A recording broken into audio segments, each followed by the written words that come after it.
next to Kara is such a rare privilege. It's been rare lately, but. How's your daughter? She's good.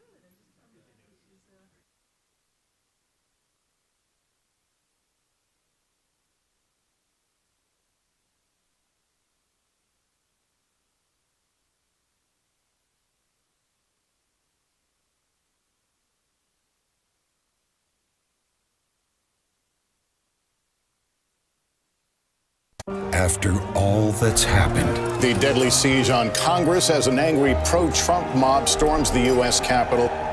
This is one of those pivotal moments when every one of us, as citizens of the United States, need to determine just who it is that we are, just what it is that we stand for. The daily work of democracy itself is the path of progress. It teaches cooperation, the free exchange of ideas, peaceful resolution of differences. There is nothing wrong with America that cannot be cured by what is right with America. This is precisely our mission today, to preserve freedom as well as peace. We must take actions to assist the campaign for democracy. together we can protect democracy in America. Join the campaign for the future of democracy. Go to the Institute of Politics and Global Affairs at Cornell University to learn more.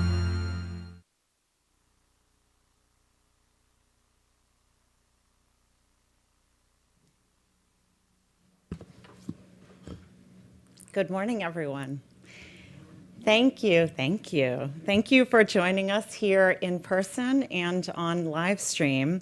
I'm Colleen Barry. I am the inaugural dean of the Cornell Jeb E. Brooks School of Public Policy, and it's my great pleasure to welcome you all this morning. The Brooks School of Public Policy was established at Cornell University just this fall to advance informed policy and civil discourse through world-class research and scholarship, by educating a next generation of policy leaders, and through our deep commitment to public engagement. We are moving quickly to establish a preeminent school of public policy with a global mission. And I'm extremely proud to say that just this week, we will be graduating our very first inaugural class of 222 policy students later this week at Cornell University. It's our very first class and our very first commencement, and these students are extraordinary. The Brooks School is now the proud home to the Institute of Politics and Global Affairs, a critical contributor to our school's effort to advance civil informed discourse through the curation of high-level conversations to deepen public understanding of domestic and global affairs, and through its active work to engage our extraordinary Cornell students in public policy. I'm thrilled to work closely with the IOPGA director, Steve Israel, and our academic director, Doug Kreiner, to advance this important work. Over the course of the next few hours, we will discuss our increasingly fragile democracy, and we will hear solutions from various different viewpoints. Our program today focuses on several critical dimensions for bolstering and safeguarding our democracy amid historical changes that are occurring in the context more broadly of various aspects of our society, including through our media and through technological change. I'm grateful to our wonderful sponsors for this event, including Dick Ravitch and the Century Foundation. Let's take a moment to give a round of applause to thank our sponsors for their generous support.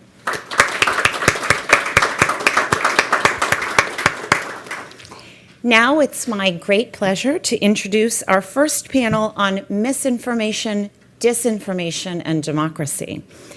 The panel features Ambassador Karen Kornbluh, Jacqueline Mason, and it will be moderated by Cornell colleague Mor Naaman. Ambassador Kornbluh has a distinguished career as a public servant and as a diplomat. The New York Times called her a passionate and effective advocate for economic equality. She leads the German Marshall Fund of the United States Digital Innovation and Democracy Initiative to ensure technology supports democracies around the globe. Prior to her current role, she served as U.S. Ambassador to the Organization for Economic Cooperation and Development in Paris during the Obama administration. She also served as a senior fellow for digital policy for the Council on Foreign Relations. Ambassador Kornbluh, thank you for joining us today. Jacqueline Mason is Director of Programs at the Media Democracy Fund, a nonprofit serving at the intersection of tech accountability and racial justice. Ms. Mason is the director of the Disinfo Defense League, which is a national network of 250 different national and community-based organizations that work to disrupt misinformation campaigns that disproportionately target communities of color across the United States. Her background as a misinformation and disinformation specialist includes working at First Draft, where she focuses on disinformation that specifically affects Black and Latinx communities. Ms. Mason, thank you for being here this morning. Moore Naaman will serve as moderator. Moore is a professor at the Jacobs Technion Cornell Institute and at Cornell Tech, and in our Department of Information Science at Cornell. He currently serves as an associate dean at Cornell Tech. Moore's research applies a multidisciplinary methodological lens to gaining better understanding of people and their use of social technology.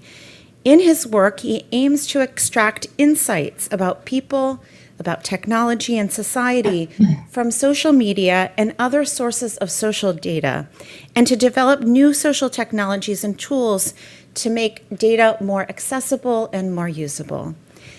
Prior to entering the world of academics, Moore played professional basketball. So Moore, I'm going to take this opportunity to pass the ball over to you. Thank you. Thank you. Thank you, Dean Barry, for the introduction. And thank you, our panelists. Sorry for the delay, and I think we're going to still cap our session at 9:30, so we can keep on time. But I think we have a lot to discuss. But I think we can put in most of the important topics. When Congressman Israel asked me to lead the session, I know we didn't just want it to focus strictly on the dangers of impact of misinformation that I think you're all aware of. And also not about describing the methods of techniques of disinformation campaigns, which again, many of you have seen before. And also we didn't want it to quite be the social media platform blame fest. We know about those challenges as well.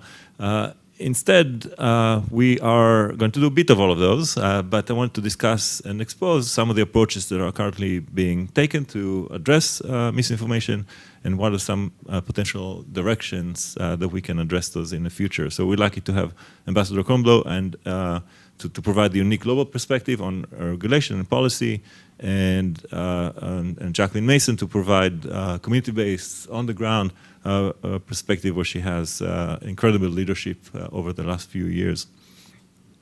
So we'll start with some questions around the connection between disinformation, misinformation, and democracy, zero in on some of the challenges that we're addressing today, and then look at some of the approaches, regulation and beyond, that can be used to address them. We'll have time to hopefully touch on some new emerging challenges, and maybe have time for your questions. And if we do have time, we will also mention Elon Musk. So maybe we'll start with the high level, Karen. Looking back at the last 3 decades, what do you think happened? Democracy are teetering here and abroad. We have disinformation and misinformation. Is that part of the challenge? The information media environment giving us a whole set of challenges that we didn't have before. Well, thanks so much for having me. And I just want to start with a small anecdote, which I think will highlight why it's such a good idea to have me and Jacqueline on a panel together because these issues are so intertwined. One of the things that you all may have missed in the flurry of information that came out when the Facebook whistleblower released the Facebook papers was an internal Facebook experiment and the results of that. Facebook itself, when it was trying to study its own systems, created a fake account for a fictional user. They called her Carol Smith. She was a 41-year-old conservative mother from North Carolina, presumably white. And this account was quickly recommended pages and groups related to QAnon within days of its creation, even though she had expressed no interest in QAnon. Within 3 weeks, Carol was recommended an account associated with the militia group 3%ers. And amidst all the data that came out from the whistleblowers, this is so, I think this is so encapsulating of why it's almost dangerous for us to be using the term disinformation at this point. Because I think when we talk about misinformation and disinformation, although what we mean as researchers, disinformation means it's strategic manipulation. It's not just somebody mistakenly said the wrong thing. But I think when we use these terms, it sounds like what we're talking about is whether an individual piece of content is true or false. And I think what's happening to our information ecosystem is that people are being manipulated and they're being pushed into extremism. They're being recruited and radicalized into extremism in a way that's extremely dangerous for societal breakdown as well as our democracy. And just you asked about the last few decades, you know, when the internet was created, it was this infant industry. It was on top of all the other systems we had. It was going to give voice to the voiceless, we thought, just by measure of the technology being so decentralized. And gradually, as it centralized, as everything moved online, it became our main media. But there's been no acknowledgement, really, by the platforms or even by us all in society that this is our new media. And so a lot of the norms and even the laws surrounding broadcasting that we had for journalism and media have been applied. And I think it's time that we started thinking of it in that context, especially given the urgency of the challenges. Maybe to follow up, do you think the main issue is the ability of campaigns or platforms to target individuals and show them personalized information or recommendation, or are there other impacts of the media, or maybe the reach? I mean, for me, the issue is manipulation and that borders on deception. So citizens need access to information in order to exercise their democratic responsibilities. It's sort of a precondition to exercising their rights. It's part of the spirit of the First Amendment. And the current information ecosystem really makes it impossible to know where information comes from. Who's recommended it? You know, why did Carol get that information? She doesn't know. She doesn't know that it may be a bot that's recommending it to her, why the group she's been invited to exists. In the 2020 election, the largest pages for Christian Americans and African Americans were run by troll farms out of Eastern Europe. So people are being manipulated. And it's, you know, as a policy person, to me, that speaks of almost consumer deception, where there's a very strong role for policy. You know, the platforms say these are our terms of service, but they don't really follow them. There's so little transparency. And so there's this hall of mirrors aspect to it all. And then the extremists take advantage of this. So I would say the platforms themselves have a design safety flaw. And then the extremists come along and they're extremely good at using whatever the weaknesses are of a given platform. And it's almost like they turn it into a CRM, for those of you who know what that is, or a Salesforce for extremism. They figure out how to generate invitation lists to groups, how to build audience numbers, and they have been very successful extremists, but also scammers, all kinds of folks who benefit from manipulation. Maybe let's expand on that a little bit before we go to Jacqueline. Who are the other actors? Are you worried about? Extremists? I heard. Are there other political groups? Are we talking about foreign influence? What worries you most? So I would like to focus on the loopholes. So in August 2019, I'm just talking about Facebook because we have all this data from Facebook from the whistleblower. But in August 2019, Facebook internal memo said the mechanics of our platform are not neutral. And in fact, the core product mechanics, including virality, recommendations, and optimizing for engagement, are key to why hate and misinformation flourish on the platform. So it's these design elements that lead to this hate and misinformation. And research shows this is true for other platforms. TikTok's recommendation algorithm promotes content from QAnon, the Patriot Party, Oath Keepers, 3%ers. There was one example when after users interacted with transphobic videos on TikTok, the recommendation algorithm fed those users videos with hate symbols, white supremacist and anti-Semitic content, as well as coded calls to violence.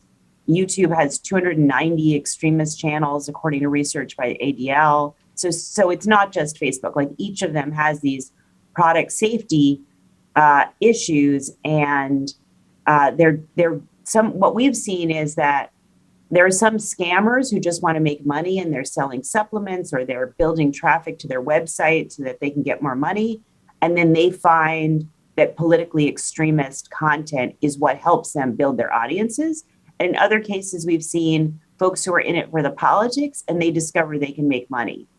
And this is true of foreign interference too. So we're worried about sort of extremists for hire. We're worried about the scammers. We're worried about foreign state actors. And we're worried about domestic extremists that the FBI is warning us is a grave, grave threat. So it's all those actors being able to exploit this manipulation machine, which is what happens if they don't clean up some of these transparency loopholes on the platforms. And Jacqueline, who are you worried about? You work with communities and various organizations on addressing and countering misinformation. So what misinformation is being countered? Where are you fighting? Exactly. And thank you for having me. And I very much agree with Karen. Disinformation does not sum up a lot of the attacks that we're facing. And especially I am looking at the disproportionate attacks that happen within and on communities of color. Over the past year, disinformation campaigns built on a system of surveillance capitalism really have disrupted our ability to organize and disseminate accurate information, especially in communities of color. This leads to real world harms, as we know. Voter suppression, insufficient public health response to the pandemic, hate crimes, violence, harassment. We have the deadly insurrection on the Capitol, right, which really flourished online in certain spaces, particularly on Facebook. So really what we're looking at now as we approach the midterms is what kind of wedge issues are being leveraged against communities of color? How are white supremacist narratives being inserted into disinformation, malinformation about immigration, about voting within certain states and certain districts, about Asian American and AAPI communities who have had an uptick in real world violence, over the past year. So we're really having these communities within our organization, within our network, look at how this mis and disinformation proliferates online and think about how to combat it, not only to combat it, dispel it, thinking about how trusted messengers move into the communities. And lots of folks can be a trusted messenger, but someone who really brings that information that is needed to folks in order to dispel myths in their communities or outside of their communities. We really look at narrative change as well, thinking about these types of narratives. How do we respond, right? Working with these groups, civil society organizations, activists, organizers, advocates, how do we really kind of change that narrative? And so we're really thinking about the role that, these types of attacks have played within our communities. Can you tell us a little bit more about how maybe about the Media Democracy Fund and the Disinformation Defense League and some of the techniques and the tools that are used, and how do you know when or if you succeed? Yes. So the Digital Defense League is a distributed national network of grassroots and community-based organizations that build a collective defense against disinformation and surveillance campaigns that deliberately target communities of color. We have over 250 organizations and 600 individual members combating mis and disinformation through various ways, right? We do research and training. My background is as a researcher at First Draft, where we combated narratives that were online. We think about training, best practices, thinking about how to, as I mentioned earlier, narrative change. Something that's extremely important recently is in language, right? We know that mis and disinformation proliferates at an alarming rate in English, but in Spanish, we've seen it's growing. We see that it's growing in some Chinese languages, right? So we're starting to look at different languages to try to see how those wedge issues are bumping up against each other. And this is really, really important. What else is important is community. We spend a lot of time, and it's very difficult now because of the pandemic, but we do use our resources, whether it be Zoom or otherwise, to meet with experts in the field who are able to talk with these advocates and these organizers and have them understand how to proceed with the kinds of mis and disinformation that might be proliferating at their organizations or within their communities. Thank you. And can you say, maybe add a little bit more? I think you used the term when we talked before, racialized disinformation. Do you think it has different characteristics than misinformation that we see in other settings? Or is it just a specific target that is different here? Right. Yeah. So we see online racialized disinformation as fitting into kind of the Venn diagram of mis and disinformation, but we look at it as false or intentionally misleading communication or propaganda, typically about racial or social justice issues. And most of the times, these are strategically created and distributed through online media as a means to deceive or manipulate the public for purposes of profit, political gain, and sustaining white supremacy. And we look at some of the tactics that we've seen over the years, the inciting hate and promoting othering, and the use of stereotypes and wedge issues to divide folks, harassing and slandering or criminalizing individuals, groups, or movements, and impersonating or infiltrating groups online to disrupt or, building solidarity. We look at kind of digital blackface and the history of that, especially leading up to the 2016 election. And so online racialized disinformation not only creates and reinforces inequalities, but it consolidates power among politicians, wealthy individuals, and media and technology companies. So that's really how we're looking at racialized disinformation as a kind of separate thing that disproportionately targets those in communities of color. Let's move on to talk about some approaches to counter the challenge. And Karen, you mentioned earlier looking at this challenge as a consumer protection challenge. So what kind of regulation does that entail, or what kind of regulation is needed for us to start addressing the challenge? Yeah, I think if you focus, in the early days, I think of the discussion about disinformation, again, we were thinking about a broad set of harms. And I think we still need to keep those in mind. But given where things are right now, I think we need to focus on the things where we really have a tradition of the law giving a role for government. And also I have to say that I'm quite pessimistic about any legislation being passed at this point. So we're looking at, what's a traditional consumer protection angle. There's a clear role for regulators in saying, is that airplane safe to drive? Is that food safe to eat? Are you manipulating consumers when it comes to something that's involved with advertising, let's say, or speech? There's a loophole there for if it's really deceptive product design. So if the platforms, for example, are saying these are our terms of service, but in fact, I'll go to the Facebook papers because that's so much data that we have. 5.8 million people were exempt from enforcement of the terms of service. Their own data showed that their systems were only catching a small percent of the stuff that violated their terms of service. So they're holding out. This is what our product does. We crack down on QAnon. We crack down on child sexual content. We crack down on public health disinformation. But in fact, they're not able to enforce their terms of service because they're applying it so irregularly and because they're not staffing it sufficiently. So I think there's a role there. And my understanding is there was, or there may still be, an investigation underway at the Federal Trade Commission onto just those things. And I think what we want to see is a lot more transparency. And I think there are very few people who can argue that transparency is not a good, that transparency doesn't further the First Amendment. And we want transparency so that regulators can see inside the black box, just like I mentioned airplanes. If an airplane crashes, there's a black box flight data recorder, and the Transportation Safety Board can see inside that to find out what happened. We don't have that. After 2016 and the Russian interference in the election, the only reason we're able to know now that the Russians targeted African Americans to try to suppress their vote and targeted others out of fear of the African American vote was because the Senate Intelligence Committee pressured the platforms to give that data to researchers. Otherwise, we just don't have it. We don't have that data on 2020. We won't have it in the upcoming midterms. So regulators need the data. The public needs the data.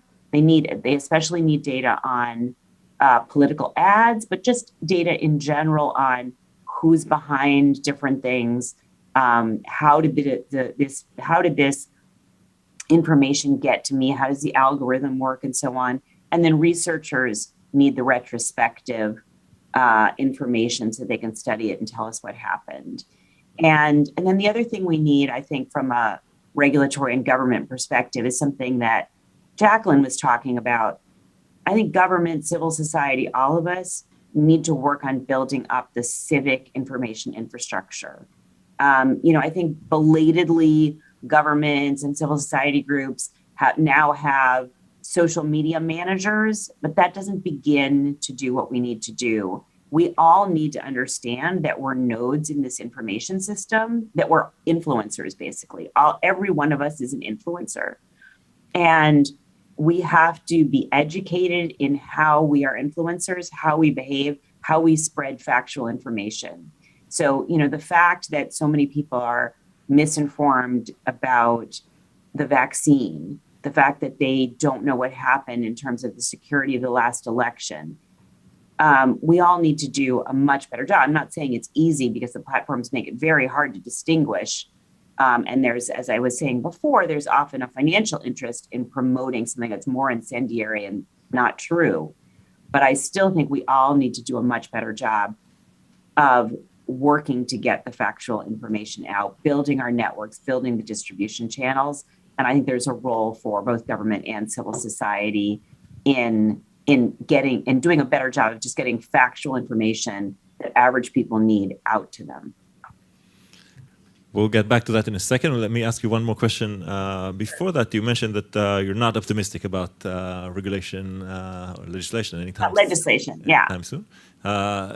Europe has been making attempts. Are those different? Are you more optimistic there? And what should we look at? For example, what is the recent Digital Services Act there, and how is it different than what we proposed here? Yes, the Digital Services Act is really interesting. That will become law. Unfortunately, it won't go into effect very shortly, even though it's been adopted. There's going to be, I think, a whole nother year before it goes into effect, and then we'll see how much enforcement power is put behind it. But what it would do is create an entire system of reporting. So it will really address this transparency issue to a great degree. And what it says is, there's content that we think of as illegal or that is illegal. There's more illegal content in Europe where they consider hate speech illegal, whereas we don't have anti-hate speech laws. But they said it's not enough to be told, for the platforms to be told after the fact that there was this problematic content, this illegal content, and they took it down.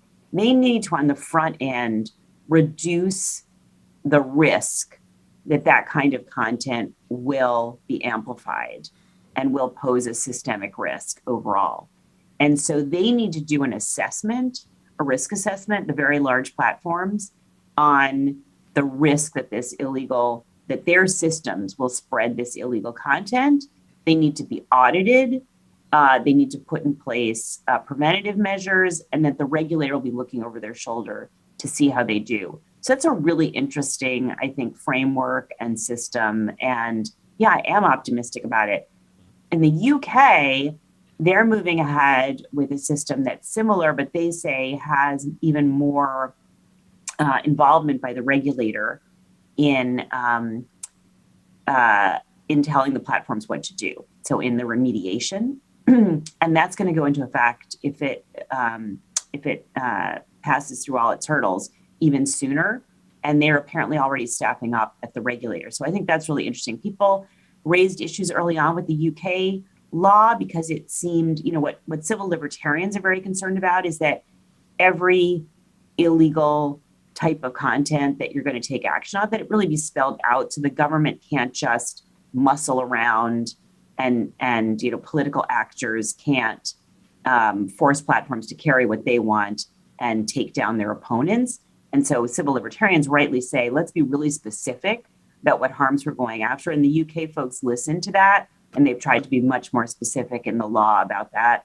But still, they do have this power to the regulator, which, who can more so than in Europe, to say these are the remediation steps you have to take. So it'll be really interesting. We used to say in the US that the states are laboratories of democracy. Different states would try out different laws, and we would see how they worked before the federal government would take action. I think in this global market, this global information space, we're seeing different countries be laboratories of democracy. And it'll be very interesting to see how the EU system works, how the UK system works, and hopefully we can learn from that in short order.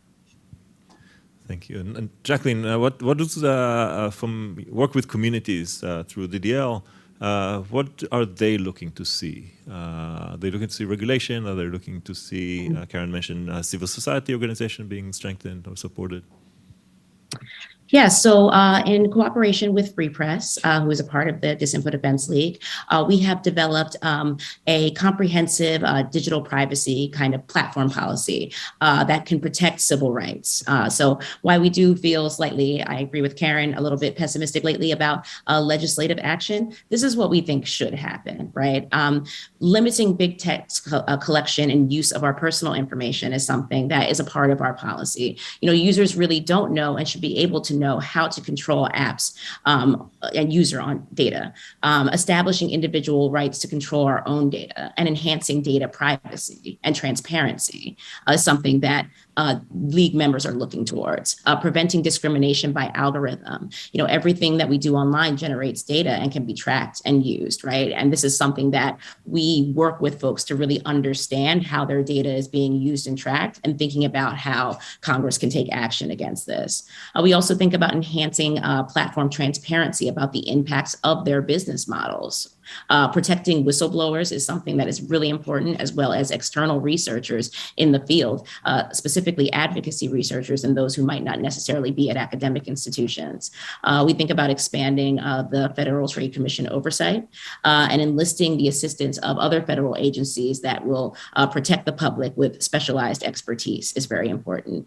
And I think that other executive action that we're looking towards, especially within the FTC and other federal state enforcement agencies, should really apply antitrust law to stop tech giants' kind of never-ending acquisition of new firms. And agencies should stop the dominant platforms, monopoly abuses, collusion, and other anti-competitive practices when and where they happen. So we're really looking at specific kind of things that can be done and the levers of power that we have, right? We're also thinking about, if we're thinking about the platforms and working with them, content moderation. I talked about that a little bit in several languages, and thinking about the kind of tracking the harms that are proliferating as a means to show, exactly what is happening within communities of color. What support do you think? How can we strengthen support to organizations like civic society organization, maybe like local news or other media organizations that may be providing, as mentioned before, a more responsible view of information? Right. I think about this a lot. And, we think about how media organizations, kind of newsrooms, platforms don't often represent the communities that they are meant to serve when they do research, when they do reporting, right? We think about the advocates that work in network, and we often, pair an advocate or an advocacy researcher with someone in the news media to really talk about how different narratives might be proliferating in Black communities, because there might be a lack of understanding by those who tend to be on staff, right? So we really think about how do we bridge this gap of this lack of diversity within a lot of these institutions in order to show, how communities of color are really being harmed by dis, and malinformation.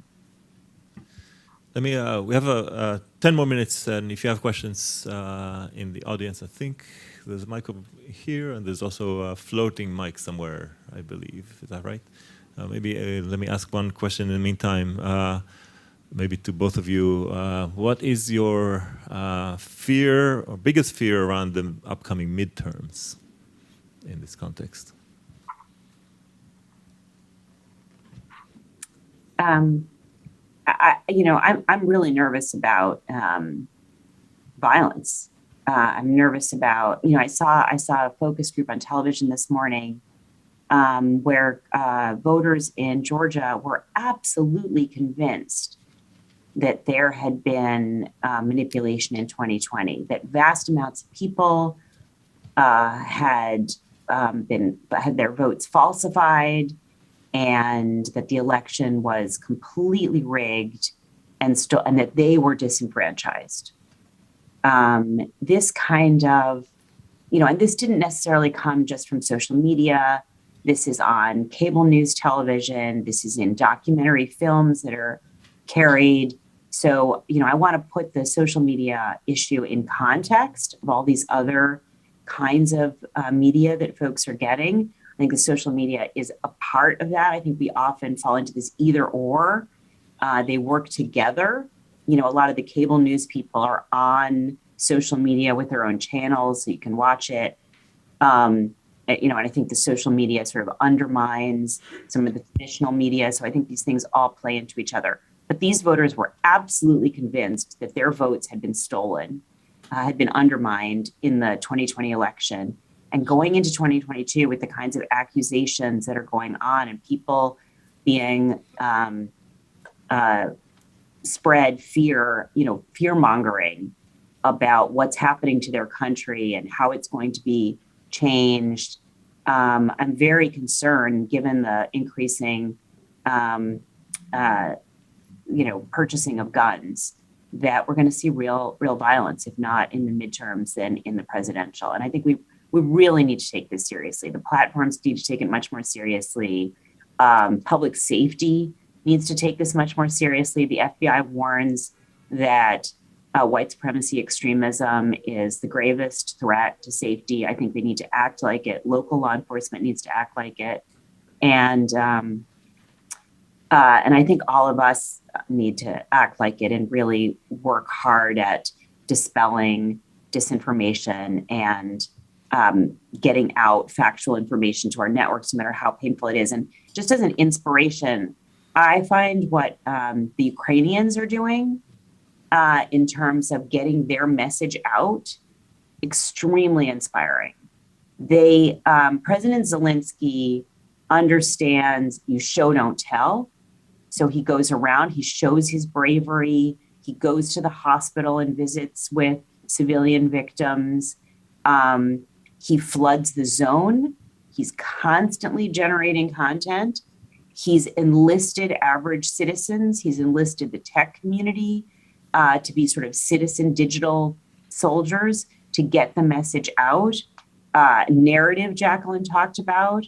I mean, obviously they have a very compelling, important, critically important narrative.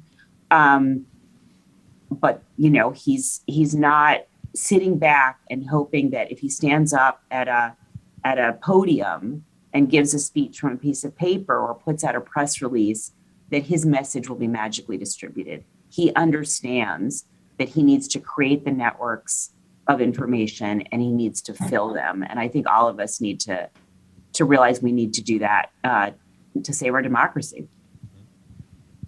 Jacqueline? What I'm really thinking about leading up to the midterms, which I am undoubtedly worried about, is obviously voter suppression, even voter depression, right? Which is really just starting through it doesn't have to just be social networks. It can be what we see in the cable news that really makes people not want to participate in the electoral system. So these are things that, and obviously, real world white supremacist violence that we are now seeing, especially within the Disinfo Defense League, doing rapid response and doing triage to respond to these threats, right? And we have folks who are really worried and working in community as advocates and as activists. And I worry that, these attacks are intentionally made to instill fear, to shut people up, right? To have activists go back into their shell, right? We think about doxing, and think about, how do we prevent that, right? And really we think about digital security for folks, because this is going to undoubtedly hurt people and their families, right? And who are doing this work, and also people who are participating in the electoral process. So really thinking about how we can, as organizers, advocates, researchers, those that comprise the league, of really changing this narrative, of really thinking about what changes that we can make at the larger scale, and helping folks through this, day by day, because this will be up to the midterms and beyond. And I think something else that worries people a lot is a lot of this energy is being expelled. There'll be, nothing left by the time we're in 2024 as far as the work that you want to do. I mean, this is causing intentionally classic burnout of having to think about and work on these issues. And that's why we need a lot of help. It can't just be civil society organizations. We really need the government to take action. We really need the platforms to take action, or else, this is not something that can be done on its own. Ambassador, Ms. Mason, thank you so much for joining us. A quick question, and then we're going to break for 15 minutes and then return for the results of a fascinating and counterintuitive poll about electoral attitudes towards democracy. So we'll do that after a few short minutes. I have a question for the ambassador. This is Steve Israel. I have a question for the ambassador on a global perspective. The Department of Defense operates combatant commands around the world. We have a combatant command that protects our national security in the Middle East called CENTCOM. We have a combatant command that protects our security interests in Africa called AFRICOM, SOCOM, NORCOM, etc. Several years ago, we created a combatant command on cybersecurity called CYBERCOM. But it tends to focus on both offensive and defensive mechanisms and strategies to protect our critical infrastructure from a massive cyber attack, and has its own offensive capabilities. Do you believe that it is sufficiently focused on the malicious use of information to change attitudes, to shape attitudes, to sow misinformation and disinformation in the United States? In other words, rather than focusing on protecting our financial services networks and our energy networks, should it do more to protect Americans from foreign influence using social media platforms? That's such a good question, Congressman. I think increasingly people are starting to see the cybersecurity threat and the foreign influence operation threat as less separate than we originally thought, just as your question suggests. And we've seen that authoritarians are taking asymmetric advantage of our open information systems to launch cyber attacks, to launch cyber espionage, where they steal our data, steal our intellectual property, and also to launch these information operations, and then to work to sow this cyber attack and surveillance industry for hire that gives, the ransomware industry gives them some distance from a state actor, but there's clearly some permission there and maybe some interplay. And similarly with surveillance for hire, information operations for hire. And so these things are much less separate than we previously thought. Obviously, the line there is the free expression line, and that it's so important that we not wander into the realm of compromising civil liberties in our effort to protect democracy. And so you've hinted at exactly why this issue is so complicated and why, but that's why we need to look at things like, is it a foreign state actor in interfering in an election? That's a clear legal violation. Is there, some kind of deception that you can look at that's a consumer protection issue? And, I think it's really interesting that there's been word that there's an EO that's been drafted that would look at data being exfiltrated from the US through various apps to China. So I think we're starting to look at these things in an interrelated way as a national security challenge, where there's this opportunity for authoritarians to gain asymmetric advantage through our open systems. And how do we reduce those vulnerabilities without sacrificing openness and civil liberties? We have to do more. Thank you. Thank you for the question. Thank you, our panelists, for a great session. Thank you. Quick refreshment break. You may think you know what Americans think about democracy. You're probably wrong, and that will be reported to us in the next session. Congressman John Katko will be interviewed by Congressman Peter King, live and in person. Congressman Adam Schiff is on his way, live and in person. And then lunch with Bart Gellman. I do want to again thank the Dean, our inaugural Dean, for her support of this conference. We also have about 1,500 or so folks watching virtually. Dean, thank you very much for everything that you do. Comfort break.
Good morning, everyone. Thank you so much for joining us, and a huge thank you again to our sponsors who made this morning possible. My name is Doug Kreiner. I'm the faculty director of the Institute of Politics and a professor of government at Cornell. Without further ado, because we have so much interesting data to present to you and so much context to try and help us make sense of it today, I'd like to apologize first to our amazing panelists for the truncated bios that I'm going to give, and then we'll get right into the discussion, leading with some presentations. So in the order in which we'll have our presentations this morning, our first panelist is Anna Greenberg. Anna has over 20 years of experience polling in the political, nonprofit, and academic sectors. She joined GQR in 2001 after teaching public opinion and survey research methodology at Harvard University's John F. Kennedy School of Government. She was the lead pollster in many successful campaigns for Senators Mark Kelly and John Hickenlooper, Governors Michelle Lujan Grisham, Tom Wolf, and Ned Lamont, among many others. She worked with former Congressman Gabrielle Giffords in her races for Congress and continues to provide strategic advice to Representative Giffords, her organization, to prevent gun violence. In 2014, Greenberg won the Pollster of the Year award from AAPC for her work with Mayor Bill de Blasio's campaign for mayor of New York City. Greenberg served on the board of the directors of the American National Election Study, as a political scientist, a huge deal for me, from 2014 to 2017, and is on the board of the Roper Center for Public Opinion Research, which is housed at Cornell. She holds a BA in government from Cornell and a PhD in political science from the University of Chicago. Anna, thank you so much for your time here today. Our second panelist will be Colin Woodard, a visiting senior fellow at Salve Regina's University Pell Center for International Relations and Public Policy, where he is launching a Nationhood Lab, a project to help counteract the authoritarian threat to American democracy. Woodard is the author of 6 books, including the Wall Street Journal bestseller American Nations, a history of the 11 rival regional cultures of North America, and Republic of Pirates, a New York Times bestselling history of Blackbeard's pirate gang. Woodard is a contributing editor at Politico magazine and state and national affairs writer for the Portland Press Herald, where he received a 2012 George Polk Award and was a finalist for the 2016 Pulitzer Prize. A graduate of Tufts University and the University of Chicago, he received the 2004 Jane Bagley Lehman Award for Public Advocacy and a Pew Fellowship in International Journalism at the Johns Hopkins University School for Advanced International Study. And so without further ado, I'll turn the floor over to Anna to give us a first peek into some of these fascinating survey results. Thank you. And it's thank you for having me. And thank you, Steve, for bringing me onto this project. It's it's really fun as a Cornell grad and also on the board of the Roper Center to also do stuff for the Cornell Institute of Politics at the Cornell Club. So it's very exciting as a Cornellian. So what I'm going to do is talk about a survey that we did around democracy. I'm just showing you a sample of the data. It is a very rich and large study, and we'll be doing more with it down the line. But I wanted to, is this the clicker? Yes. Okay. I wanted to start, and I won't spend a lot of time on this, but I wanted to start by just mentioning that the survey was done a little bit differently than traditional survey research. There's it's sort of, as you know, there's a lot of issues with polling error. You might have heard about that. And so there are lots of people trying to find ways to sort of poll better and do a better job getting representative samples. And so there's a new effort called Verisight, which was partially founded by another Cornell professor, Peter Enns, who I work with at the Roper Center. And what they do is they do fairly traditional online polling as you would imagine it, but they also are using something called ABS, which is address-based sampling, which is you pull a representative sample based off of people's addresses, and you send them a letter and say, are you willing to take a survey? You get a $5 gift card if you take the survey. Go online and take the survey. And so what we're finding and working with them on some other projects is it's actually, the ABS sample is actually much more reflective of the population than online panel. And so this survey is a combination of traditional online panel, but also ABS. And in particular, this was a national survey, but we also polled 2 competitive congressional districts based on the new congressional lines. And those samples were 100% address-based sampling. You can't do online polling in congressional districts. There just isn't enough samples ample available to do online polling at the congressional district level. And so it was actually really exciting to be able to do that. And actually the data came in very close to what we think the population should look like. The two districts are Michigan 8, which was, and if you look at the stats here and you can see on vote, that it was almost evenly divided, 46 to 44 between Trump and Biden. And if you look at Texas 15, it was, 41% Biden, 44% Trump. One district is more white, and the other district is heavily Hispanic. And so we thought these two districts did a good job of kind of representing what the battleground is for politics in our country today. So the results I'm going to show you have national data and congressional district level data. So just as a starting point, let's see. Okay. So we asked people about whether or not democracy needs to be reformed or changed, or whether or not it should stay the same. And what you can see here is that, and it's pretty consistent, it's very consistent across the congressional district and national level, but 62% overall say, yes, we need to reform our democracy. Now, a couple things to note about this. The lighter shades represent kind of soft opinion. So if you look at that darker teal, I guess that's teal blue, you can see that 17% say we need to throw out our system and start everything over, right? And then that lighter blue is, we need to make some major changes, but we don't necessarily kind of have to start over. So I don't want to suggest that even though we've got 62% of people saying we need to make changes, there's also not a lot of intensity to that opinion.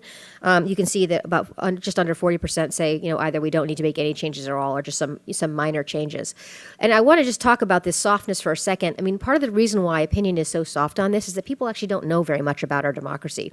So people understand, that we're in a democracy, that people vote and you vote for your representatives, and they understand that there are certain rights within the Constitution that are essential to democracy, like freedom of speech, and I'll show a little bit about that. But beyond that, some of the stuff that, for instance, that we just heard in the previous panel and you're going to hear in subsequent panels are not things that people have any real awareness of. And so when you ask people questions like, should we reform democracy, it's kind of unclear when they say we need to make major changes, like what are those major changes? I'll get back to that in a second. While people say, and by the way, people can hold contradictory attitudes, right? That happens all the time. I mean, you can talk to someone about abortion and they'll say, I am pro-life, abortion is murder. And then they'll say, but, my 16-year-old daughter got pregnant and I think it's okay for her to have an abortion. I mean, people can absolutely, and I've heard that in focus groups, right? So it is absolutely possible for people to hold contradictory opinions at the same time. And you can see that almost equal numbers of people, 64%, say that their vote matters. Again, it's a little soft. So that darker teal is people who strongly believe their vote matters. But you can see, very few people strongly believe their vote doesn't matter. One of the things that's interesting here to me is if you look at the Texas data, it's ironic because voter suppression obviously disproportionately affects people of color, but it's also true that Black and Hispanic voters are more likely than white voters to say their vote counts.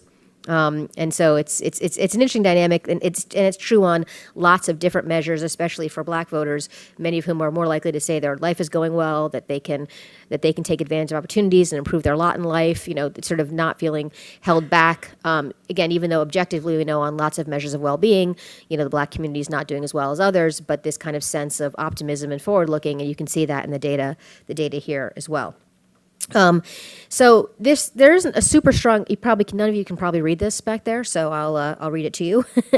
There isn't a super strong relationship, but there is one that's interesting. So if we look on the column on the left, what we're asking there is whether or not your local elections, your state elections, and your national elections are fair and free. Okay, so there's a couple things that are interesting. One is people are much more likely, and again, not surprising, but people are much more likely to say their local elections are fair and free, and then state and then national. So they're least likely to say that their national elections are fair and free. And what we're showing here in these two columns is in the middle column, it's people who say that we need to completely change our democracy or have major reforms, and the other column is minor changes. And what you can see here, again, it's not a super strong relationship, but it's there that for people who say that elections are free and fair, they are less likely to say that we need changes. That's not a surprising result, but the relationship is there. That there is, there is this kind of sense that for people who think our elections are okay, that we don't really need reforms. And then you can see the same thing here in this dynamic. I didn't show the slide, but the same dynamic is also true on whether or not your vote matters. So for people who say their vote doesn't matter, they're a little more likely to say that we need to make changes, but not overwhelmingly, which again I think contributes to this notion that people don't really know what it means when we talk about how to fix or protect our democracy. So for those of us who are involved in these efforts, I think we have to not make assumptions of what people think is good about our democracy, is not working about our democracy, what kinds of changes would fix it. I think people just don't really think about it at that level, and you can kind of see that in the data here. But I will note this, which I think is interesting, is that this is a question of whether or not Biden legitimately won the election or not, and it's looking at it in relation to reform. And the reason I want to show this to you is there really isn't much of a relationship between thinking the system needs to be reformed and whether or not you think Biden actually won. And so one of the things that strikes me from that, and you can see it, there's other stuff I have not showed you because I don't have time, but that more conservative and certainly more MAGA type voters are actually not, don't think we need to, they don't think Biden, the fixing our democracy will have allowed Trump to win, if that makes sense, right? And their focus on fraud, and that is, fraudulent voting is the main, is how people, the big lie is kind of the arguments around fraudulent voting. And so you would think that these would be the voters who would be most likely to make sure that we get the right people voting and the people who legally, and in fact, they aren't actually, that isn't actually what that's not what's actually driving the belief that Biden did not win legitimately. And I bet if I did regression analysis, racial attitudes would be the strongest predictor of thinking that Biden won fraudulently, not any views about whether or not people actually fraudulently voted. And so there is a lot of polarization around democracy. So you have the first challenge, which is a lot of people say we need to reform it. A lot of people say my vote counts. There's a real but weak relationship between those two items, but not really related to this kind of the main charge that sort of is threatening all of us now, just thinking about the Georgia primaries today on the big lie. But there is just massive polarization about what the threats are to our system and what the solutions will be. And that's a real challenge for people who are interested in trying to protect democracy. So we have I have the shorthand here because there's not room in the slide to spell out all the items here. But this is a long battery where we ask, what is the biggest threat, to democracy? And what I want to flag here is that on the very first item, which says removing election overseers, but what it really says is, in several state legislatures around the country, politicians are attempting to remove civil service and government workers from overseeing elections and counting election results and putting it in the hands of political operatives. And what I want to show you here, and then I'll come back to the slide, is that when you look at this question here, there's no polarization. Democrats and Republicans nationally and these districts think we should have nonpartisan public officials counting our votes, not politicians. And while that seems incredibly obvious that we would want that, just think about the primary that's happening for Secretary of State right now in Georgia, and think about all the things that are happening in the legislature around overturning electors, about who should, people who are running to sort of oversee local election boards. I mean, there is a concerted effort to put ideological and, political folks, mostly on the right, to count our votes.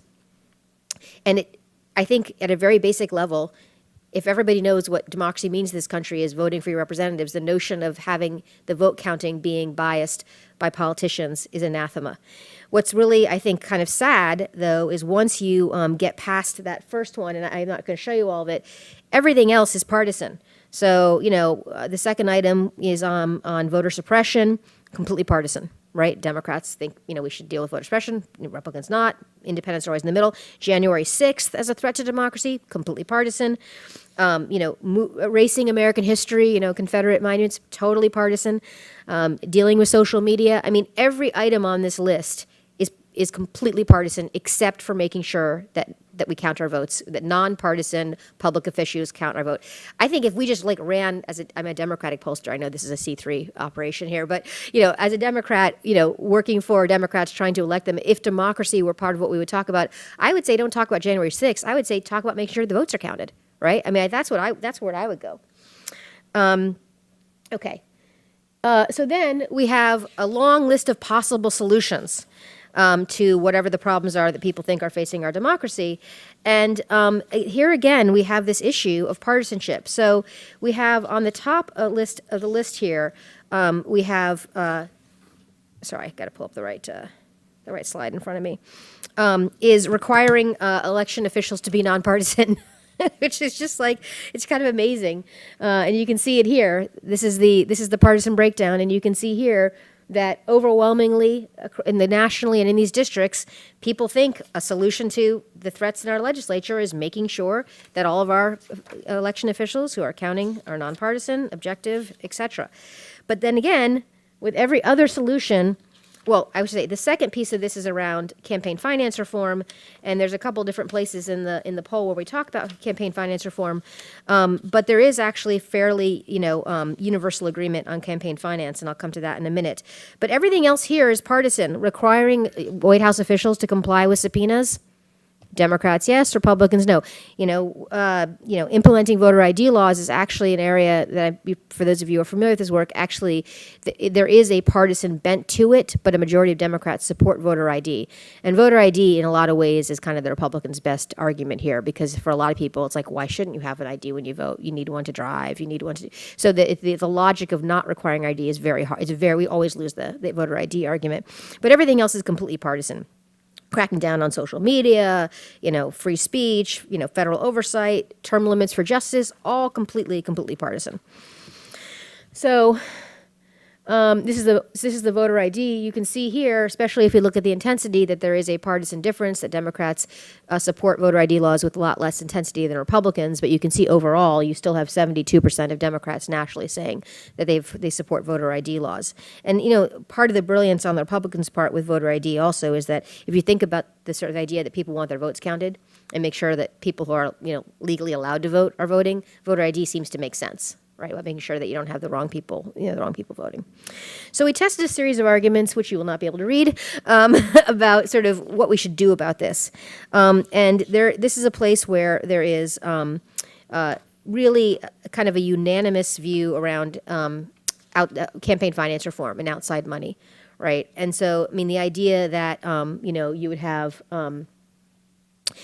corporate special interests and other kind of dark and shady groups kind of controlling the outcome of elections sort of makes everybody angry. So even though McConnell and the Republicans are the folks behind the dark money machine as it currently exists, you can see here that across the board, Democrats, Republicans, 3/4 support getting sort of dark money out of politics. And it's interesting because the language is pretty powerful and pretty populist. So we did a split sample, but the results were basically the same. So we merged them. But the first one talks about special interests are spending millions to buy our elections. And so again, going back to the whose vote counts, who's counting them, the idea that there's some outside group trying to influence the outcome of the election, very disturbing to people. So this was framed in terms of a candidate. This candidate wants to limit money in politics so that politicians are beholden to voters. The second one talks about dark money out of politics, and has the same piece around corporate special interests. The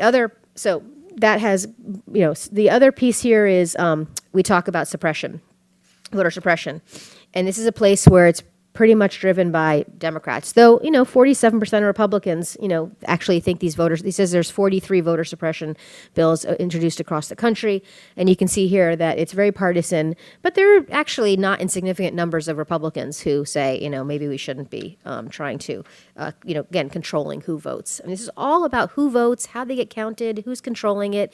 Voters being in charge, not politicians. Actually, some of the work that I did around January 6th, the message I sort of came up with at the end was voters decide elections, not politicians, right? And I think that that's kind of very consistent with all of these findings. We have some kind of we do some kind of more. We looked at civil rights language versus kind of suppression, and there really wasn't much of a difference whether you talked about it in the language of civil rights, the kind of historical fight for civil rights, or the language of people are trying to suppress votes right now. What's interesting is that the least powerful argument is Trump. Right, that Trump tried to overturn the elections, and I thought that was pretty interesting. Not surprisingly, and you compare it to like the campaign finance message. So you got the top message is campaign finance on top, overturning elections on the bottom, and you can see there is. You still have significant numbers, especially at the district level, talking about the threat of Trump, trying to overturn the election. But there's still like a 20-point difference between campaign finance and Trump, and I think that partly what's going on here is, for many people, They see January 6th as a standalone event. They don't understand what went into it, how it came to be. It's a bunch of bad people who should go to jail, who did bad stuff in the Capitol, but they don't necessarily see it as part of a larger movement to try to basically overturn election results and control our elections. And also people have Trump fatigue. I mean, even in Arizona where I work, when the cyber ninjas were doing their audit and we were doing focus groups, the independent voters are like, do we have to keep relitigating this election? We're done. I mean, these weren't like, partisan Democrats. They're just people who are like, we're ready to kind of move on. And I think it's going to be very interesting in these general elections where you have people like Doug Mastriano, who won the gubernatorial primary in Pennsylvania. And we'll see what happens in Georgia, where you have folks who are going to be running on the big lie, running on when it's clear from my perspective that whether or not voters think that Biden is legitimately the president or not, that they kind of don't want to keep relitigating 2020, especially in the face of inflation and Roe v. Wade and monkeypox. So with that, I will stop and I'll hand it over. Are you coming up here? Okay, great. Thanks so much, Anna, Thank for you. that really great overview. And thank you, Colin, in advance for putting it into some context for us. For sure. Well, thank you again to the Institute of Politics and for Congressman Israel for having invited me. As a scholar of North American regionalism and the problems of United States nationhood, I'm not surprised to see that these two districts differ from the nation in certain ways in a lot of this polling, but I did find it intriguing the ways that they were not similar to one another and wonder why the differences. Now, obviously, Michigan's 8th district and Texas 15 belong to different regions, and understanding how attitudes and ideologies differ between these regions is essential to coming up with effective defenses for American democracy. To really understand the situation today and to fully appreciate Anna's polling results, it helps to recognize that the United States isn't really a nation state at all. We're better understood as a collection of stateless nations, each with their own intense ideals and stories of national purpose. These regional cultures, which don't respect state or even international boundaries, have never been in agreement over the big questions. What's the proper role of government? The proper relationship between church and state, and even the meaning of such key words in the American lexicon as freedom or liberty. These rival regional cultures go back to the beginning of European conquest and settlement, to the 17th and early 18th centuries, and the differences between the rival colonial projects that took root on the eastern and southwestern rims of what's now the United States. The original clusters of colonies were settled by people from distinct regions of the British Isles and from France and the Netherlands and Spain, each with their own religious, political, and ethnographic characteristics. Each was first colonized at a separate time and under a different political model. Some championed individualism, others utopian social reform. Some embraced an Anglo-Protestant identity, others ethnic and religious pluralism. Some valued equality and democratic participation, others deference to an aristocratic order modeled on the slave states of classical antiquity. The Puritan project in New England had little in common with the neo-feudal aristocratic society of the Chesapeake country, or New Spain's far-flung northern frontier, or the Dutch settled area around the Big Apple. For generations, these discrete Euro-American cultures developed in remarkable isolation from one another, consolidating their own cherished principles and fundamental values and expanding across the eastern half of the continent in nearly exclusive settlement bands. They saw themselves as competitors for land, for settlers, for capital, and even as enemies, taking opposing sides in the English Civil War of the 1640s, the American Revolution, and of course the US Civil War. Here's a map of Spanish colonization of the Southwest, south to north. The areas in gray are the areas actually settled prior to the US annexations. But the point is that there's never been an America, but rather several Americas. And there are 11 of them today. Now, there isn't time to describe them to you now, but suffice to say they've always been divided on the key issues with profound effects on American history and society. They don't agree, for instance, on how to create a society where humans can be maximally and sustainably free. Do you emphasize individual liberty or the common good?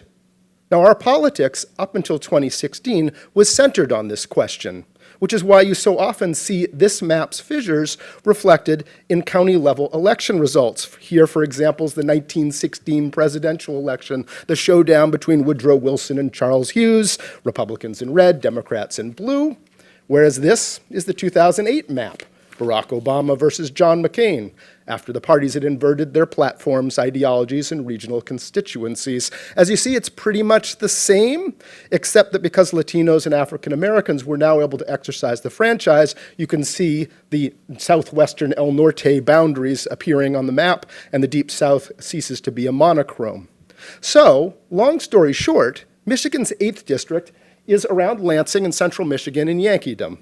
It's a culture, Yankeedom, where local self-government is a big deal. Think town meetings, weak county governments, hamlets that often have powers like little tiny republics, even if they have 700 people in them, and where the threat to communities' freedom is usually imagined to come from within, that someone will rise up and become a tyrannical force over the others. Government's commonly seen as the defense against this sort of outcome. Texas 15, by contrast, is in El Norte. It's one of the sort of spaghetti lots coming up from the Rio Grande River. It's the second one in, anchored at McAllen on the river, working its way up into the suburbs of San Antonio.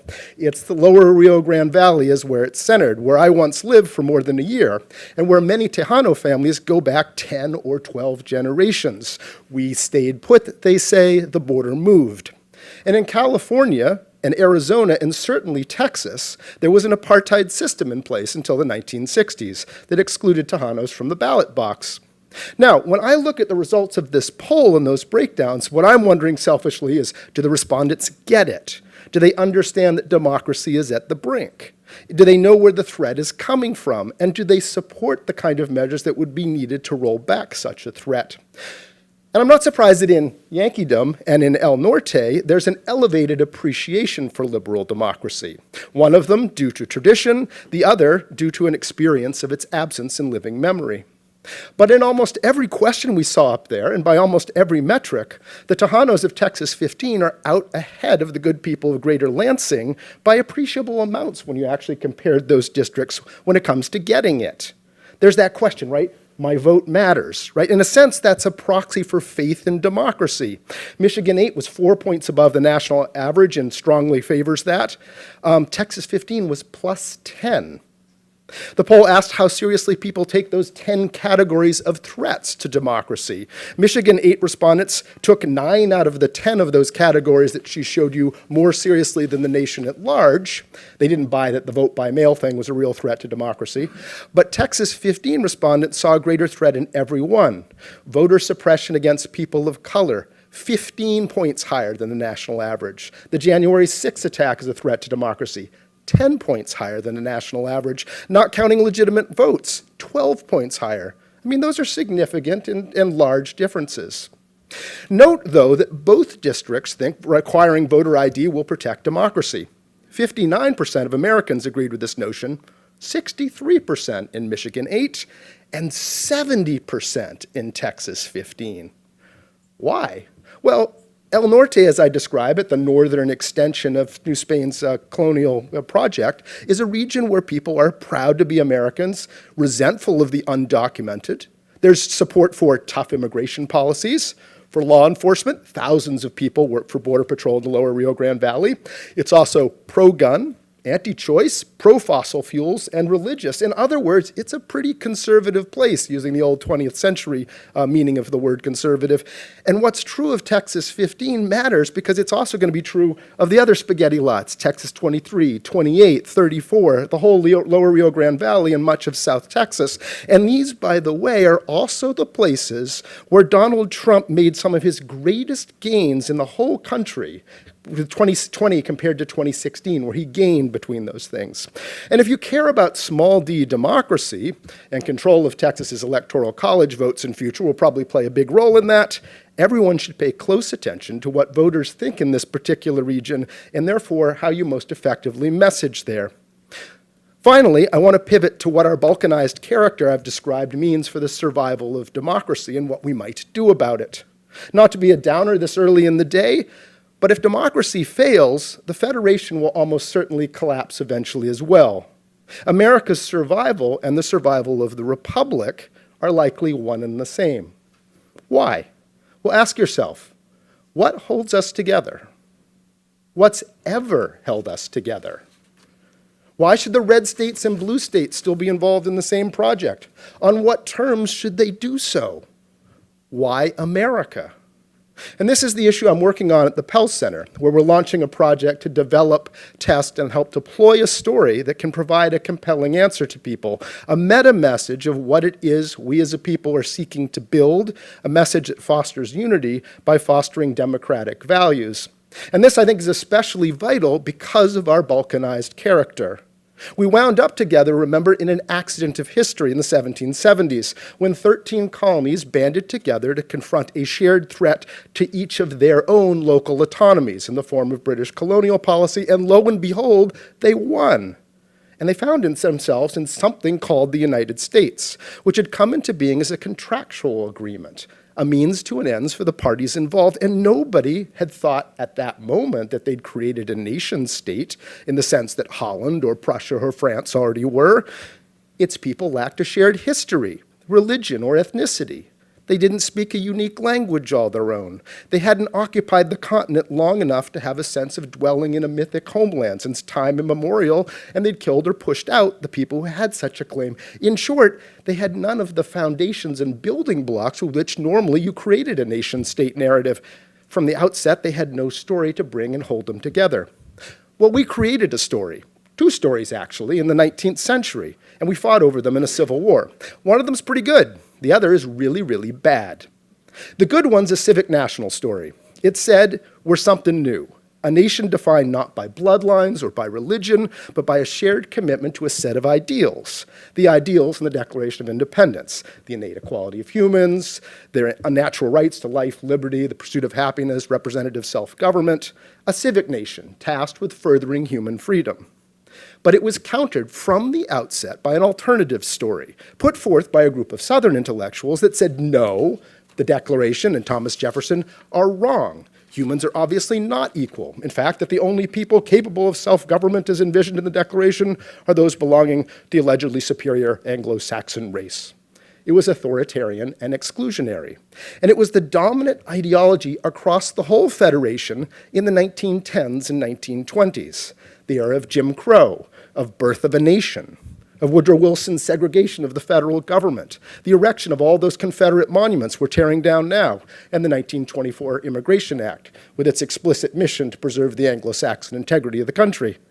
That's why the authoritarian threat facing us is so potent. It's fueled by history going back nearly 2 centuries. If the United States is to survive as a unified democracy, we need to rediscover, reinvigorate, and adapt our lost civic national story for 21st century life. And finally put the old ethno-national one in the trash bin of history.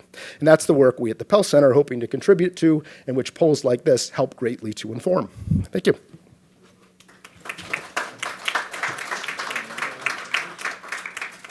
Thank you both so much. So I'm mindful of time, and I want to make sure that we have time for audience questions as well. So let me try and ask a question of each of you, and then we'll get ready for the audience. So Anna, one question about the survey results. There's some really fascinating findings, and we can only scratch the surface there.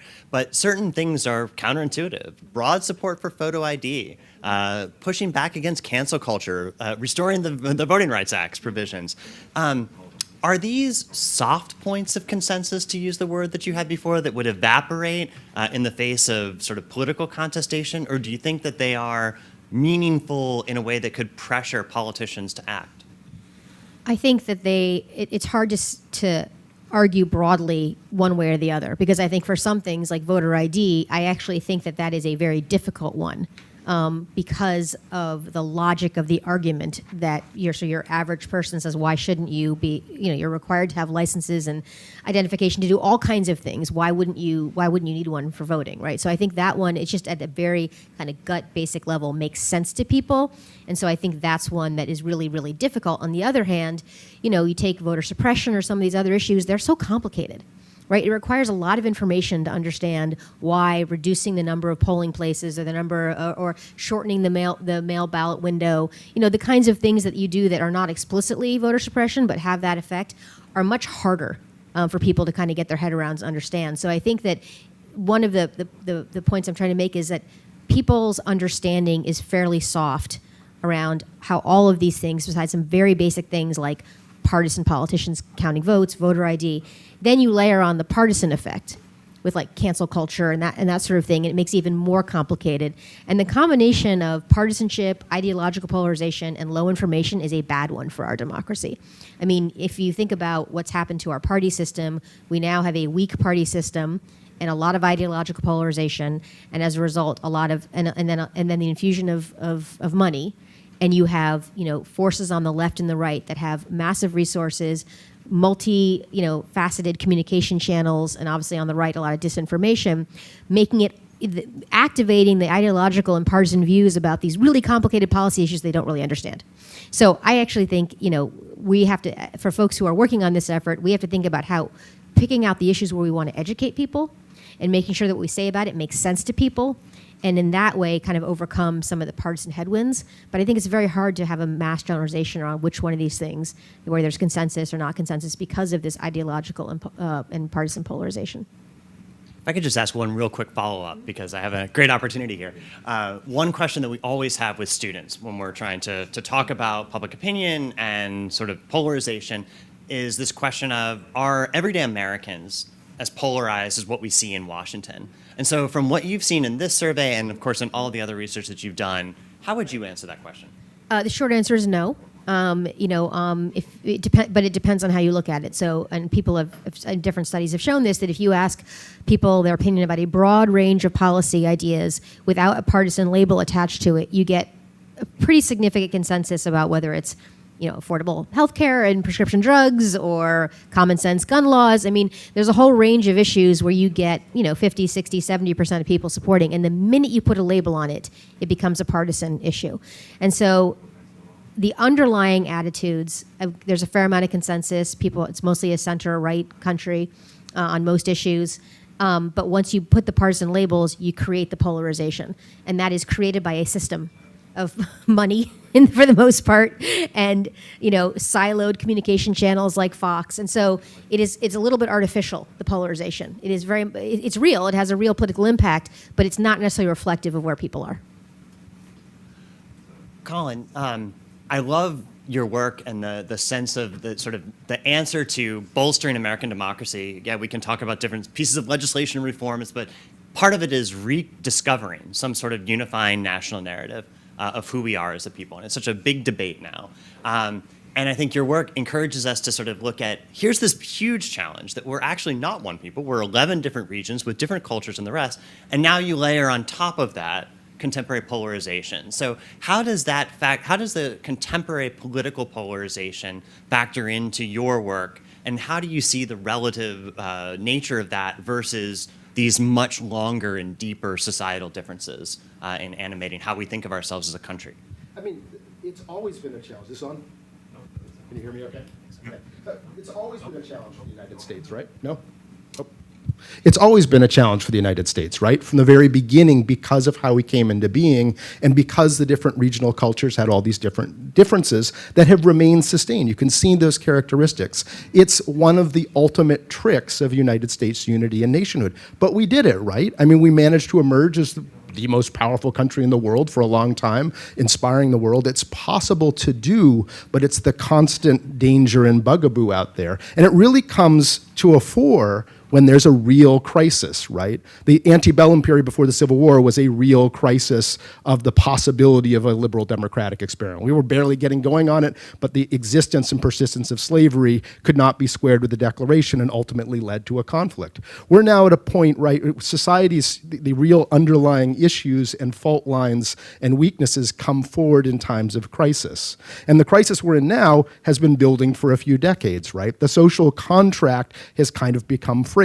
I think, I argue in another book that I wrote that there's this tension between we achieve a liberal democratic society by maximizing individual liberty and individual freedom and personal autonomy, or do we maximize it by building a free community, which requires reinvestment in the building of Republican citizenry? They have opposite policy implications. And I've argued we drifted way off into the individualism front to the point where the balance point, right? You got to balance those factors to maximize a liberal democracy. You go way off into the individualism front, and you're going to end up eventually in, 6 families controlling controlling everything like Guatemala or Honduras, and they've maximized their freedom, woe be unto those who aren't in the family. Or you go the other direction, common good, and you run all the way and you end up in Stalinism and Nazism, and like, that's really bad.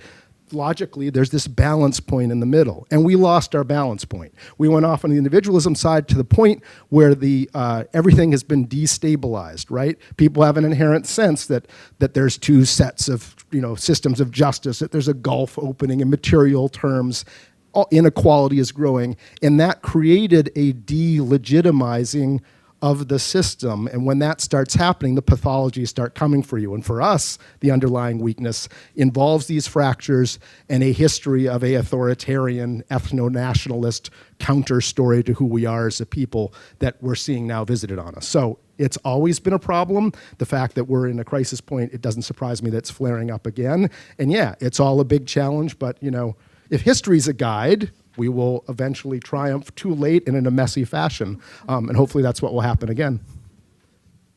I'm going to ask one more question, but I want to take the opportunity to just say for our audience members, if you have questions, please go ahead and proceed to the microphone there so that we can all hear you and everyone on the Zoom. And after this, we will head straight to you. So thank you very much.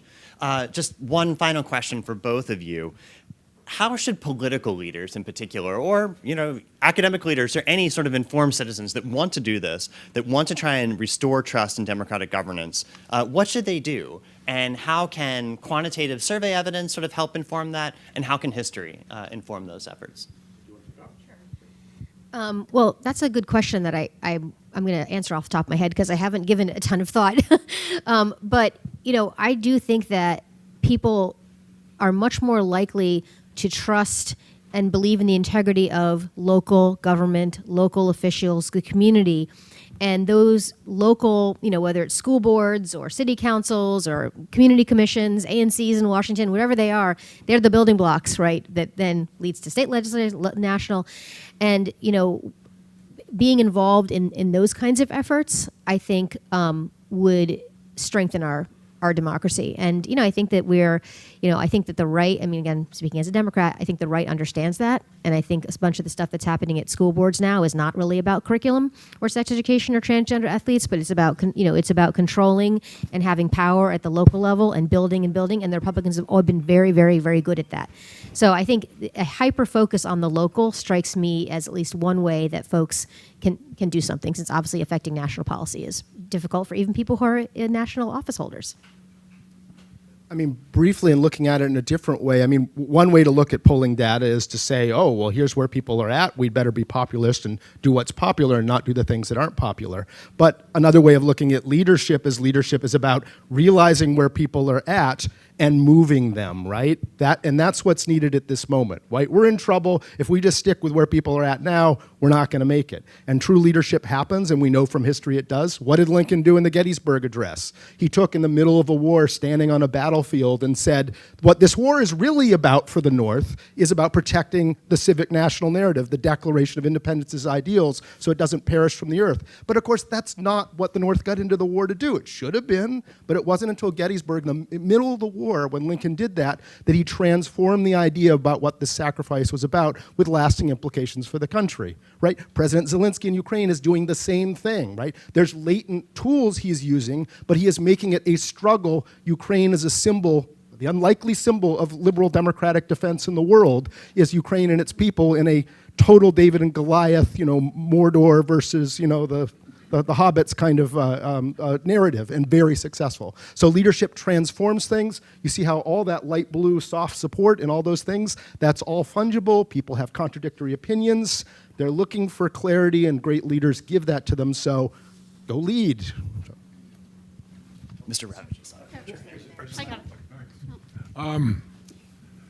This has been fascinating, but I'm trying to reconcile what you have told us with my conviction that what has happened in American politics is that there is a significant percentage of our population that is terrified about the demographic change that is occurring in the United States, and that's the basis of Trump's support and therefore Republican support.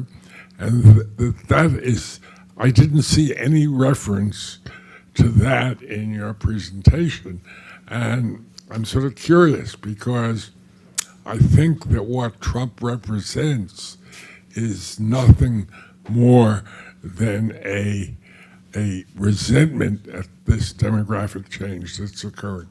Now, is that wrong? And how is that reflected in the polling data? Well, first of all, you're 100% correct.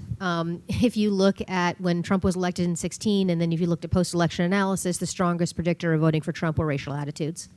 I think that's that's absolutely true, and I will defer to Colin here on history. I don't think it's the first time that racial resentment has driven electoral outcomes in this country, and so I think that is always present. It's always part of it. And while you're right, we didn't sort of directly confront that issue in the research. A lot of the things that we tested around, for example, voter suppression, and you couldn't see the question wording because it was so small, but it talks explicitly about voters of color and people of color and suppressing brown and black, and it's polarized, right? Because for precisely the reason that you talked about, that we have one party that where racial resentment, status threat, however you want to define it, is a driver of vote choice. I think that is a constant, and I don't see it changing anytime soon. I think if you look at the demographic projections, it will take till about 2050 for this country to be majority minority, but even longer, because if you look at how voting works, right? That people who are older are a larger proportion of the electorate. So just becoming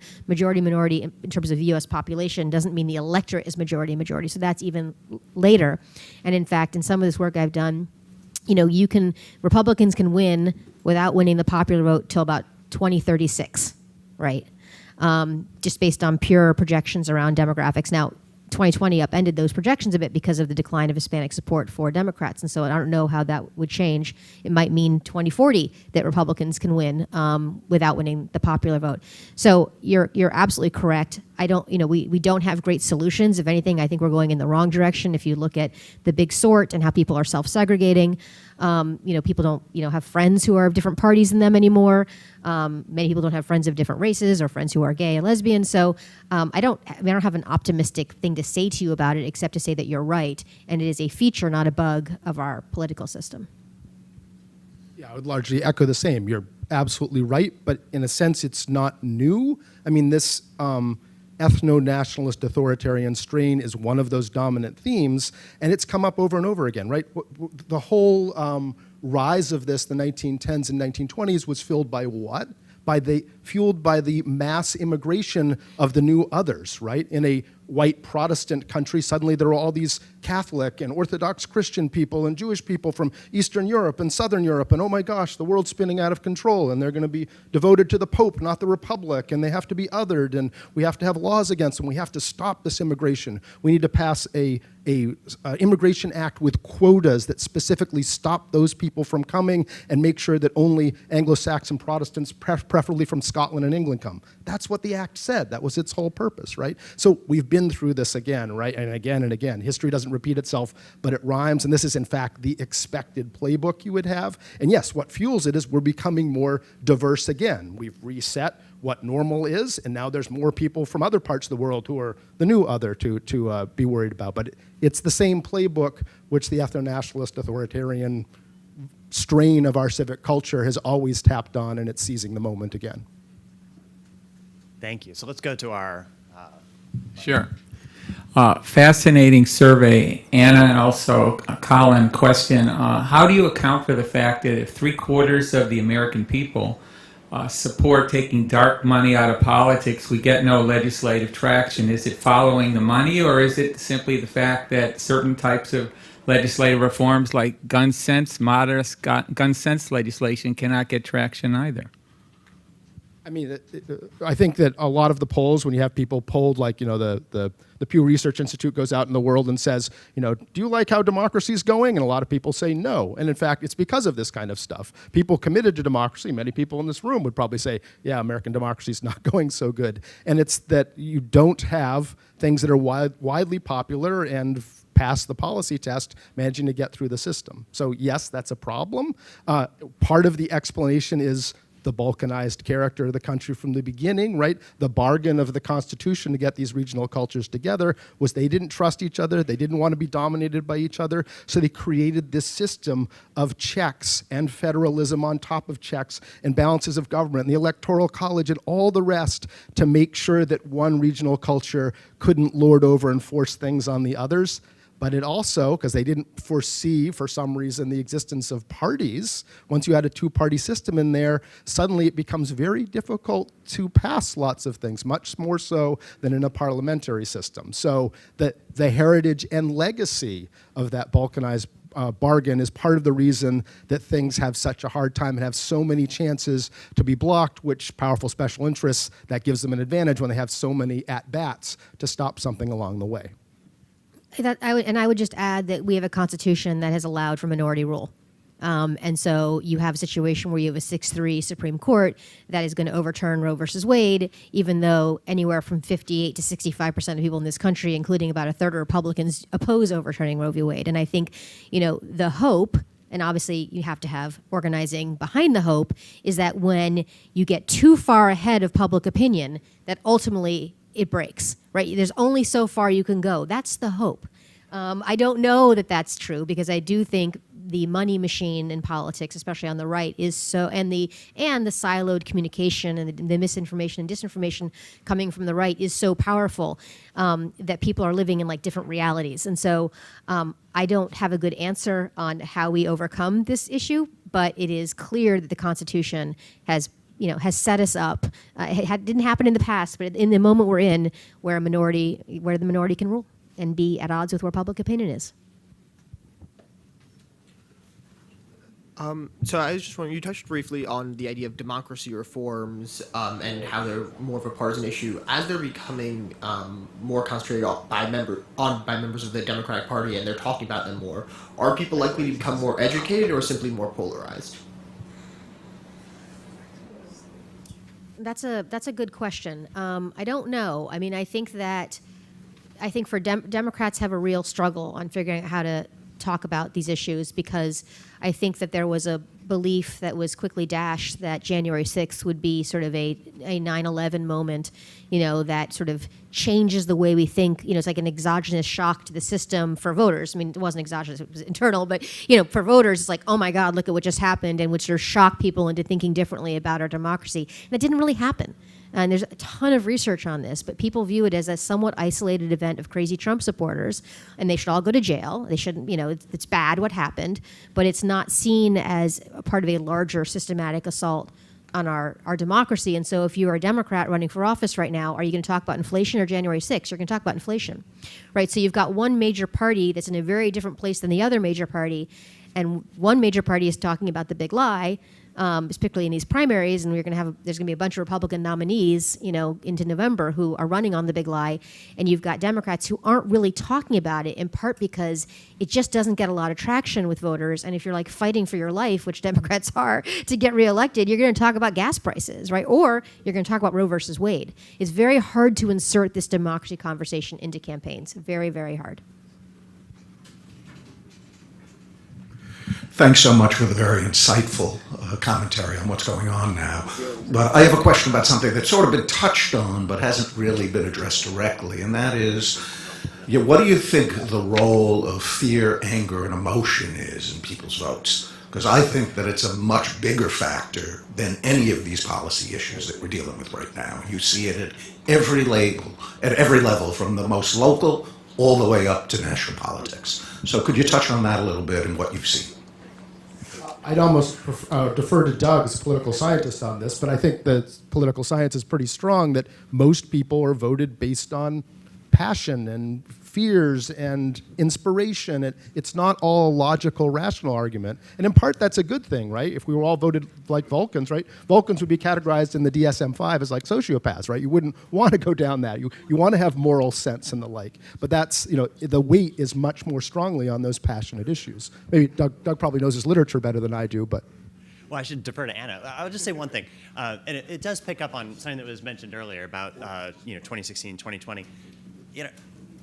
2016 looked like almost any other election with just really modest, small changes, right? I mean, partisanship explains almost everything. And so, you can have the most extraordinary election of our time, first female candidate, the first non-politician since Eisenhower, I guess, but maybe with a little less track record of public service. And pretty much people's voting patterns are, if you ran a 2012 model and just churned out predictions, you're going to get it right 95% of the time. So, I think emotion matters a lot. I think racial resentment matters a lot. But we're talking about changing the minds of a really small number of voters. And it's decisive, but we can almost overestimate the importance of some of this stuff. Like, it is just so partisan that once you know that and a few other things, you can know almost better than anything else that you can predict of human behavior. You can predict vote choice, knowing very little information. Yeah, I have nothing to add. Nothing to add? We have 3 minutes left. We have one more question. Fantastic. Otherwise, I was going to ask about Reconstruction, so this will be much better. Thank you very much for this very informative program. Taking off after the last question, seems to me that the biggest issue is delusion. The emotion and the anger and the anxiety is fueling what Dan Kahneman would say is the fast brain, where people are not using that more deliberative brain to really test their assumptions and to question basic facts. And to me, it's not so much an issue of democracy. If you have a bunch of people in a healthy democracy with very detached from the reality of what's really happening, seems to me the biggest threat that we have. And I'm curious to know of how do you deal with the delusion that's infiltrating the system. If you went back to Nazi Germany, I believe in the 1920s, or when Hitler first came to power, the amount of support for him was very, very little. And then in a very quick period of time, that his delusion swept through the society, and he ended up being hugely popular. I mean, I will just say, and public opinion data only goes back to the 50s, so I can't say about what happened throughout the course of our country. But I can tell you from the 25 years I've been doing this is that, generally speaking, most people are low information voters. They generally are paying more attention to what's going on in their lives, which kids, work. Kids and work are like, really, and then caregiving, which has gotten to be, in terms of the elderly, is becoming a bigger and bigger issue. And we also know from various personality studies that overall social anxiety has increased along with inequality. And so you have a lot of people who are very stressed, just getting through their day and thinking about politics, let alone thinking about it in a thoughtful, deliberate way, is sort of the lowest priority. And so one of the things, and there's a lot of good research on this in political science, is that people do rely on opinion leaders, whether it's, the person at the water cooler who has the strongest opinion at your job, or it's your union rep, or it's your local elected. People look to opinion elites to sort of help them, your pastor at your church, to help you figure out how to interpret this massive amount of information that is sort of bombarding you. And then partisanship is a heuristic. If you know someone's a Democrat, they're pro-choice, they're pro-dealing with climate change, you have a whole set of, what the issues are, right? And so that becomes your shortcut to figure out how to vote in terms of partisanship being the strongest predictor of vote choice. And so I have to assume this has always been true, and that it's very human for people to prioritize immediate needs, and that's how probably Hitler creeps up on people, right? Is because all of this is happening. And I was reading the Ascent of Hitler, that book, and I didn't realize like how organized it was and for how long, right? It didn't just happen. It was actually you probably know way more about this than I do, but I mean, it was actually like huge social networks and money and communication channels. And so it didn't just actually happen overnight. It was like really well planned. And that's where I think the right and disinformation is so scary, is that it isn't just a kind of random bunch of people in their basement, but it's actually systematic, and it's funded, and it's internal, and it's international. And so that is kind of what we're up against. And it's just a very challenging issue to deal with. I do think the one thing that is new now is that the disinformation enabling machine that is the internet, right? In previous generations and crises, when people are stressed out, they don't have time, they're rightly concentrating on other things, they got a lot going on, they want to outsource all of this stuff to those of us where jobs are to do it, right? And tell us what's going on and the like, based on my values, what should I do? But now, suddenly, you can just look at your phone and it's telling you what to do, except it's that algorithm that we were talking about early in the earlier session. The Facebook algorithm is telling you what to do by the troll farm in Macedonia or in Moscow or wherever it is, paid to sell you widgets or to convince you that QAnon is real and stuff. That's the scary part, is that people are busy, and the intersection of that poorly managed disinformation machine is making it very hard to have a shared fact environment, much more so than our previous crises. So you're right, that's one of the big challenges. Thank you so much, Anna and Colin, for a fantastic presentation, and thank you to all of you.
If folks want to make their way back up, we're going to get started in just a minute.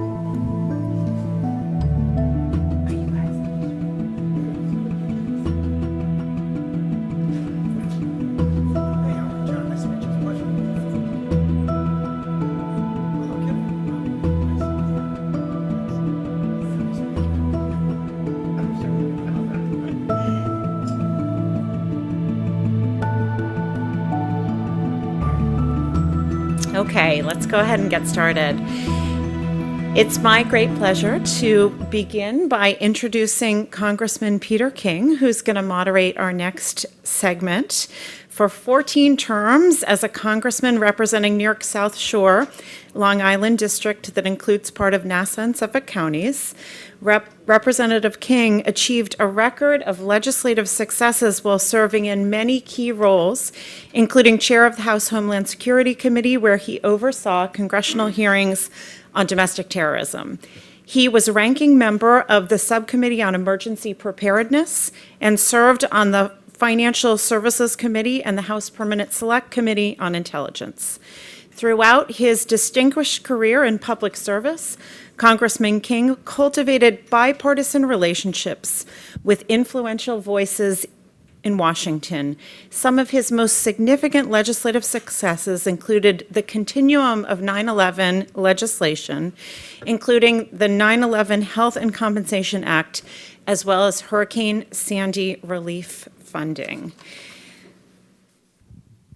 Congressman King is joined today by Congressman John Katko, who was first elected to represent the 24th Congressional District in the U.S. House of Representatives in November of 2014. He was elected for a fourth term in November of 2020. Camillus, New York native, John left his 20-year career as a federal prosecutor to run for public office because he believed Central New York deserved strong, independent leadership in Washington. In Congress, John served as a ranking member of the House Committee on Homeland Security and as a member of the House Committee on Transportation and on Infrastructure. I am pleased to start off our next panel. Congressman? Thank you. Thank you, Dean. And let me at the very outset thank Steve Israel for inviting me to this. And actually, I wasn't the one invited. It was my daughter, Erin, was invited. She's works closely with Steve in the Institute. She's stuck down in North Carolina. I found out last night I was going to be here with my good friend, John Katko. I put that in quotes. He's not really a friend, but we put up with each other. So. No, actually, John's been great. Let me also acknowledge, by the way, a real legend in New York politics, New York government, Dick Ravitch. Dick, it's great seeing you here today. You're really a pillar of New York, and thank you for all you've done. Seriously, John Katko, as the Dean said, was first elected in 2014, and he hit the ground running. He was a great congressman. He was a career prosecutor. He was involved in so many big investigations, organized crime, drug trafficking, even did a special case over in Albania. I served him on the Homeland Security Committee. He was a real fighter, very independent person. So with that, that's the last good thing I'll say about you today, John. But no, we go back a long time. He's been a great help. That's more than you ever said about me, I can tell you. Seriously, let me just go right to the point. The general theme here today, what is the state of bipartisanship in Washington today? And you have been right at the center of that storm. Yeah, well, thank you. And thank you very much for having me here today. The last time I was at a Cornell event, I think I lectured routinely at Cornell's Law School. When others from my office were teaching there, I'd come down and talk about RICO prosecutions and organized crime prosecution. So it's an honor to be back, and it's good to see Steve. And I'm glad he's not in capacity running the DCCC anymore, because that wasn't so fun back then. But you know, Peter's right. And first of all, Peter's a great friend of mine, and Peter taught me very early on, by example, not so much by words. You have to stand up to your own party a lot. And if you don't do that, you're not doing your job, in my opinion, sometimes, because no party's ever right, and you can hear that theme again and again from me today. I'm uniquely positioned to talk about what I believe to be the state of politics from a balanced point of view. I'm head of the moderate wing of the Republican Party called the Republican Governance Group. I am intimately and heavily involved in the Problem Solvers Caucus, which is an equal number of Republicans and Democrats. You can't join unless you bring a Democrat with you. And we meet every week, and we discuss things, and we do bipartisan things. I helped craft the infrastructure bill, and For that reward, my colleagues in my own party tried to remove me from head of Homeland Security because I had the audacity to vote for an infrastructure bill that was bipartisan in nature. So I know firsthand what it's like. I was the first Republican to announce that I was going to vote to impeach Trump a second time. And so I've taken my lumps and I understand what it is. But to me, the state of politics is a stratification that I haven't seen in my lifetime. The far right seems to be getting more and more energy, and so does the far left. And if anyone wants to say that it's only one party's fault, you're not being reasonable here, because you have to understand both parties are going to their corners, and if both parties are going to their corners, that means the middle is there's a group in the middle on both sides that feel very disaffected from their parties. The Republicans do. I'm one of them. I feel that way. I can tell you there's a lot of Democrats that I work with in Congress feel the same way as well. They feel like the party doesn't represent what their points of view are, and we are so far afield from where we once were with compromise that I think it's real danger to our system going forward. I look back on a book that informed me when I was running for politics. First time was a book called Tip and the Gipper, and it chronicled the life of, or the relationship between Tip O'Neill and Ronald Reagan. If you remember when Ronald Reagan came in, how dark a time it was in our country. We had runaway inflation, sound familiar? We had runaway gas prices, sound familiar? And we had a general malaise about what we felt about America. And then along came Ronald Reagan, who everyone thought was going to start World War III. And turns out he ended up compromising with Tip O'Neill again and again. And together, despite being diametrically opposed politically with their viewpoints, they did immigration reform, they did tax reform, they did Social Security reform. Try doing those things today, any of those things today, in the current stratification we have. So I think we're in a really bad spot right now. I think that the previous president helped move us to that bad spot. They also think that there's a lot of ownership to blame on the current administration as well. There has not been one meeting, I don't think, where the Republican leadership as a whole has gone over to the White House and meet with Biden. That can't be the way things are done in this country. You have to have balance, and we're so far away from that, right? Under today's standards, Ronald Reagan would be to the left of me, and that's really saying something. And under today's standards, John F. Kennedy would be a Republican. We are in a bad time, and we've got to get back to the point, and you can hear this again and again from me today, where compromise and understanding the opposing person's point of view is critically important. And there's a lot to talk about that with the media and stuff, but that's how I see the landscape right now. And I do think it can get better, but I think it's going to take either a transformative president or a scare from a third party that takes people from both sides that feel disaffected. I'm not hoping for that, but it may happen. But I do hope and pray that we have a transformative leader in the White House who dares to work across the aisle, because that's what we need more than anything right now. John, polls show overwhelmingly that voters want bipartisanship and compromise. But when you do compromise, what do the bases of both parties say to that? Well, they kick my ass. I can tell you that much. It's a very strange dynamic. The heart or the base of the party is 35, 40% maybe on both sides. I don't know the exact statistics. I'm just giving you an example. Never vote on the other side, ever. And anytime you do vote on the other side, because of what's going on with social media, you hear it in ways you never thought possible before. And that makes it very, very difficult, but you've got to have the intestinal fortitude to do it. But both sides, they hold you accountable to the base and not to reason, not to compromise. Compromise is a dirty word. The Conservative Party is a line in New York State. And this best sums it up. Conservative Party is very conservative in New York State. They didn't want me to run again this term. I'm going to retire again this year, but not because of them. But they made a comment when they were interviewed by a national publication about my race and my activities. They said, this is the Conservative Party chair. We would rather have a Democrat win than to have him win because we don't want to compromise. And that makes no sense, does it? On any stretch of the imagination? None whatsoever. But that's where we are, and that's what I'm concerned about. You mentioned social media. How much impact is there? And can you see it day to day? Like a bill may be introduced that is maybe somewhat innocuous, and suddenly on social media it becomes the most important issue around. Absolutely. Social media is probably one of the biggest problems, that and cable TV, I would say. I feel like my father, and I was saying this when I was younger, when I was growing up, we had ABC, we had NBC, we had CBS, we had public television, right? And what was the worst thing you could say to any news anchor on any of those programs? That they were biased, right? It was, give us the news, don't give us your opinions, right?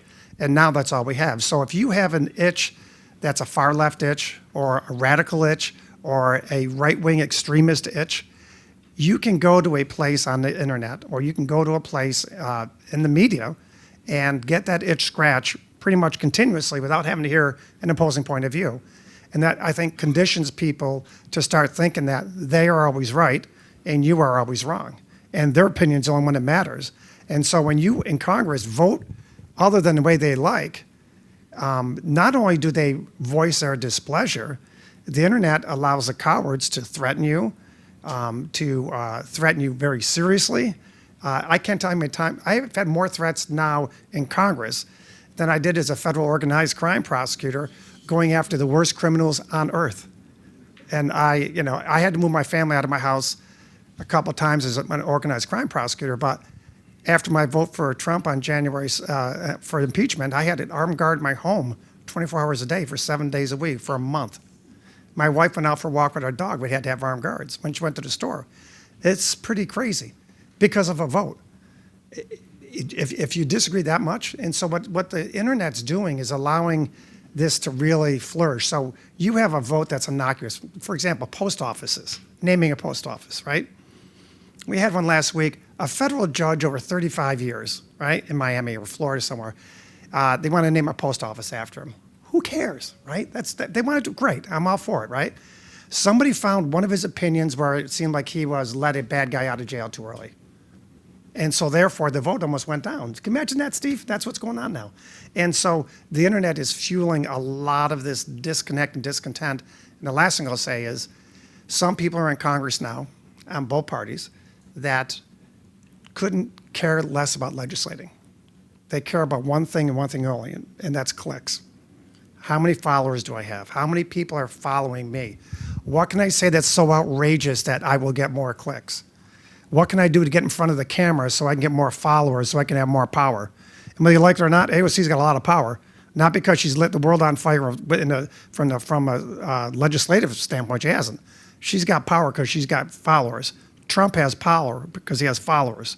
And that's what's really dangerous right now, I think. You mentioned threats at home. I had that once back in, actually several times.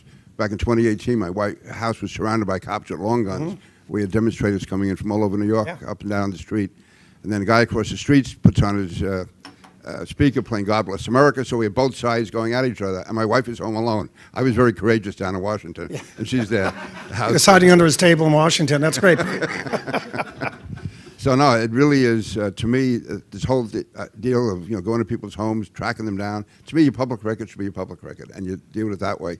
Picketing an office is one thing, but going to people's homes or chasing them down the street is really inappropriate. Can you see any role for the federal government when it comes to social media? Yeah, I do, and I don't pretend to have all the answers, and I'd like to hear from you all on this because this is really coming to a fore after what happened in Buffalo yet again.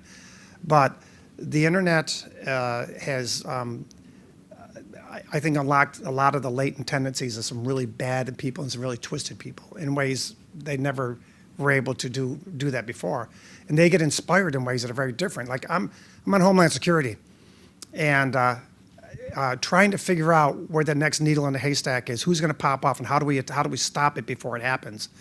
But then you see the guy in New Zealand, for example, and does a mass shooting in New Zealand, or the guy in Norway who goes to an island and kills 77 people or something.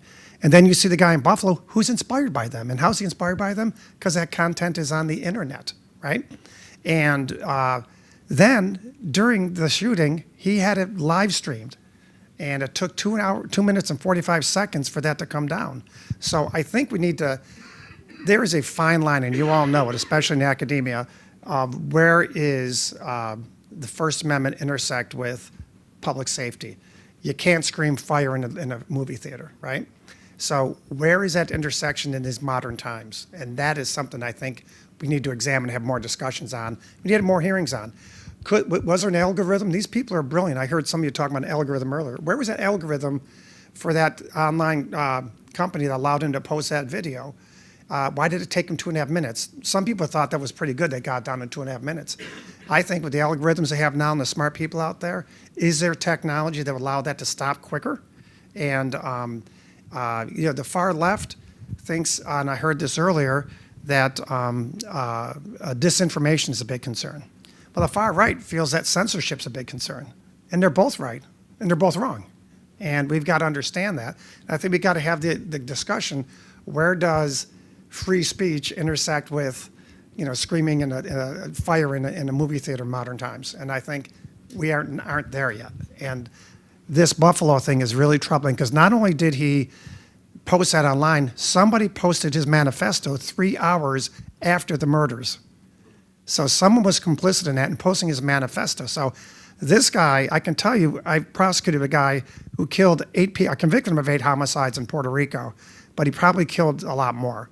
And at 24 years old, he was perfectly content to spend the rest of his life in jail because he had lived out his fantasy. This guy in Buffalo is perfectly content, I can guarantee you, because he lived out his fantasy. He got his fame. He got his manifesto out there. He's now going down in history. Where does that intersection happen?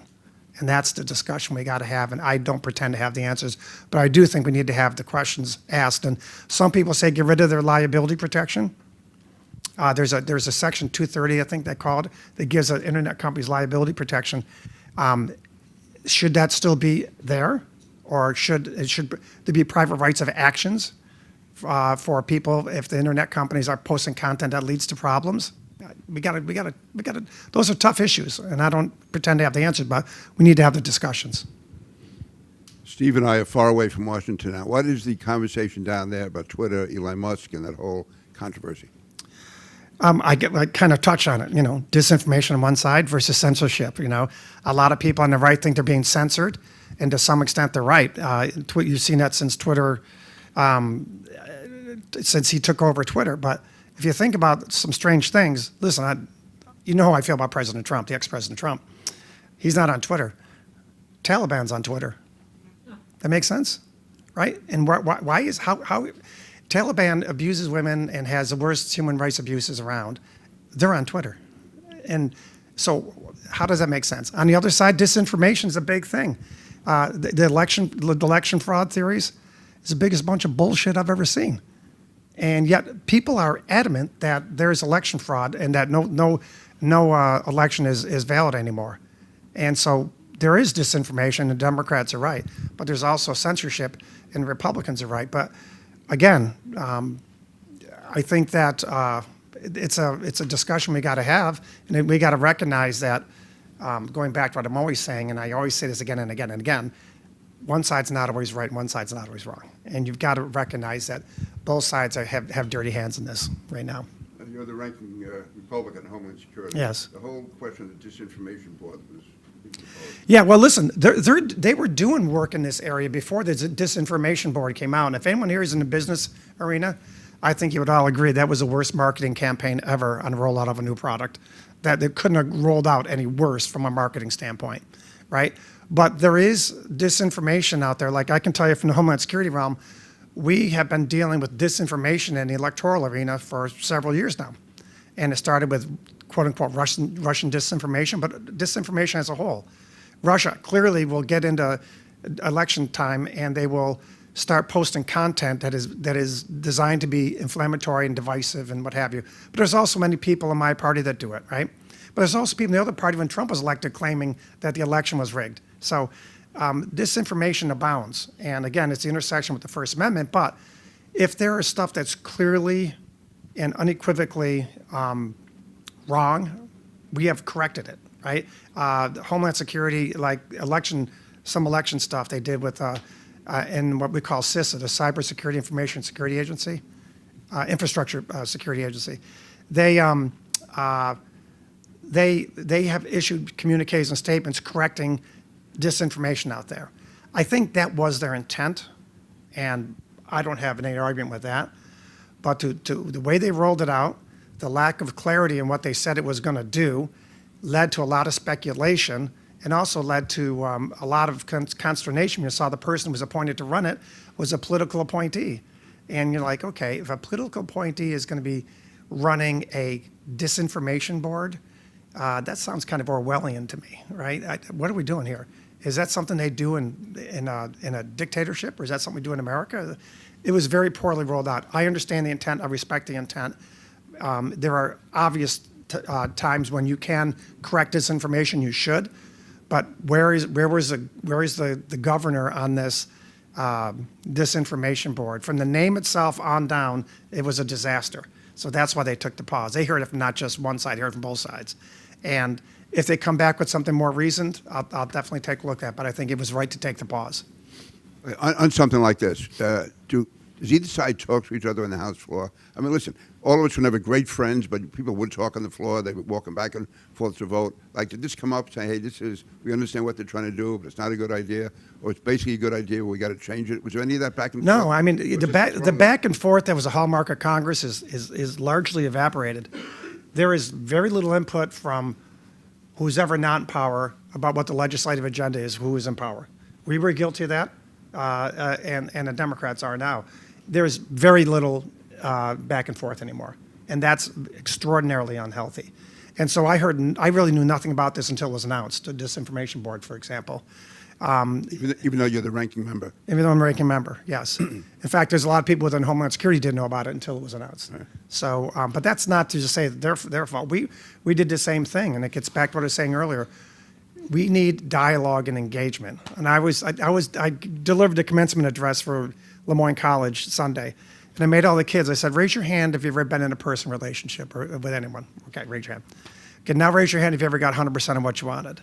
Not a single person raised their hand. And I said, there isn't a single person in business or a single person in a personal relationship who gets 100% they want all the time. So why are we doing that in Congress, and why do we expect that out of our politicians now?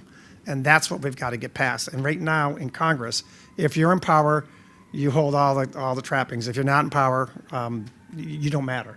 That's not healthy. And first thing they're talking about doing is impeaching. That's like the new thing. Everybody's going to get impeached. Like, Trump deserved it, but like a lot of them, I think it's overdone, right? And that's a real problem. Okay, let's get down to it. Why aren't you running for re-election? Well, I've been in government service since I was 28. I'm going to be 60. 10 years ago. Yeah, right. I'm going to be 60 in November. I've put my wife and my family through an awful lot. And we lost all four of our parents, my wife and I, in the last 3 years. It gives you some perspective. And I had a very easy decision to make, and that was, do I want to spend what's left of my good years with a bunch of knuckleheads in Washington, or do I want to spend it with the people I love, my family? And that was a pretty easy choice. So, yeah. I was hoping you'd say that once I left Congress, there was no... Yeah, I was devastated when Pete left. Yeah. Actually, Pete had more of an influence on me than you could possibly understand. I truly respect him. One of the first things I remember in Congress was the Republicans were in control, and I think you were still there. You were still there, and they didn't want to fund Homeland Security. Remember that? And Pete went off the rails crazy, and I looked at him like, man, he's a badass. He fights against his own party. I'm like, I can do this, and he taught me, and he really taught me. You really carried it all the way. Yeah, I did. I took it to another level, I guess. So, do you see any hope? Let's say, let's assume the Republicans win big in November, which could happen. Democrats will win big in other years. We could win big this year. Is there any thought of coming together for the next two? We're going to go through another war of attrition for 2 years after that.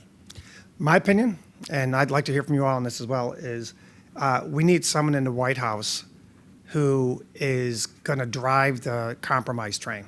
And if we don't have that, I don't see how the people in Congress can have the cover they need to do it, right? Mm-hmm. Reagan took a lot of bullets. Don't forget, Reagan, everybody talks about Reagan, Mr. Conservative. He raised taxes.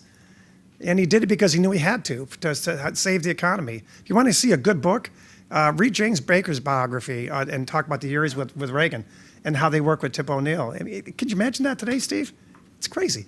So I do think it's going to have to be, I think we're going to lurch and crawl to 24, and I'm hoping in 24 that whatever happens, if Biden's reelected, whoever comes in, that they get the message that we're sick and tired of the stratification. We're sick and tired of being disaffected from our parties.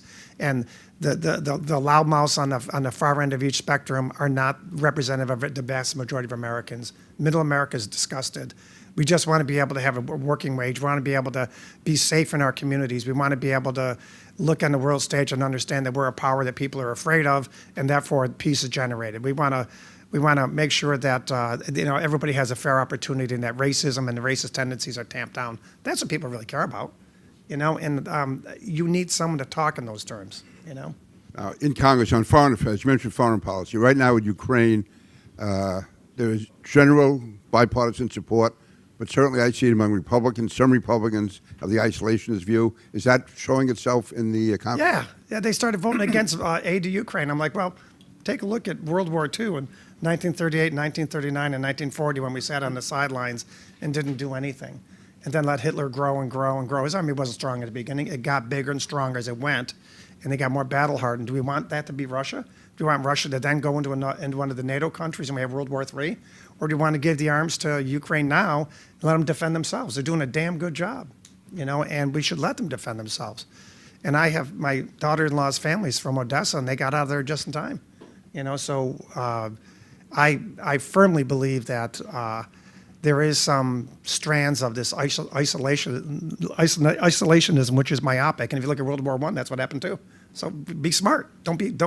If you're not a student of history, you're doomed to repeat it, and we can't repeat it. I think Steve would agree with this. So we used to have some discussion on foreign policy. Is Ukraine being discussed, or is it just people support it and hardcore is against it and leave it at that? Is there any attempts to? I can tell you one of the most moving moments in Congress for me, the saddest moment was January 6th. One of the most moving moments was when Zelensky addressed the House and Senate. And to look at that guy in the screen, and all I thought to myself, this was like 8 weeks ago, I'm like, guy's a dead man, and look at him. I thought for sure he wouldn't be around. Look at him. He's persevering. But the strength he showed and the resilience he showed, I felt like we were the most unified that we've been since I've been in Congress at that moment, because everyone wanted to help him. But now the internet's churning out this stuff, and the far right people are getting pressured because they're not why are we giving money to Ukraine, and all this nonsense that's out there on the internet. And so now you're starting to see cracks in that support. But I think generally speaking, people are very supportive of it. And the ironic thing is, everybody in the Republican Party wanted to arm Ukraine before the war started. They wanted to pour arms into him before the war started. Obama wouldn't arm them. Republicans wanted it now. Right. Biden is arming them. Right. Republicans against it. Now Biden's arming him, but Zelensky early on said, it's probably too little too late, but we'll take it. But I think now the aid is the stuff we're giving them is helping them survive. Mm-hmm. And we need to get them everything we can to avoid World War III. Much better to have Russia go back with a bloody nose than for us to have Russia feel like they can take over Ukraine and then start moving into NATO countries. Do you think there's any room for compromise on that? Yes, I do. I still think there's enough people. Even though that aid package had detractors, we still had plenty of Republicans vote for it.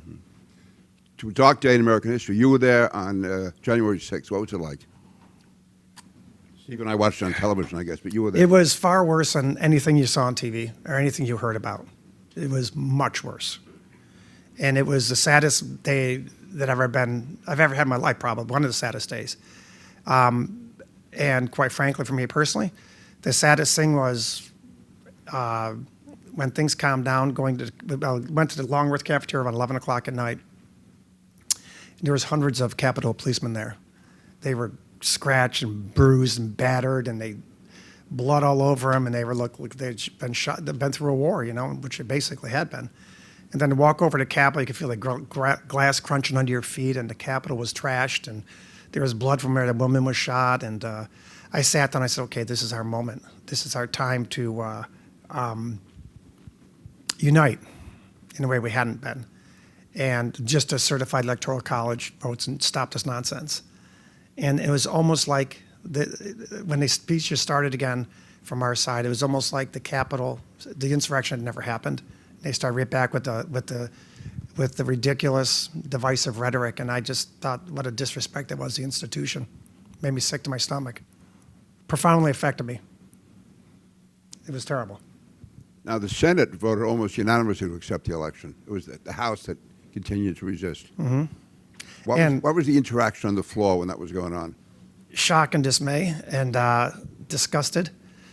And any profanities or anger? I mean, I just looked at these people who were, some of them were my friends, and I looked at them and I'm like, you got to be kidding me, right?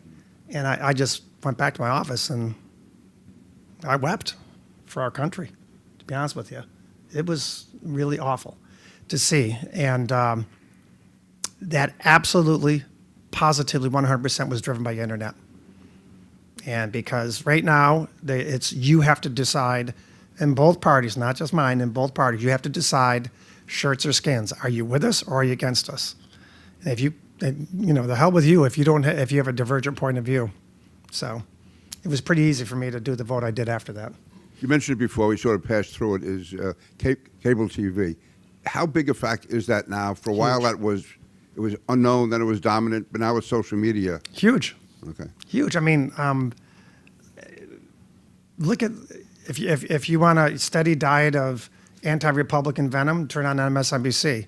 You want a steady diet of anti-Democratic venom, watch Hannity or watch Tucker Carlson and some of his crazy stuff, right? You can go anywhere you want to go and you're not going to get an opposing point of view. You can't get that at home, right, with your spouse, right? Geez, you can't get that in the business world, but you can get it in the political world, and that's really troubling to me. And I think it's incumbent upon the networks, especially, to try and thread that needle better than they have. And listen, whether you like Trump or not, there is something behind what his movement was. You should understand that. You shouldn't just vilify it and hate it, because you're ignoring blue-collar workers if you do, and you're ignoring the change in political dynamic. You're ignoring the fact that Hispanics are coming to the Republican Party. I mean, so you got to understand that. And on the other side, we've got to understand that people really are concerned about student debt.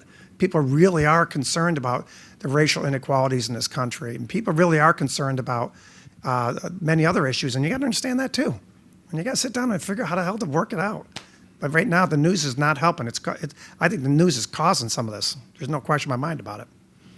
What was the reaction in Washington to the reapportionment, which was first overly Democratic, then sort of helped Republicans, now it's sort of back in the middle again? Well, Steve and I were discussing this before, too. I think if my mom was still alive, she'd say, see, that's what happens when you're a pig, when you get too greedy, right? And look what happened in New York State. New York State got greedy and they got stupid, and Democratic judges whacked them, right? And now we're going to, instead of having maybe 6 seats that we would have kept, or 4, we're probably going to have 8 or maybe 10. And it's strictly because they got greedy. And the Republican states, the same thing in Ohio happened the other way. Republicans got greedy and the judges whacked them. And that's good, great. It's a great sign of our democracy. Still, the heartbeat of the democracy is still alive and well, because they fixed some of the inequities. But don't be piggish, As chairman, as ranking member in Homeland Security, do you have any contact with the Senate at all in Homeland Security? Oh, yeah. You do? What do you do with? I work very closely with Portman and Tristan, what's the senator's name? Peters, Senator Peters, yeah. We met with him. We meet with every so often, and we co-sponsor each other's bills. And we, Homeland Security generally is very, very bipartisan, and that's one of the reasons why I was so drawn to it. Plus my background. Everybody wants to keep their country safe, and everyone wants to keep the country safe from terrorism. 5 years ago, it was all about ISIS-inspired violent extremism here.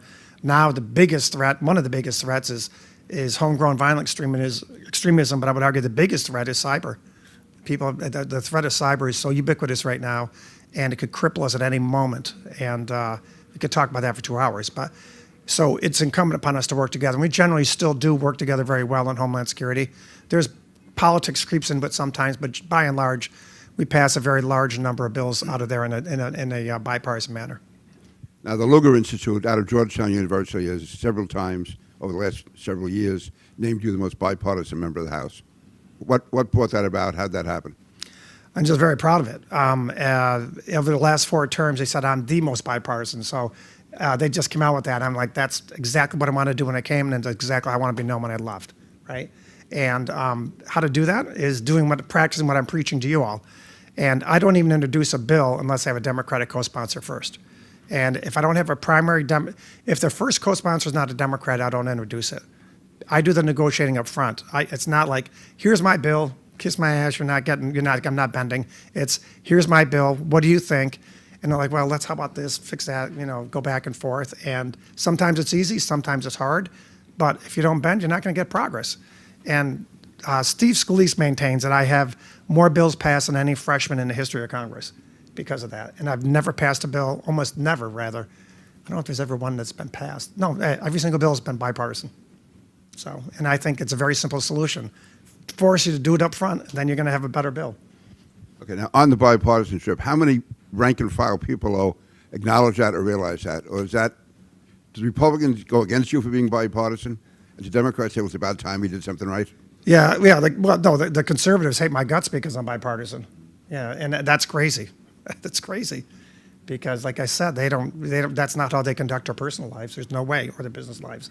So, but they demand 100% fealty or nothing.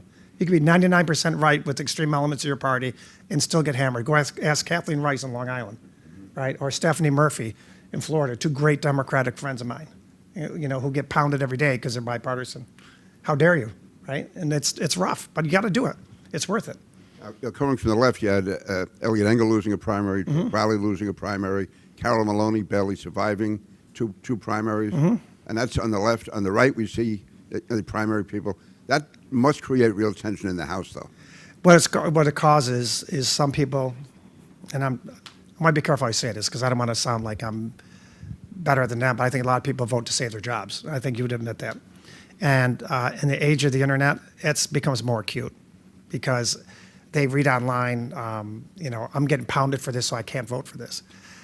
I wish I had $5 for every person that came up to me about the election certification, looked around, made sure no one was listening, and said, "You're right. We should certify the election. It's simply ministerial duty, but I don't want the primary. I don't want the hassle back home." That profoundly affected me because what the hell are you here for? It's not about you. It's about the country you serve. And if you're not worried about the selflessness of serving your country, you shouldn't be here. Way too many people are here to save their jobs. I think you'd admit that too. And that's why I think term limits are really important. So mine was self-imposed, but I think term limits would solve a lot of that. One bit of irony as far as bipartisanship. My understanding is that when you negotiate with the Democrats, the January 6th Commission vote was basically what Republicans were looking for. They got everything in there they wanted. President Trump heard about it, forced Republicans to vote against it. And now the bill that came in after that is much more severe than yours would have been. You want to explain that? My Irish mother always told me never to say "I told you so," but I told you so, man. I told you so. The January 6th Commission started out basically structured like it is now. And I worked with Benny Thompson, the head of the Homeland Security Committee, the Democrat, and we got it back to the middle, where you couldn't even issue a subpoena without Democratic, you had to have consensus from Democrats and Republicans. There was an equal number of Democrats, equal number of Republicans. None of them could be politicians. The leaders in both House and Senate. That's similar to the 9/11 Commission. Right, similar to 9/11 Commission. Very pattern, very similar after that, and it was wildly successful. And it would have been done by December 31st, so when anything that bad that came out, it would come out in January, you deal with it. And the whole focus of it was, how did the Capitol have such lax security? How did they miss this? And how was the Capitol Hill Police have such poor leadership? Let's fix those two things. And instead of that, they now have not arguably, it is partisan. And the next few weeks, they're going to see just how bad their decision was because they're starting to have the public hearings. And they're having them at night for a reason, so everyone can see them on TV and everyone can see the spectacle. And I think a lot of people in my party think, everybody's over that. I'm like, they're going to get a stark reminder over the next few weeks what the hell happened. And you don't know what's going to come out, but I have some ideas, and it's not going to be pleasant. So you guys blew it on that one. And that's a good example. Bipartisan, consensus from both sides. They even got Pelosi to bend and accept it all. And it was put in the trash heap because someone said, "Thou shalt not support it." Crazy. What does that do as far as leadership? Because basically, you were working with the leadership in your party and the other party to get it done. Yeah. Then your own leadership pull a rug out from under you. Yeah. That's all I'll say. Okay. Yeah. Okay. Do you remind them how they screwed it up? No, I tend to do what I have to do and shut my mouth. I did the vote. I did the impeachment vote, I get a call every single day from some networks who want me to come in and talk about nothing but January 6th and the impeachment. And I'm like, how about talking about Homeland Security? How about talking about the things that we need to talk about to keep our country safe? And they're not interested in that. So I'm not interested in bashing people. I speak through my actions, not my words. And I don't think there's much benefit in. History will people will understand that was a poor choice on their side. There's only a few minutes left. Any final statements you want to make? And Steve, any questions from the audience? Yeah, I'm happy. Any questions about? Go ahead. Dick Ravitch. I supported the problem Go ahead. caucus. Why are there so few members to it? There's the problem. He said he supported Problem Solvers Caucus. I don't know if you heard that. He says, why is there so few members? Well, there's 29 Republicans and 29 Democrats. That's 58 people. And I would argue that the biggest piece of legislation that's passed this term is infrastructure. Yep. And that came from us. I know. I wrote the report in 2017, freshened it in 2021 with Connor Lamb from Pennsylvania, presented it to a group of governors, senators, and members of Congress in Annapolis, and then I knew it was I knew it went well because the senators took all my report, my ideas, and took it for themselves. and made the bill. So I don't care. I'm very proud of that. And the best piece of legislation that came out of Congress was that, I would argue, and it came from problem solvers. So are we as effective as we can be? No, but do we at least an example of what can be done when you work together? Yeah, absolutely. No, I agree with you, and I know you did that because I heard about it from Josh Gottheimer. But I don't understand why the polarization is so intense, so that it's still, less than 20% of the Congress joined the House. Joined this bipartisan. A lot of people won't join it because they know they'll get a primary right away. A lot of people won't join the moderate wing of the Republican Party. We changed from the Tuesday group, which everyone knew about. We called them the Republican Governance Group. It's about governing, right? Some people are still worried about joining because they do it. The internet will start chirping and back home, and next thing you know, they got a primary, and then they're panicked because they might lose their job. I'm like, well, who cares if you lose your job? Okay, that's not why you're here. You're here to lead.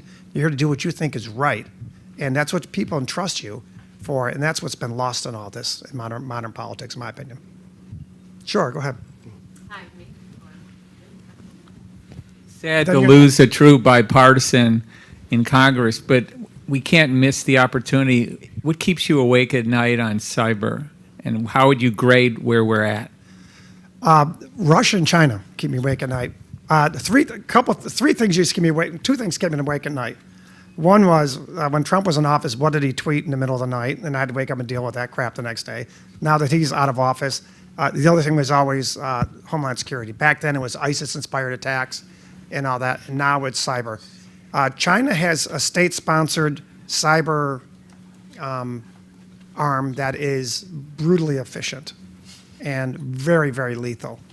Russia has a series of criminal groups within Russia that operate under the imprimatur of the Russian government, and they're their proxy.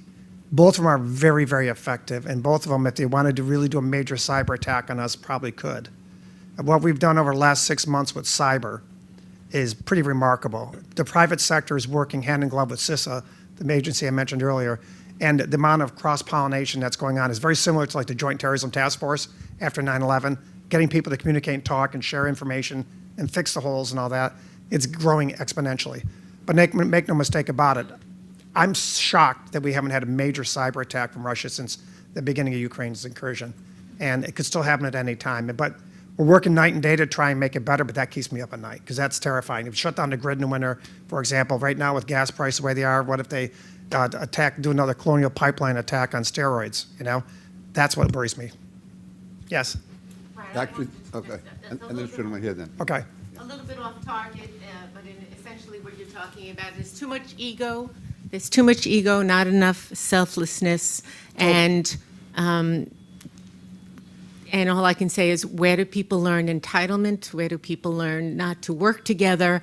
And I have to go all the way back now to the home and the way a lot of us bring up our children not to work and just to be more entitled. And I think sometimes, somehow, political aside. We got to get down to basics of teaching respect. You use the word disrespect. Nobody respects anything anymore, and we see it all.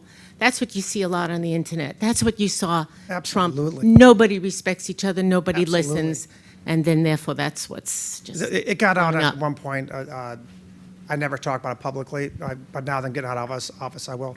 I adopted 2 foster kids, and there was even the nasty things they said about that when I got out one time were just stunning to me. My wife and I adopted 2 foster kids. One of them just graduated from college last weekend. It was pretty amazing. Thank you. But even that, and I think, you know the cowards when you're growing up, right? Cowards would never say chirp in your face. They chirp when you're not around, right? Well, now they can chirp in the comfort of their own home and never think twice about it, right? And, you know, that's why teen suicide is at its all-time high. The amount of cyberbullying that leads to suicide, holy crap. You know, so that's the internet is completely changed the way Americans conduct themselves in this country. There's no question about it, in the world. Gentleman over here. Congressman, you mentioned the third party, and just wondering, given where things are in the Republican Party and given where things are in the Democratic Party, people who are who share these common beliefs that you're discussing, should efforts be put into a third party, or should we be working to fix our own parties? Well, we have a third party, and when's the last time they got a real scare? They put a real scare into the system. And when Reagan got elected, right? Wasn't Reagan? Yeah, and when was it? What? John Anderson. Anderson ran. He got 20% of the vote, right? And then Reagan won. Right, and then after that, Ross Perot. And after that, Ross Perot too, with George Bush. Those, you know, when people feel disaffected, you see the rise of the Independence Party.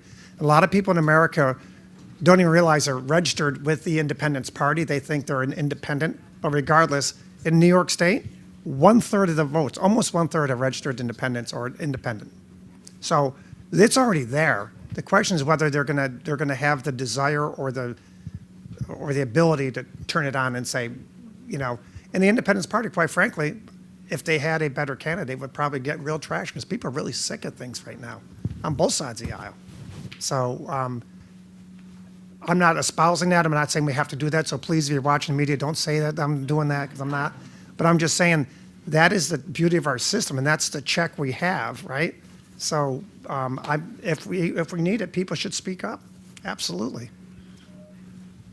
Steve, are we? I think that wraps us up. Okay, well, let me thank John Katko, great friend, great congressman.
I have the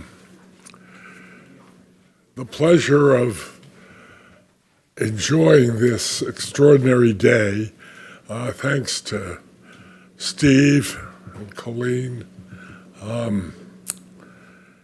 But I also have the additional pleasure I just learned of introducing two friends to you all. Steve Israel, former member of Congress, former chairman of the Democratic Congressional Committee, now devoting his life to making this country a safer and sounder place to live. And his dear friend, Adam Schiff, who you all know as a major member of Congress from California, who has an extraordinary political future ahead of him with many, many options that will unfold over the next few years, because he is so smart and so respected amongst his colleagues and amongst anybody associated with Democratic politics. So it's my pleasure to turn this over to Steve and Adam, I know that you will benefit, as I will, from their wisdom.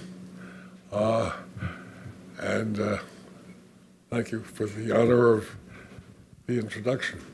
How about a big hand for Dick Ravitch for everything that he does? And again, Dean Barry, thank you for your leadership of the Brooks School, for being such a wonderful host, creating a platform for the Institute of Politics and Global Affairs. I do want to recognize a special guest, and he is the Deputy Director for the Majority Leader of the United States Senate, Chuck Schumer. Let's recognize Garrett Armwood, who is with us. Garrett, thank you for everything that you do for the leader. Congressman, we've had 3 sessions so far. We just heard what I thought was a scintillating perspective from your colleague, Republican John Katko, who chose not to run for re-election, who negotiated the January 6th commission resolution that ultimately did not receive Republican support, and made the case that it ended up being a less favorable bill for Republicans because the Republicans wouldn't support it, had no stake in the game. Talked very much about compromise. We had a conversation with Anna Greenberg and Colin Woodard about tribalization. We commissioned a poll of 2 congressional swing districts and the national population on attitudes towards democracy, and received some fascinating insight on that. And we began with a conversation with Amor Naman from Cornell University, one of the smartest people I know on media misinformation, disinformation, and manipulation, and 2 colleagues in that space. For the next 45 minutes, we're going to leave as much time as we can for questions, because the only thing that stands in the way of your lunch is Congressman Schiff and me.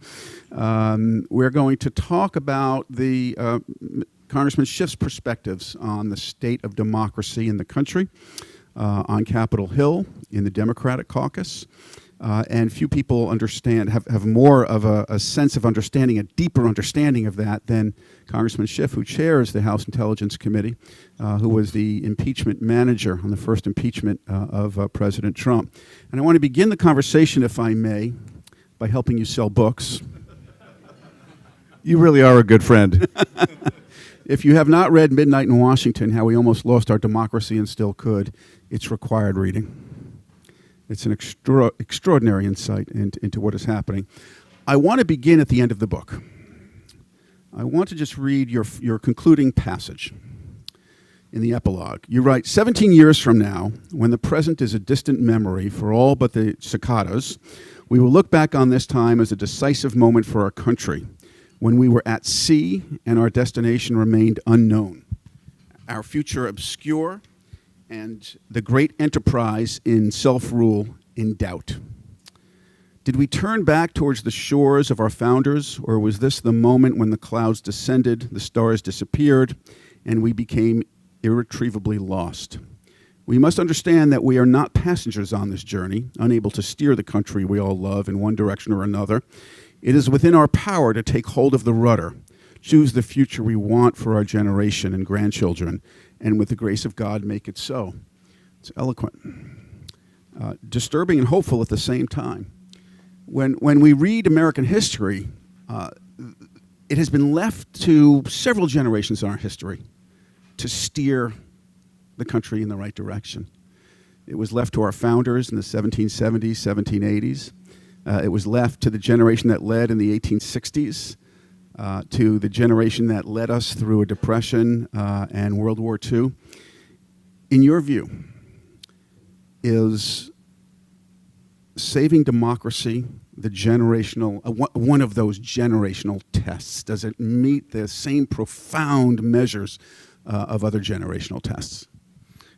Well, I think it does. And first of all, Steve, thank you very much for inviting me. Thank you for everything you do at the Cornell Institute and what you've done as a member of Congress and since leaving Congress. I want to acknowledge my wife, Eve, who has helped me serve in public office and for whom I would have this opportunity. And Dick, thank you for those very, very kind words. I had a conversation with some dear friends of mine out in Santa Barbara who are husband and wife in their mid-90s, and I asked them very much the same question from the perspective of two very sharp 90-something-year-olds. I said, have you ever seen anything like this? And they said no. They said, we remember the Great Depression, World War II, Korea and Vietnam, the Civil Rights Movement, the Cuban Missile Crisis. They ticked off all they had lived through. And they said through all those times of tumult and turmoil, we never had any doubt about whether America would emerge or whether America would emerge as a democracy until now. And it was really, I have to say, quite staggering to hear from someone who had that kind of historic perspective that these times were not only unprecedented, but in terms of the threat to our democracy, a greater challenge than even what we experienced during World War II. So I think this is a generational challenge. And what makes this, I think, so insidious compared to those some of those prior conflicts is the threat to our democracy comes from within. One of the enduring images for me of the war now raging in Ukraine is the image of a Ukrainian man throwing himself in front of a Russian tank. And the tank stops and then lurches forward again and stops again. And I marveled at the courage of that Ukrainian man and all he was willing to sacrifice. And it made me ask, what are we willing to sacrifice here to protect our own democracy? It is not the same kind of sacrifice as we experienced in World War II or as Ukraine is facing now, but it is no less a real threat to our democracy and one that we have to wake up to. We are witnessing a Republican Party leadership that has devolved into a kind of anti-truth cult of the former president's personality. And it is posing, I think, an existential threat to our democracy.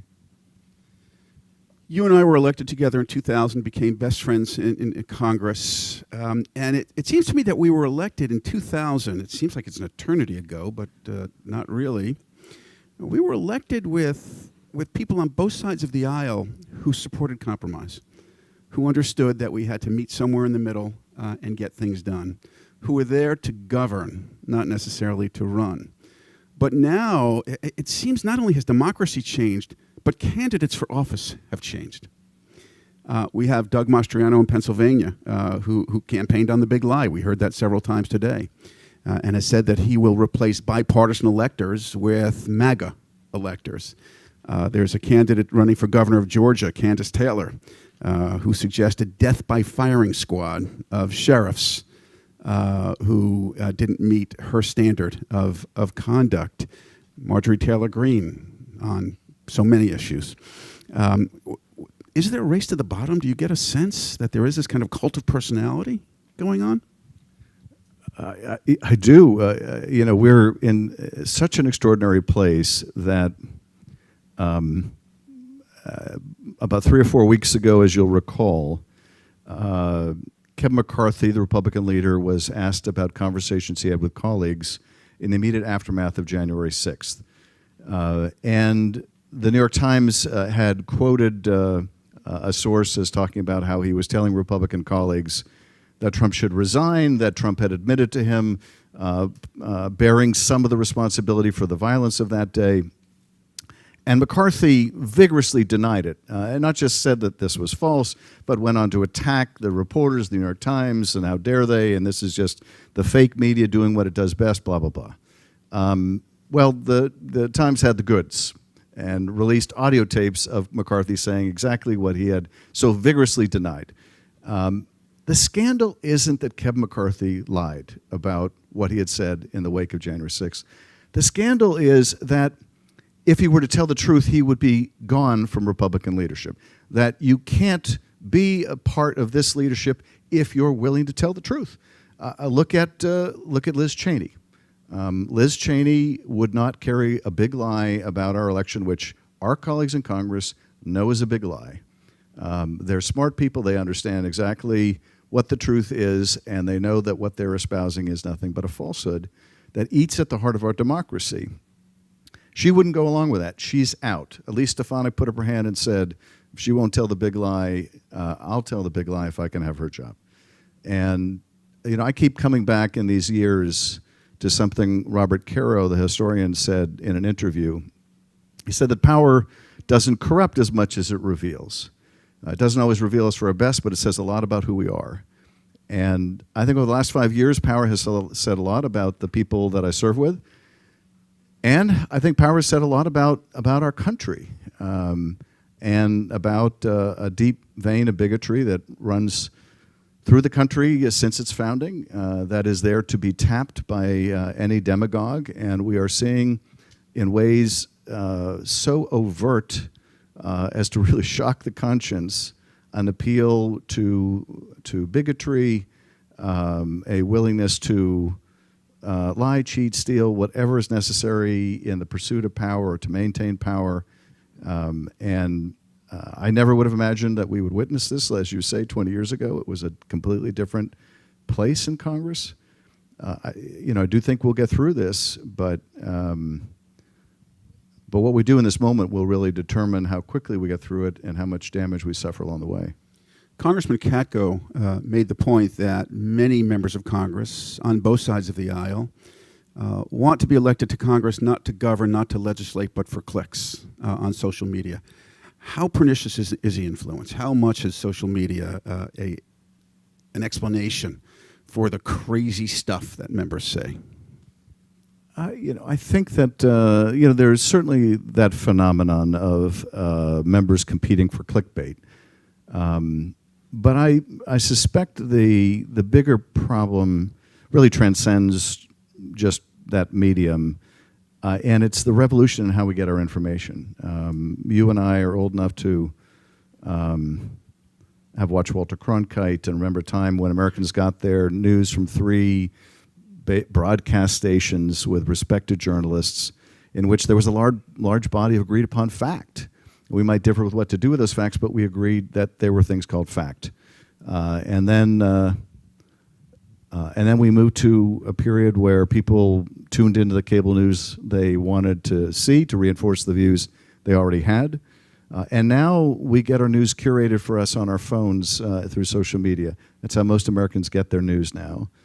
And that means that those algorithms know what we like and don't like, what we share and don't share. They show us only what we want to see. And it makes it so difficult to communicate, but it also accentuates the extremes because the algorithms amplify for engagement, which is a nice way of saying they amplify for fear, hate, anger, and division. That's what keeps people on the platforms. That's what sells advertising. But that's what also, I think, in very significant part has so polarized the Congress, so polarized the country, where neighbor can't talk with neighbor anymore, with people, marriages, relationships breaking up over who the President of the United States is. And so I do think that the information revolution has played a major force in this kind of disruption we're seeing. Now, the House has passed several bills meant to strengthen resilience, rebuild resilience with respect to democratic norms, strengthen democracy. One is protect our democracy, we the people. Quite a few bills have been passed in the House. What are your legislative priorities? What do you think must be done in order to return to a respect and a coherent agreement by the American people on democratic norms?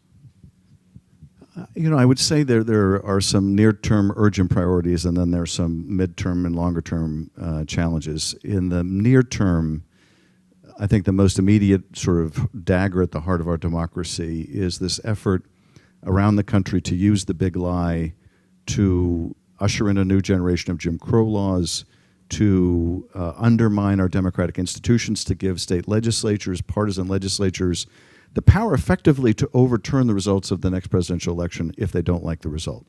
To do it with the patina of legitimacy by empowering a legislature through no fact-finding process, but to declare fraud and therefore change the result.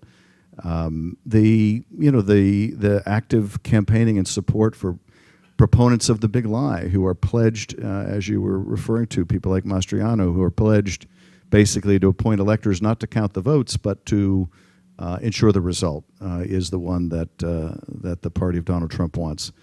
This, to me, is the most urgent near-term priority. The worst, in my view, the worst-case scenario is not that Donald Trump runs again and that he wins. That is not the worst-case scenario. The worst-case scenario is that he runs again and he loses, and the election is overturned. And we cannot disregard that as a possibility. In the longer term, there are, and I think to attack that, the voting rights legislation from a legislative point of view is the most important, the most foundational. There are reforms that we are working on, I hope on a bipartisan basis, for the Electoral Count Act to remove some of the ambiguity. This is a centuries-old bill, or a century-and-a-half-old bill, the Electoral Count Act, that essentially sets the rules for how Congress counts the votes after the election. It determines how much the states have a role, how much Congress has a role in that process. It's very poorly written, it's very ambiguous, and God help us if we have to come down and depend on an interpretation of that act for who wins the presidential race. So it ought to be a bipartisan priority to really clarify that law. But, I have to say, one of the things that, one of my takeaways from the last several years, after 2 impeachments where the evidence was quite overwhelming, you can have the best drafted Constitution, you can have an Electoral Count Act written by the Lord Almighty, and it won't be enough if people don't live up to their oath. It won't be enough if they don't give that oath meaning with ideas of right and wrong, if they're not willing to accept things that are plainly true and reject things that are plainly false. And this gets really the bigger, heartier question, which is we discovered, I think, in the last 4 years how much character matters in office and how much character matters in particular in the highest office in the land. And we're going to have to be much better discerners of character, because at the end of the day, we need people to do their job and not simply adopt a view that whenever their party loses, it's somehow illegitimate and they're willing to change the rules, change the results, no matter what. We're going to begin taking questions in about 5 minutes, so line up at the mics if you have a question for the congressman. I've got two more, actually 3 more. See what happens when you're in Congress. You just keep adding it up. Congressman Katko shared his perspective on January 6th, where he was, what he was doing, and what happened that evening. Can you share with us for a few minutes what you were going through, what your colleagues were saying to you, and what you witnessed the evening of January 6th when you went back to the floor? Sure. I had suggested a few months before the 6th that I had suggested to the Speaker that we assemble a small group of members to try to anticipate everything that might go wrong. What happens if the Electoral College is tied? What happens if a state sends more than one slate of electors? What happens if the Vice President doesn't do his constitutional duty? And she thought that was a good idea, and so we established this small group of members, and we would get together every week or every couple of weeks We talked to outside constitutional scholars about all the things that might go wrong. In short, we anticipated everything that could happen except, of course, what happened, a violent attack on the Capitol. But as a result of having made this suggestion, she asked me to be one of the managers of the opposition on the floor that day to the Republican effort to overturn the results. And so I was speaking on the floor, I was listening to what my Republican colleagues were saying, I was making notes. I really wasn't paying attention to what was happening on the Mall. The first sign I had that something was amiss was I looked up and the speaker was not in her chair, and I knew that she had intended to preside for the whole session. And I thought, that's strange. And then two Capitol Police officers rush onto the floor, grabbed Steny Hoyer, and whisked him away so fast I remember thinking to myself, I've never seen Steny move that fast. And then the police came back and made successive announcements of, rioters in the building, the need to get out our gas masks. They were in these hermetically sealed pouches under our seat, and we were all fumbling with them and couldn't get them open. I finally figured out how to get mine open, was helping some of my colleagues get theirs open. Once you did open the thing, it wasn't a gas mask like you think of. It was a polyethylene bag you pull over your head. And the idea of pulling a bag over your head doesn't come naturally, I have to tell you. There is a fan on the thing that circulates the air so you don't asphyxiate. And so the fans start running, and there's all this buzzing in the chamber, which just made it even more surreal. And finally, the police came and said, you need to get out. And suddenly there was a scrum at the door to get out. And I waited, in part because this was the beginning of COVID, and a lot of my Republican colleagues had no masks, and I didn't want to be in a scrum with them particularly. But also, I still felt reasonably calm, and I could tell many others didn't, and I was content to let them go ahead. So I'm waiting. It's now becoming very urgent. The rioters are banging on the doors and breaking glass, and a couple of Republicans come up to me, and one of them says, "You can't let them see you," meaning the insurrectionists. And the other one says, "Yeah, that's right. I know these people. I can talk to these people. I can talk my way through these people. You're in a whole different category."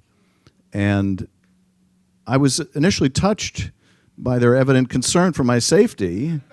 And then I thought, if you sons of bitches hadn't been lying about the election, I wouldn't need to be worried about my safety. None of us would.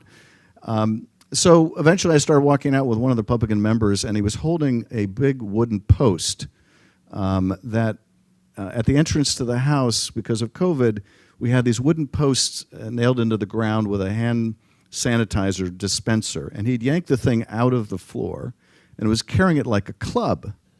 And I said to him, "Are you really that worried?" And he said, "Yes, I think I just heard shots." And that must have been when Ashley Babbitt was shot. And he had a member pin on, but I didn't recognize him. And I said, "How long have you been here?" And he said, 72 hours. And I said, 72 hours? He said, I was just elected. I replaced John Ratcliffe. And I didn't know what to say to that. So I just looked at him and said in a deadpan, "It's not always like this." And that was my day until we went back on the floor. And I'll just say one last thing on this, Steve. The thing that continues to really distress me, among other things, about that day and the aftermath, is I thought that day that now that my colleagues in the country had seen the horrors to which Trump and Trumpism had brought us, that surely now they will repudiate everything that he represented. But that didn't happen. Well, it happened initially, but that devotion to our institutions, our democracy, lasted only a couple weeks before Kevin McCarthy was down in Mar-a-Lago begging forgiveness, and even Mitch McConnell, who had given this fiery speech on the Senate floor about Donald Trump using the biggest megaphone to broadcast the biggest lies and his role in causing this, even he was asked, well, if he's the nominee again, will you support him? And his answer was absolutely. And in that 2-week window, we really lost the opportunity as a country to move forward. And I think had had the Republican leadership known what Speaker Pelosi has often told our caucus, and you've heard her say this, she tells our members, know your own power. I think if the Republican Party leadership had stayed true to their conviction, what you heard in McCarthy in that private recording, we might have avoided what has followed. But that lack of courage has led us down this path where we are now, our democracy is now more at risk than it was then. And that's just a terrible tragedy. You are, of course, the chairman of the House Intelligence Committee. You visited President Zelensky in Ukraine.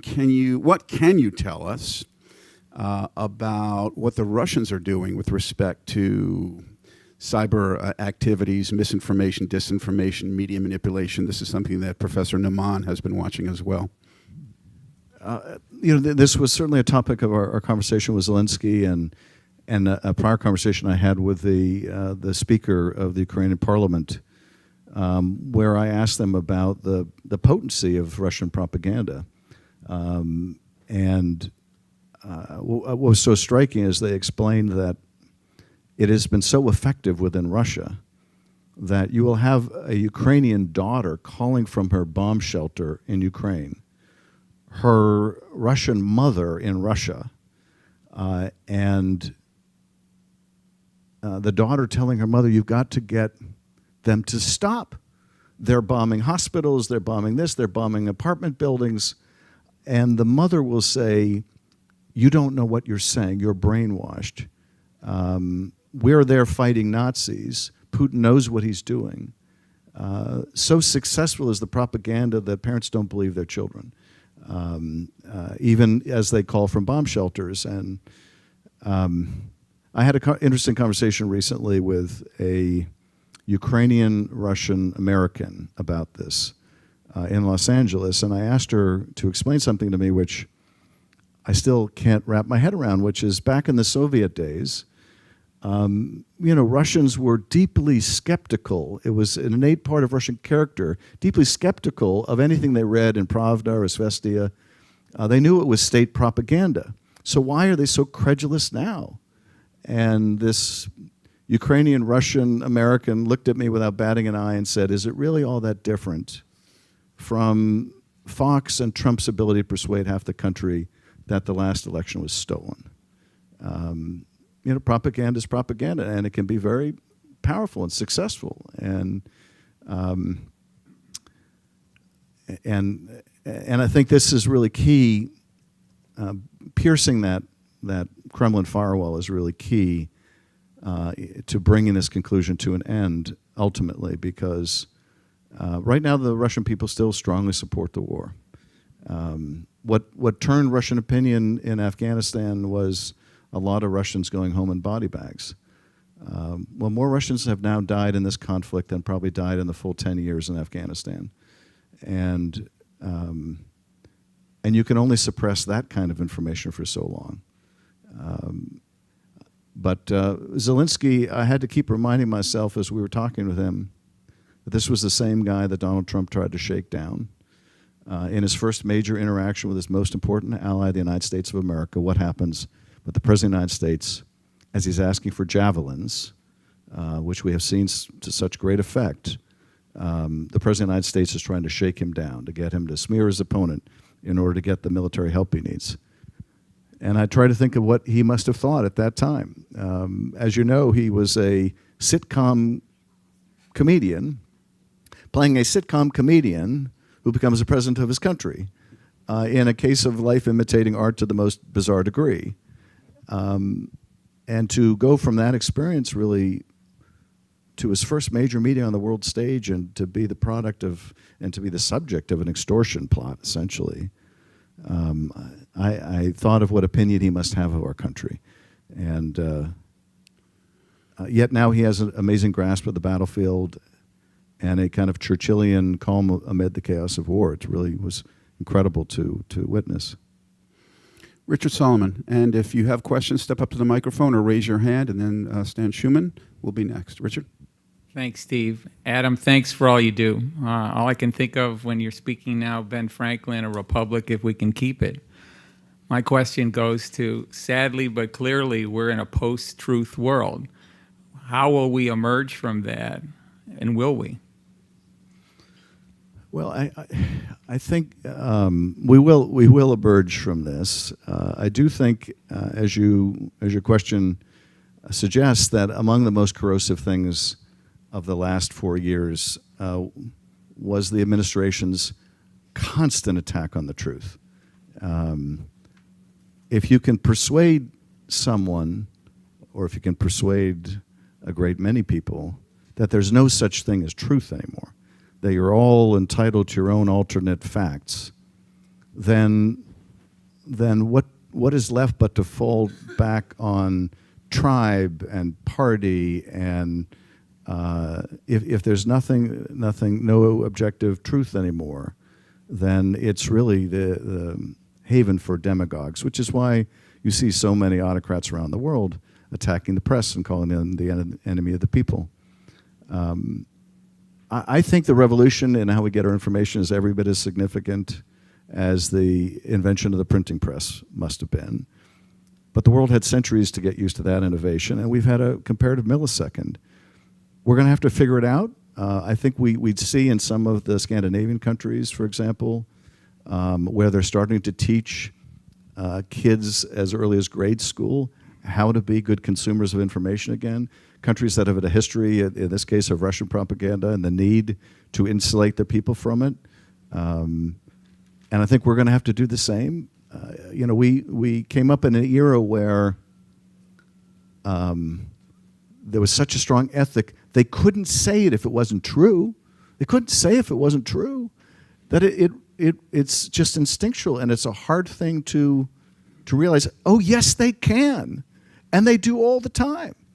But we're going to have to learn again. We're going to have to really, from a much younger age than any of us here, start to learn again how to discern in this world of information, disinformation, what is true and what are reliable sources and what motive people have for pushing falsehood. Stanley, you had a question? Well, I join the chorus in thanking you for all you do, Adam. One of the frustrations of the Democrats that I know is the inconsistency and weakness of messaging. And it's very frustrating to most of us. Along those lines, I wonder if you heard Mallory McNamara's speech, the state senator from Michigan, which was awesome, and what your comments might be in terms of where we go along those lines. Well, I think you're quite right. I think perennially our challenge in the Democratic Party has been message. There are some structural reasons why that is true. Why are we at such a deficit on message? For one thing, we are an incredibly diverse party in every way, including diverse viewpoints. That diversity is a strength in every way but message. The Republicans, when I go to find one of my Republican colleagues on the House floor, it can take a long time because they all look like me. And it's easy to have a very homogeneous message when you're a very homogeneous party. The other thing they have that we don't is they have Fox. They have the biggest amplifier.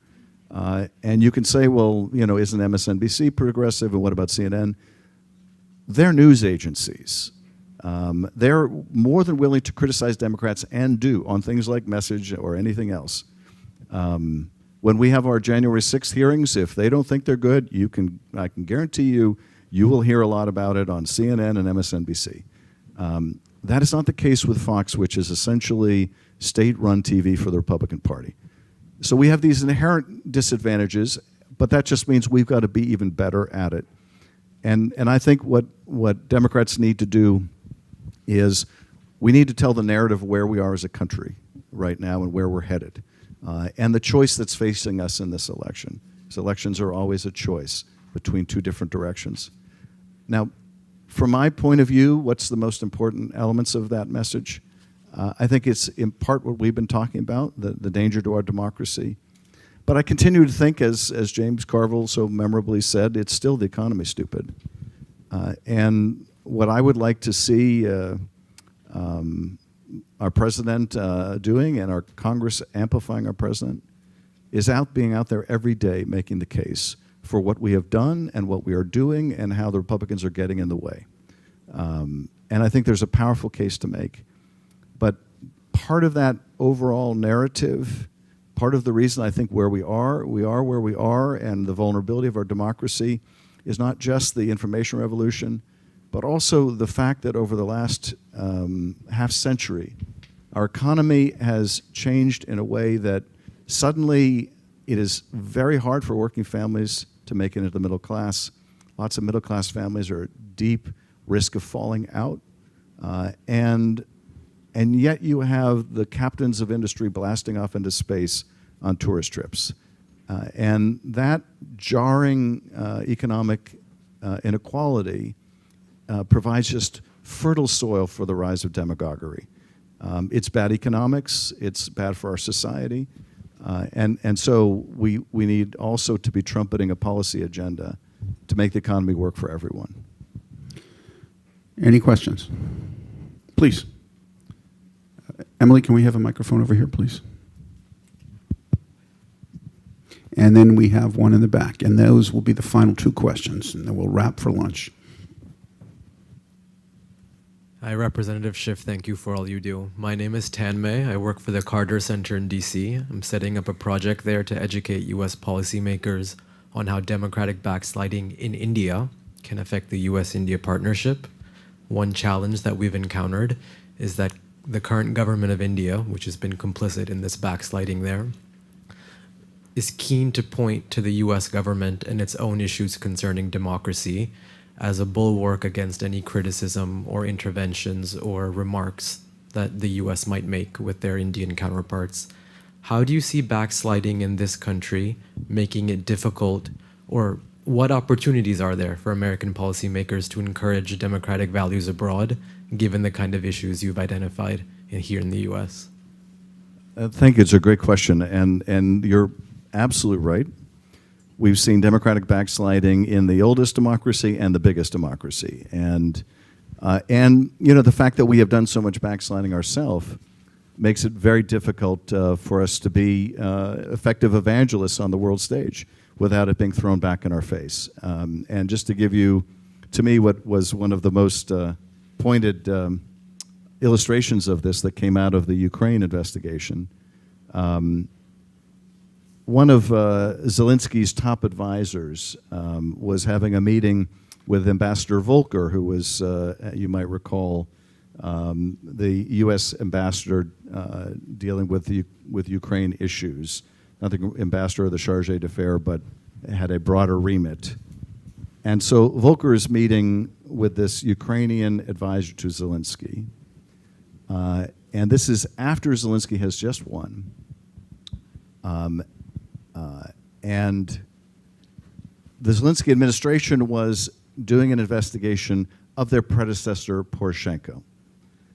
And so our ambassador Volker says to Zelensky, says, you know, you really shouldn't do an investigation for a political purpose.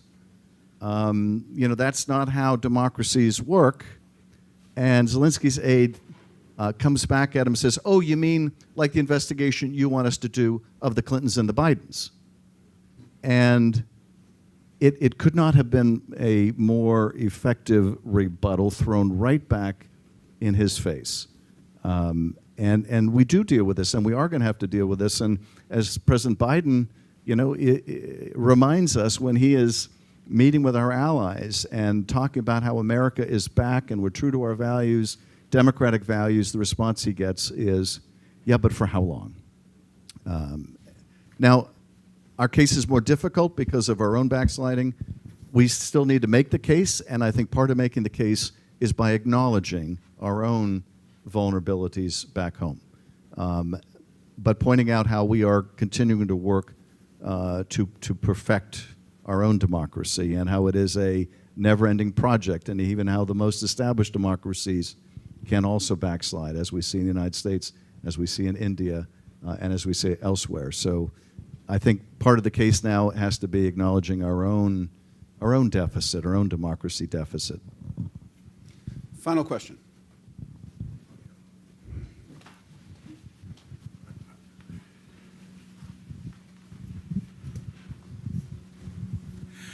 So I want to bring it back a little bit to messaging, but I want to take it from a bit of a different standpoint. My feeling, and I think this was reiterated in the first conversation or the second conversation today, is we live in a place that really is multiple countries with multiple different cultures. And if you're a Democrat, and especially if you're an urban Democrat, you look at things very differently than, say, people who live in the suburbs, people who live in rural areas. At the beginning today, they mentioned in the polling that the vast majority of Americans don't feel that the threat of Donald Trump is the biggest issue anymore. They want to move past it.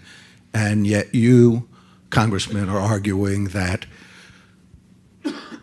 having that discussion is one of the most important things that we can have right now if we're going to maintain Democratic control of Congress.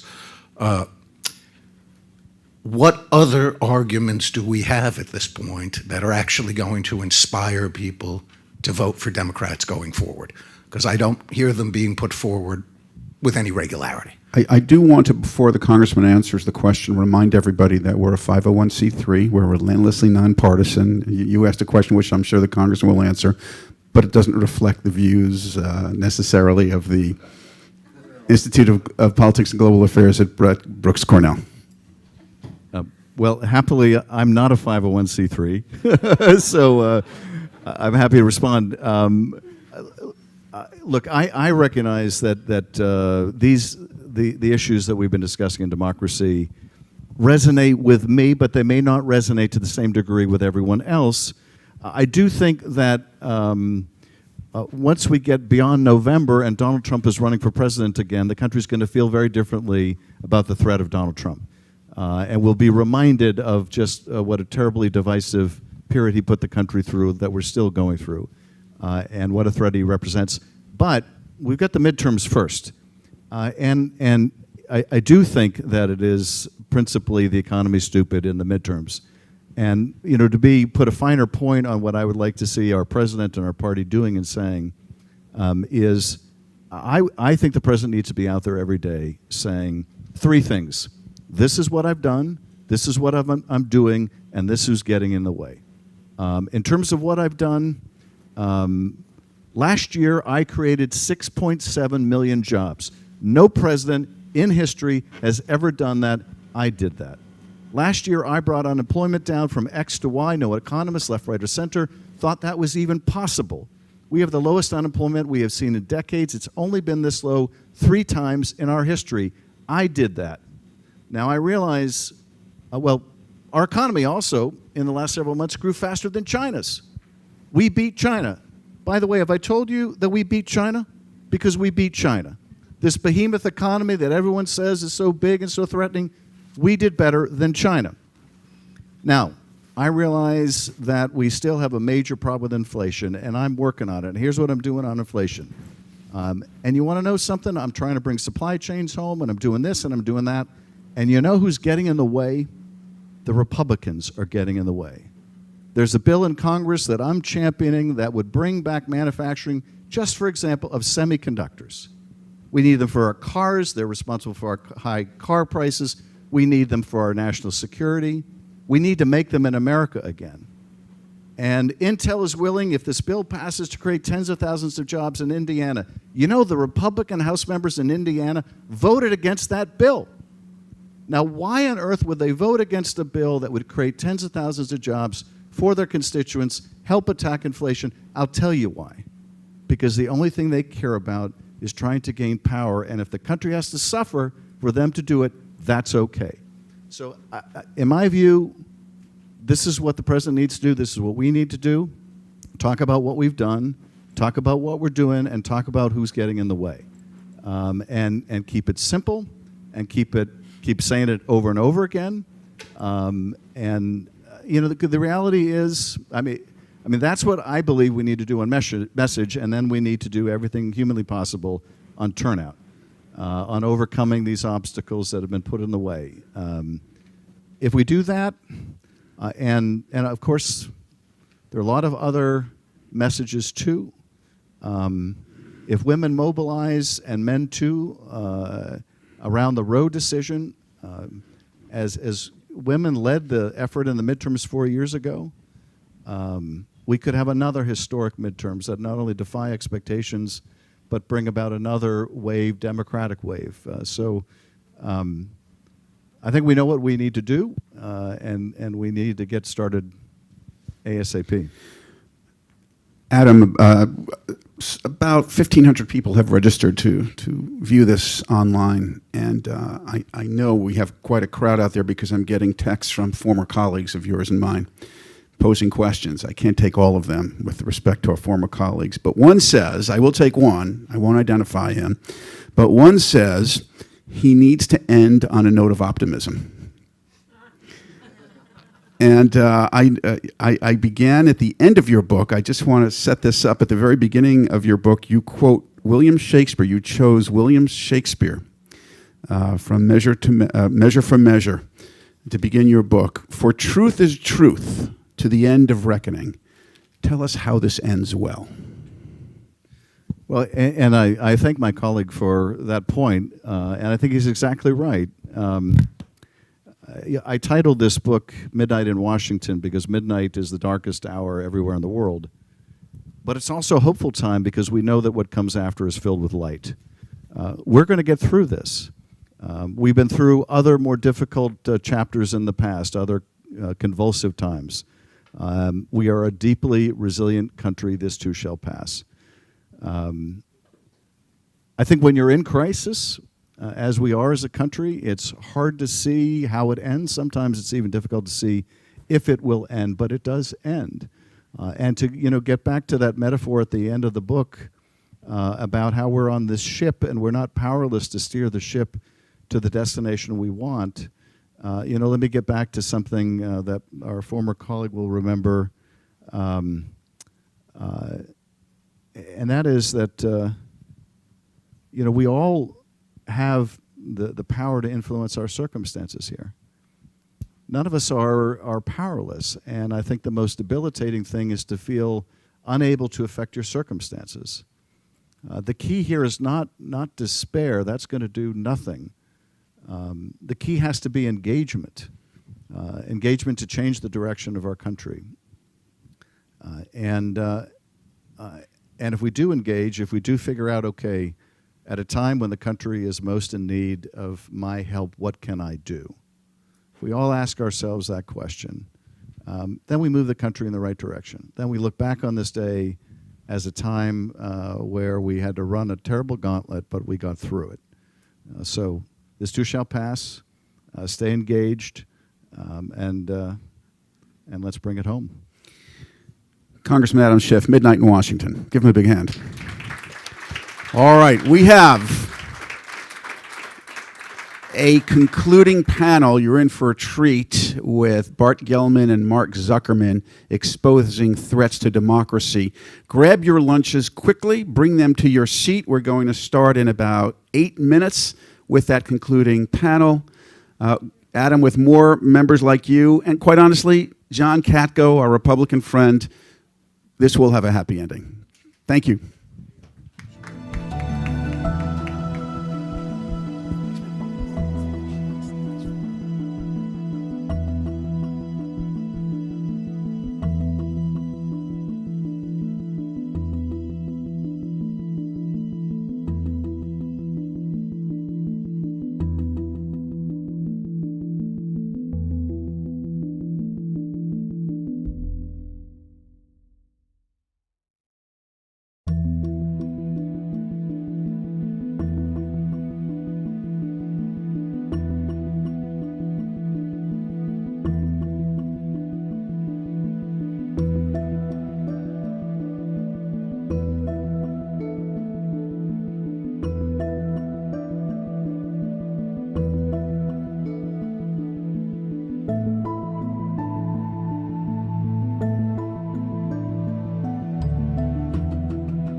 footage or what remains of it.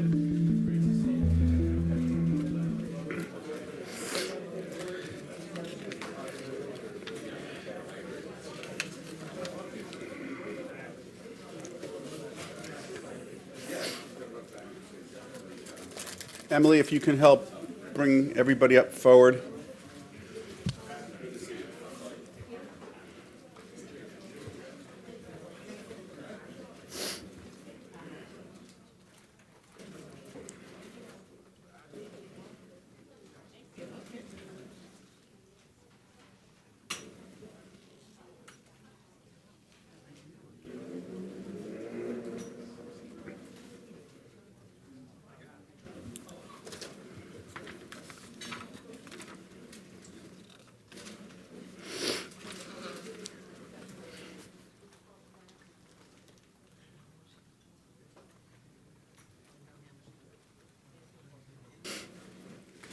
All right, ladies and gentlemen, if you could take your seats, please. I know we have about 1,000 people watching who are wondering why we're not starting on time, so let's start on time. Dick?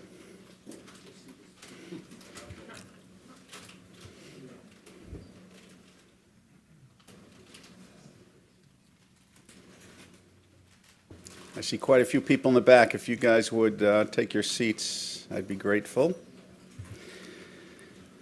Well, we've had a very productive day, I believe. Lots of insightful comments, and what you're about to hear, I think, will be quite elucidating as well. Mark Zuckerman is president of the Century Foundation. He served in the Obama White House as the deputy director of the Domestic Policy Council, leading teams on key initiatives including reducing student debt, increasing accountability at for-profit educational institutions, reducing workplace discrimination, increasing wages for home health care workers, and expanding access to job training.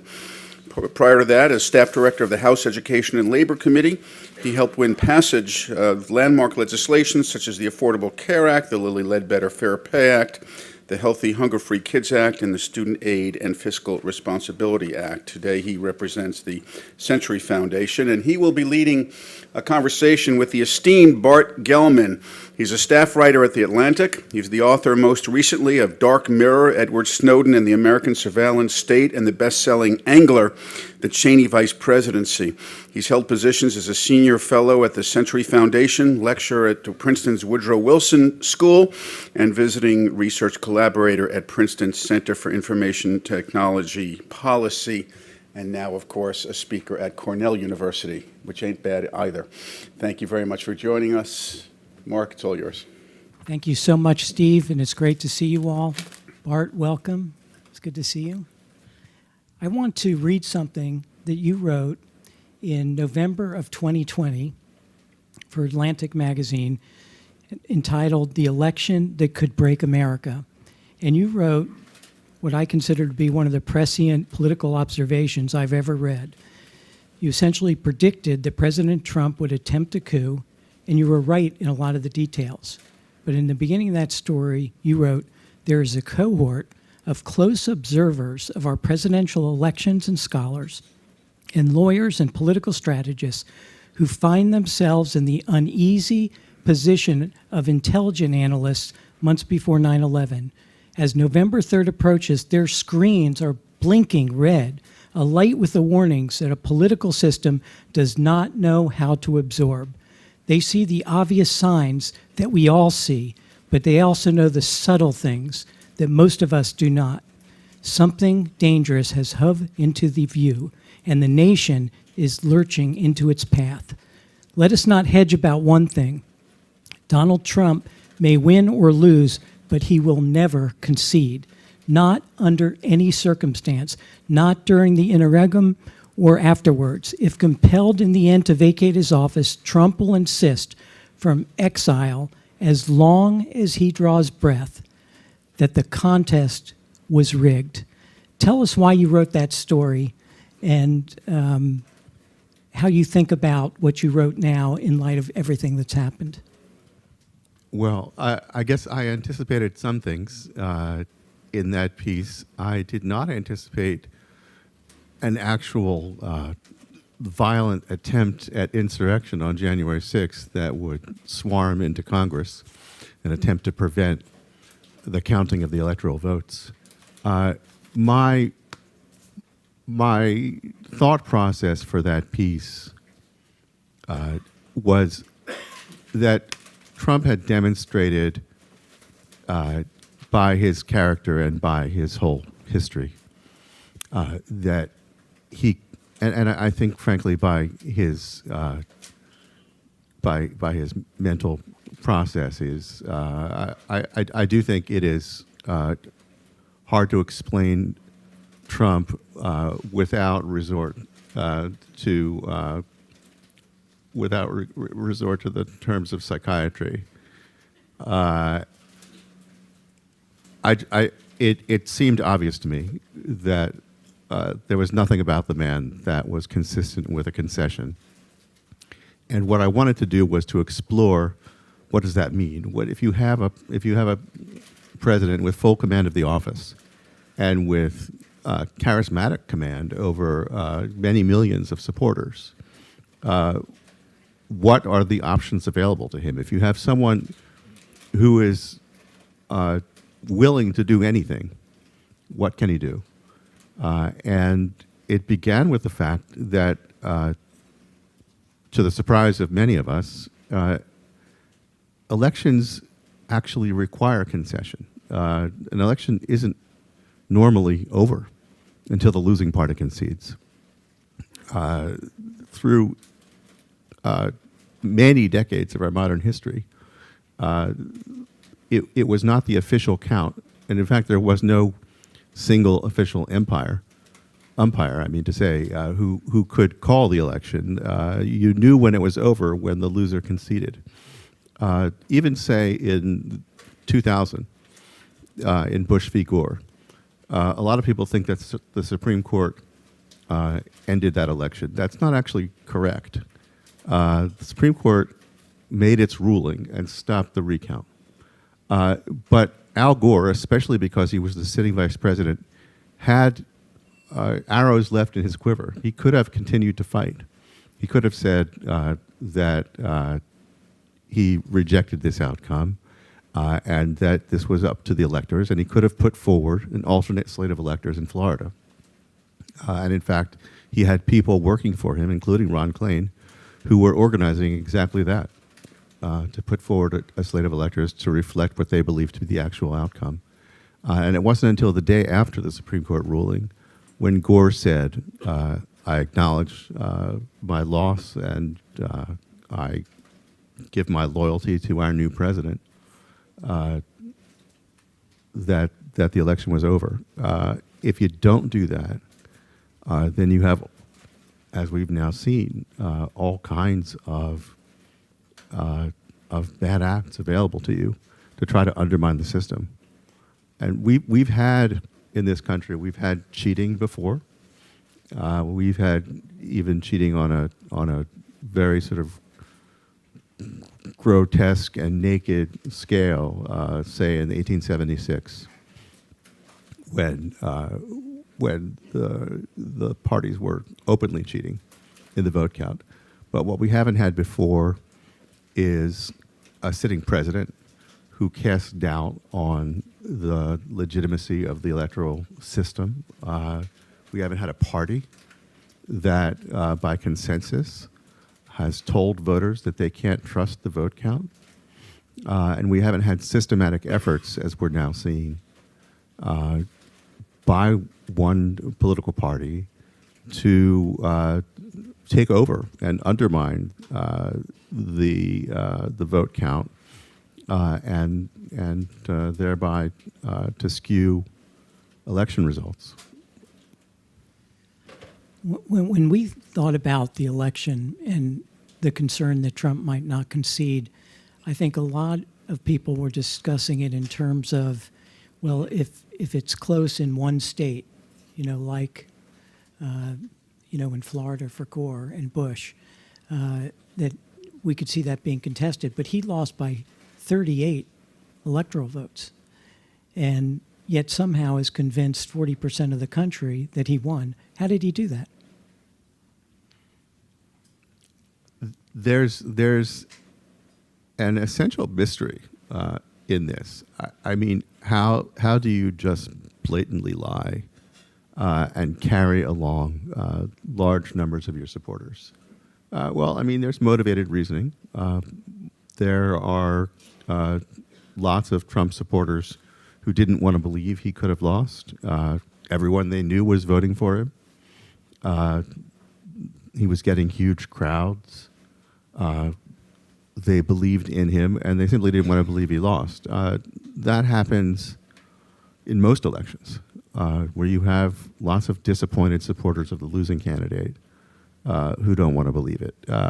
But you don't have the candidate himself or herself saying this was stolen, this was fraud, we've been cheated. Trump had lots and lots of help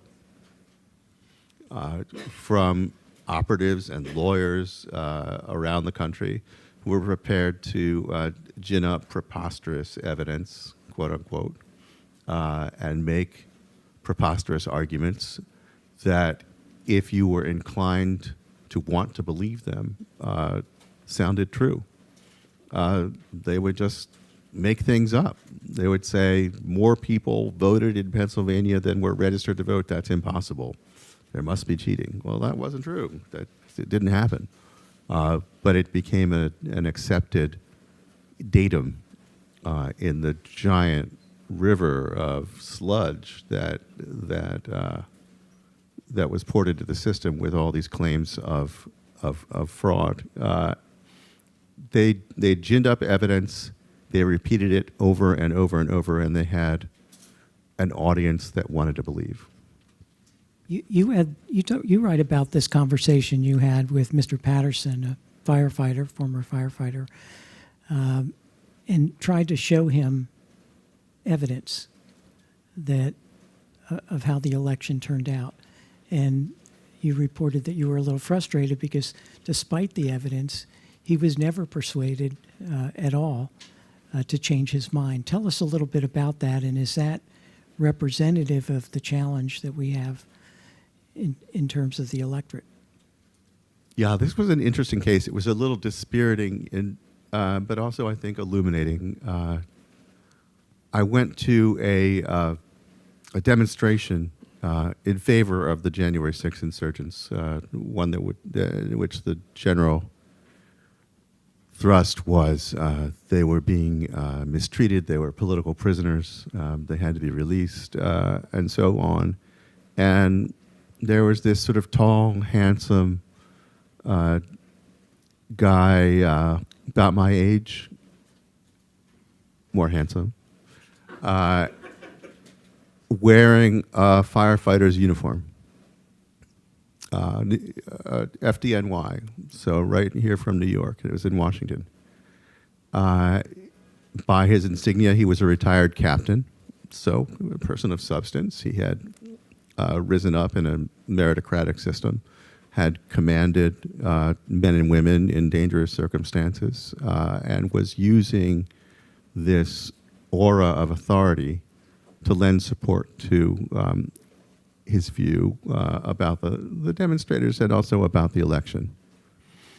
And I found him willing to actually interact with a member of the mainstream media, which made him a minority in that group.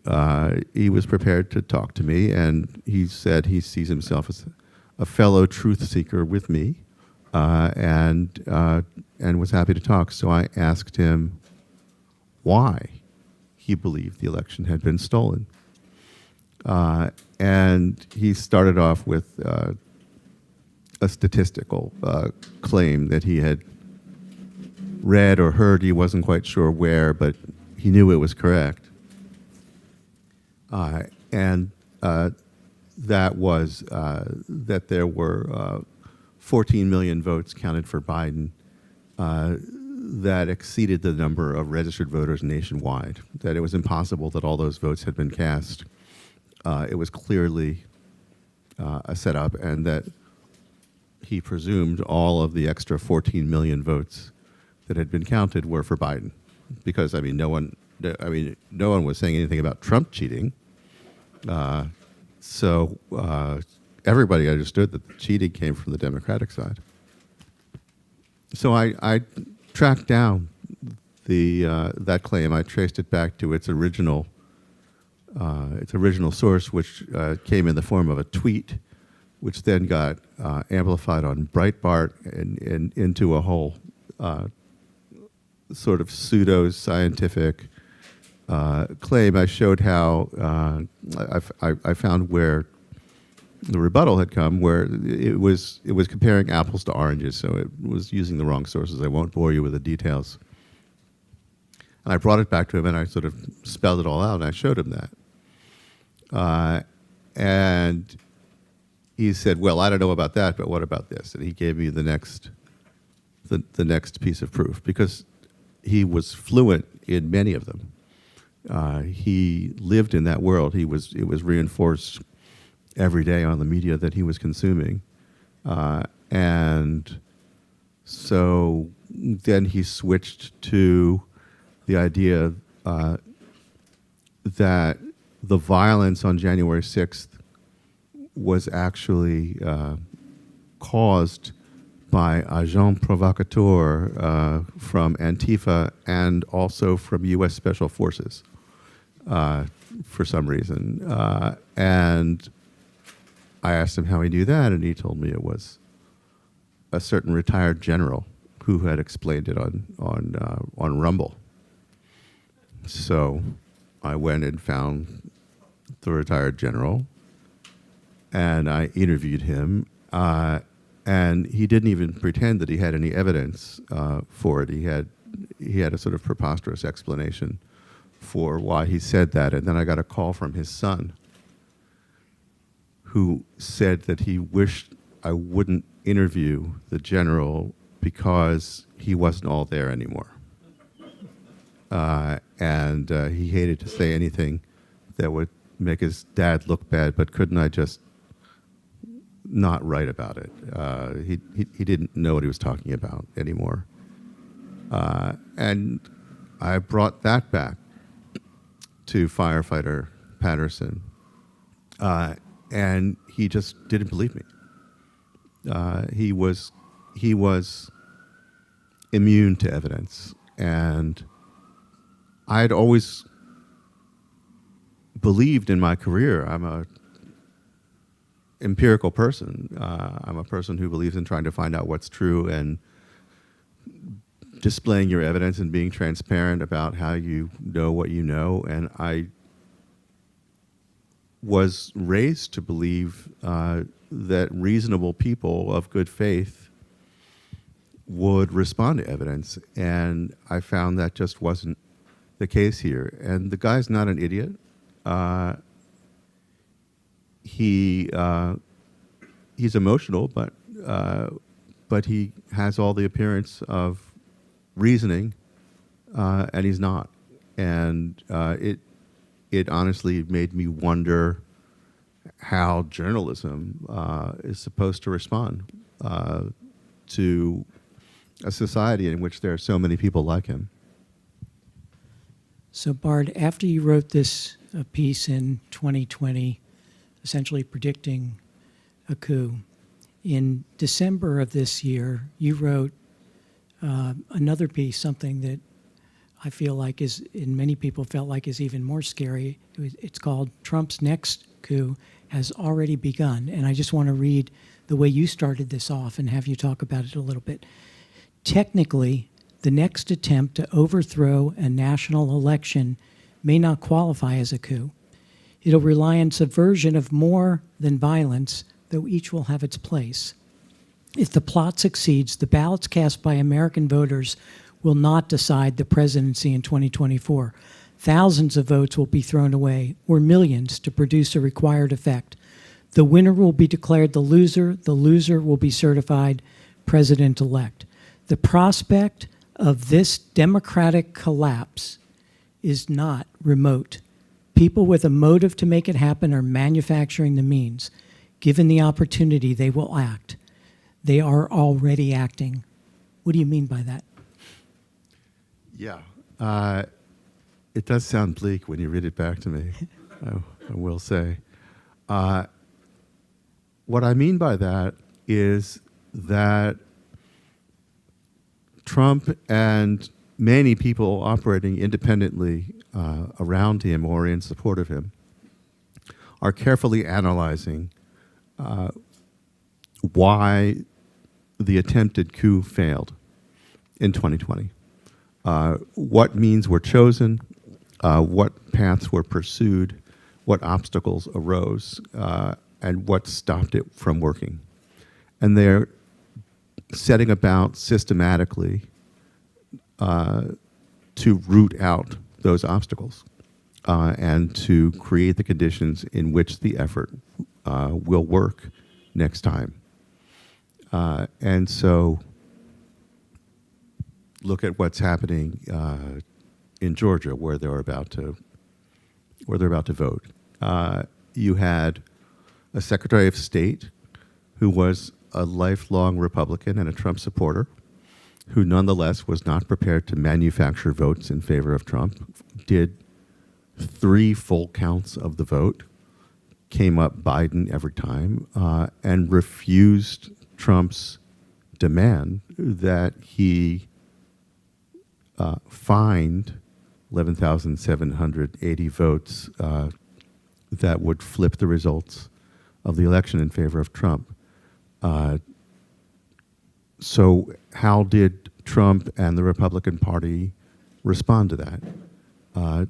First of all, Trump recruited, funded, and endorsed someone to primary Brad Raffensperger, the Secretary of State. He has campaigned heavily against him.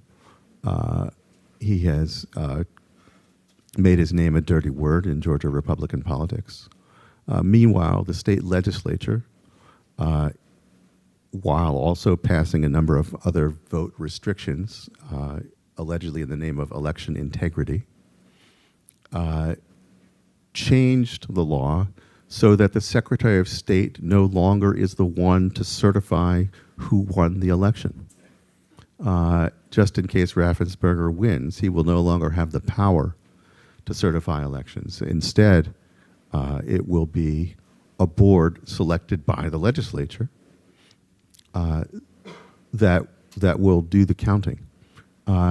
And for good measure, the state legislature, run by the Republicans, has also given itself the power to fire the county election chiefs if it considers them to be, considers their work to be subpar, a purely subjective criterion. And they did that with specific reference to Fulton County, which is where Atlanta and most of Georgia's Democratic votes are centered.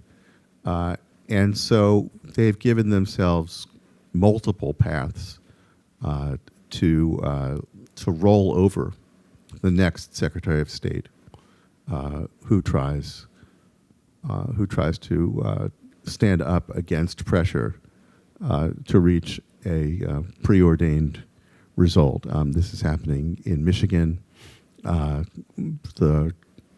The candidate who just won the Republican nomination for governor in Pennsylvania, who, if he's elected governor, will appoint the Secretary of State, ran on a platform that said he would not have certified Biden's victory and all but promised to put his thumb on the scale in the next presidential election. And the list goes on and on. There has been legislation passed in state legislatures. There have been lawsuits brought and legal foundations laid that would enable state legislatures to disregard the popular vote in their states and to appoint electors of their choice for president, regardless of what the voters said. There's a whole jurisprudence being developed that would justify this. and so on. And so there is what amounts to a complex national conspiracy to control the outcome of the next election. We have not seen that before in this country, ever, notwithstanding the history of significant election hijinks and subversion in our past. We have not seen a systematic effort like this, and it's dangerous. Just to support your point there, I did a little research about who's running for elective office. 53 election deniers are running for governor in 25 states. 13 election deniers are running for attorney general in 13 states. And most scary, 23 election deniers are running for secretary of state in 19 states. Some of them are going to win. There's a possibility of that. I mean, Jody Heiss might beat Raffensperger. They're both below the 30% threshold right now, which implies that there'll be a runoff. And I can't predict what happens at that point, but Trump's endorsement of Heiss and his denunciations of Raffensperger are likely to have some impact. I don't think Mastriano is going to win the governorship in Pennsylvania, and so he won't be able to appoint a Secretary of State. But I think you're right. There's a good chance that some of these people will take office, and they will have significant power. That's why I said that technically the next attempt to overthrow an election won't count as a coup, because if you appoint the umpires, they call the game, and that is lawful on its face. I want to talk about for a second who these insurgents were. You write a little bit about who these insurgents are, and you write, for every 1 point drop in the county's percentage of whites, the likelihood of an insurgent hailing from that county increased by 25%. And of course, you cite Trump's January 6th speech saying to his audience, you are the real people. You are the people that built this nation. And we fight like hell. And if you don't fight like hell, you're going to lose. You're not going to have a country anymore. So clearly, there's a racial component that he's referring to here. He's baiting people. And you cover that. Tell me how you looked at these insurgents and came to the conclusion of, why they came from these districts that they did, or these areas. So this ties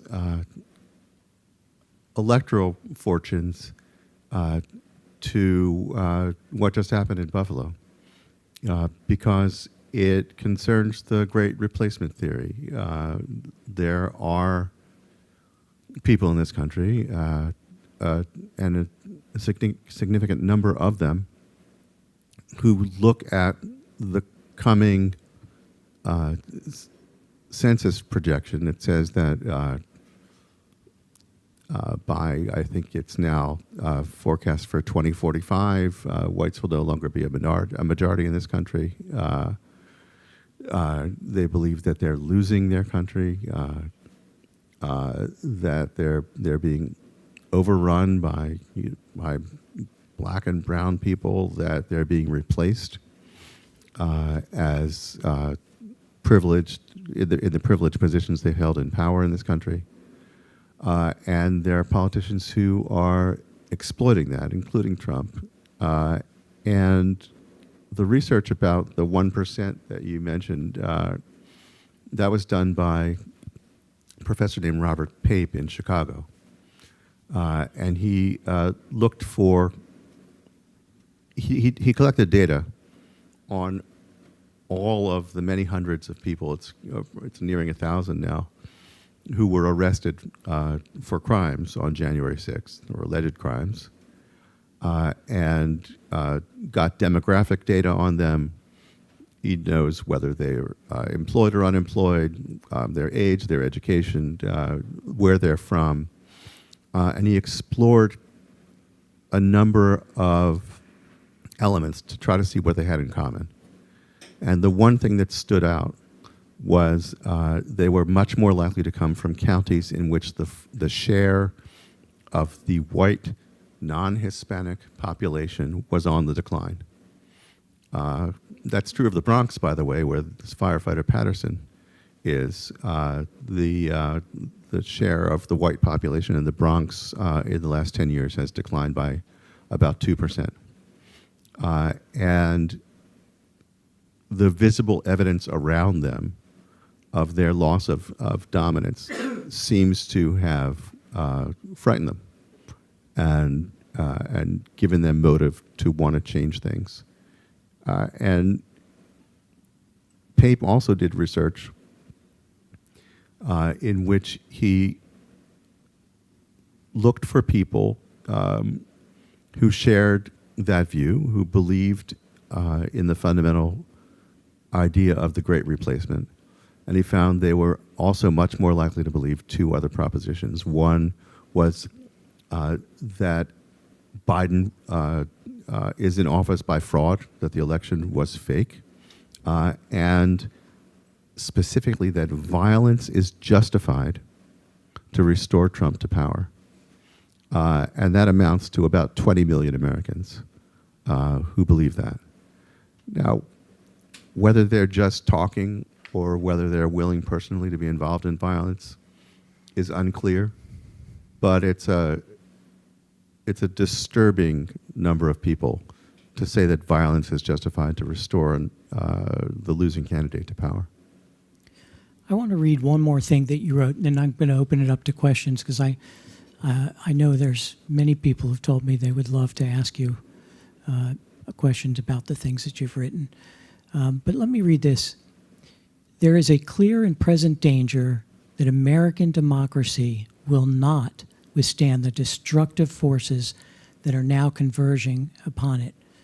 The two-party system has only one party left that is willing to lose an election.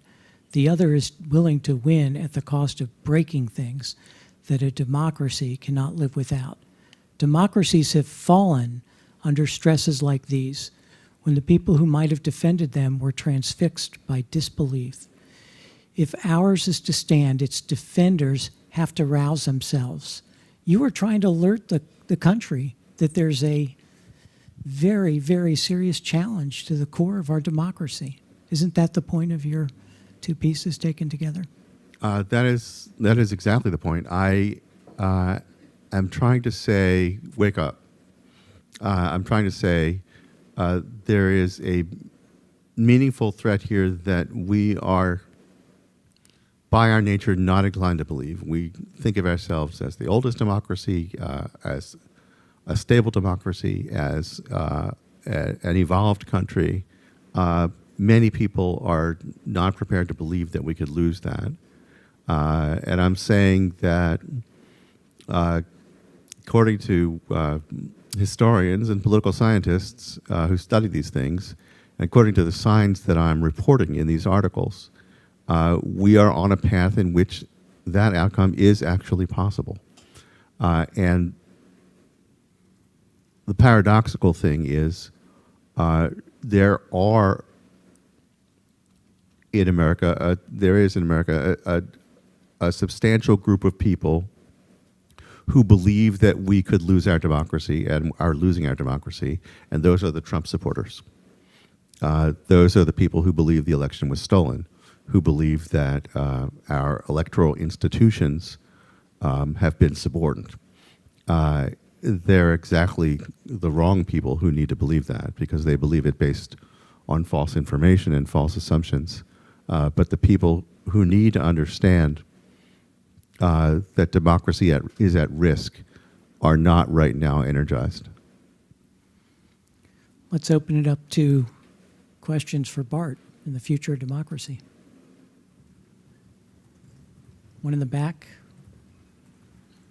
Yes, I've given a little research if you covered this.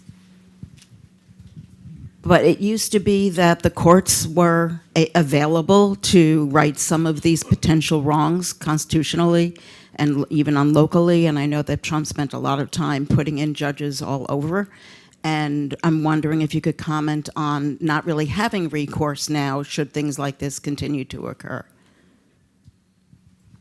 I don't discount the courts as an institution that could uphold democracy and prevent some of the subversion we're talking about. After all, Trump and his people filed more than 60 lawsuits. In more than 80 judges participated in ruling on those, including Trump-appointed judges, and he lost them all but one on a technical point. Going forward, there are things that judges can address. There are, on the other hand, things that they can't address. He lost all his lawsuits in 2020 because they were clownishly badly argued, and what they were offering as evidence was not evidence, and it was nonsense. It is a little scarier going forward because, as I say, they are using a distortion and subversion of legal process using legal forms. For example, if you appoint the board, if you're the Republican legislature of Georgia and you control the board that counts the votes, that board constitutes the official lawful authority on the vote count. And courts will be much more hesitant to interfere in a procedure like that than they were to say these nonsense evidence packets that you're submitting are not evidence.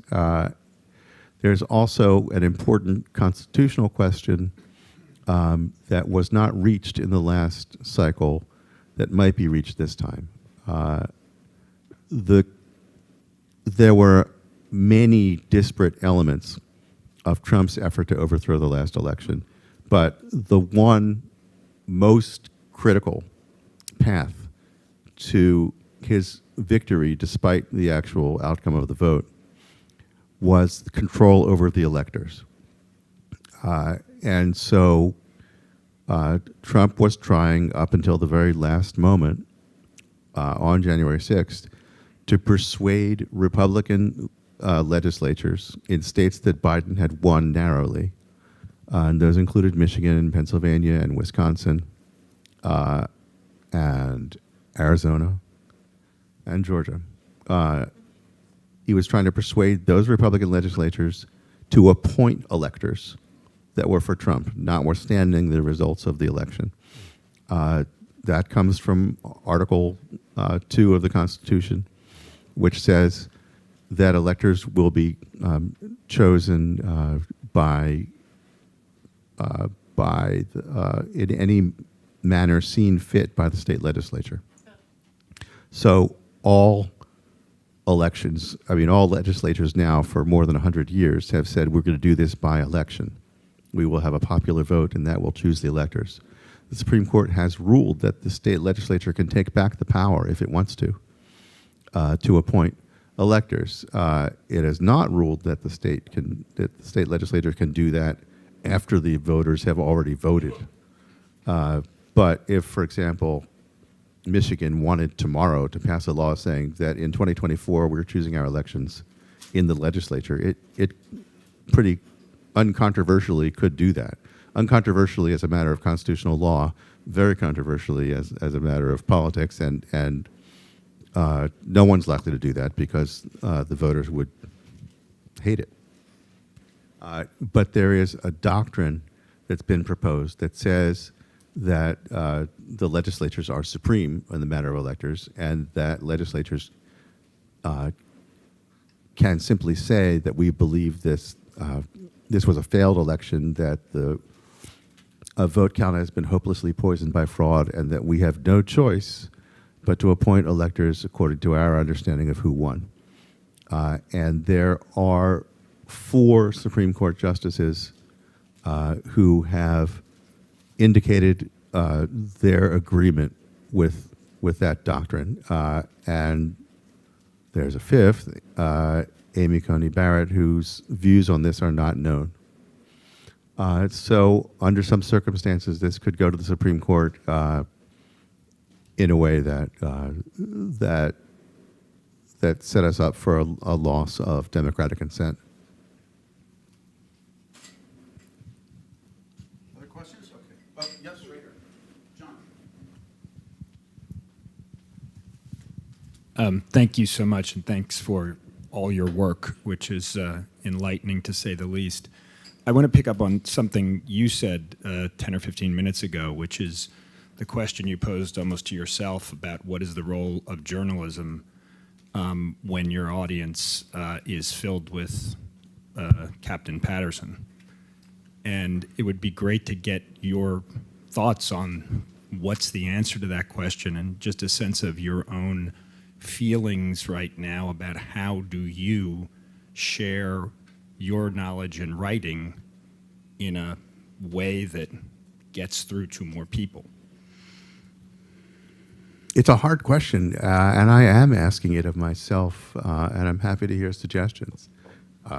I grew up in this business believing that I was trying to write and to frame my stories for people who were on the fence about what was true, who were prepared to weigh evidence, and who wanted to know what an independent investigator found. And right now, I'm not always writing for those folks. I also grew up believing that my job was not to try to adjudicate political questions. My job was to faithfully reflect the statements made by all sides and give each of them their best shot at influencing the story. I nonetheless had, I think, a baseline belief that that was not tested as often in the past as it is in the present, that I am allowed to take sides on certain questions. I'm allowed to take sides on what's true. I'm allowed to be in favor of the truth as opposed to lies. And I'm allowed to call out lies when something is clearly stated in bad faith. And I've done that throughout my career. But it comes up more often now. And I think that Democrats and Republicans both should support the idea that a journalist is allowed to be in favor of democracy. That is, say, the whole constitutional framework that protects journalism and that produces the First Amendment requires an open form of government and democracy, and that I'm allowed to write in a voice that says preserving the democracy is a better thing than undermining it. And so I have no problem with taking sides in that fashion. And I am not for Democrats or against Republicans, but I am in favor of exposing anti-democracy wherever I find it, and where I'm finding it is in the Republican Party.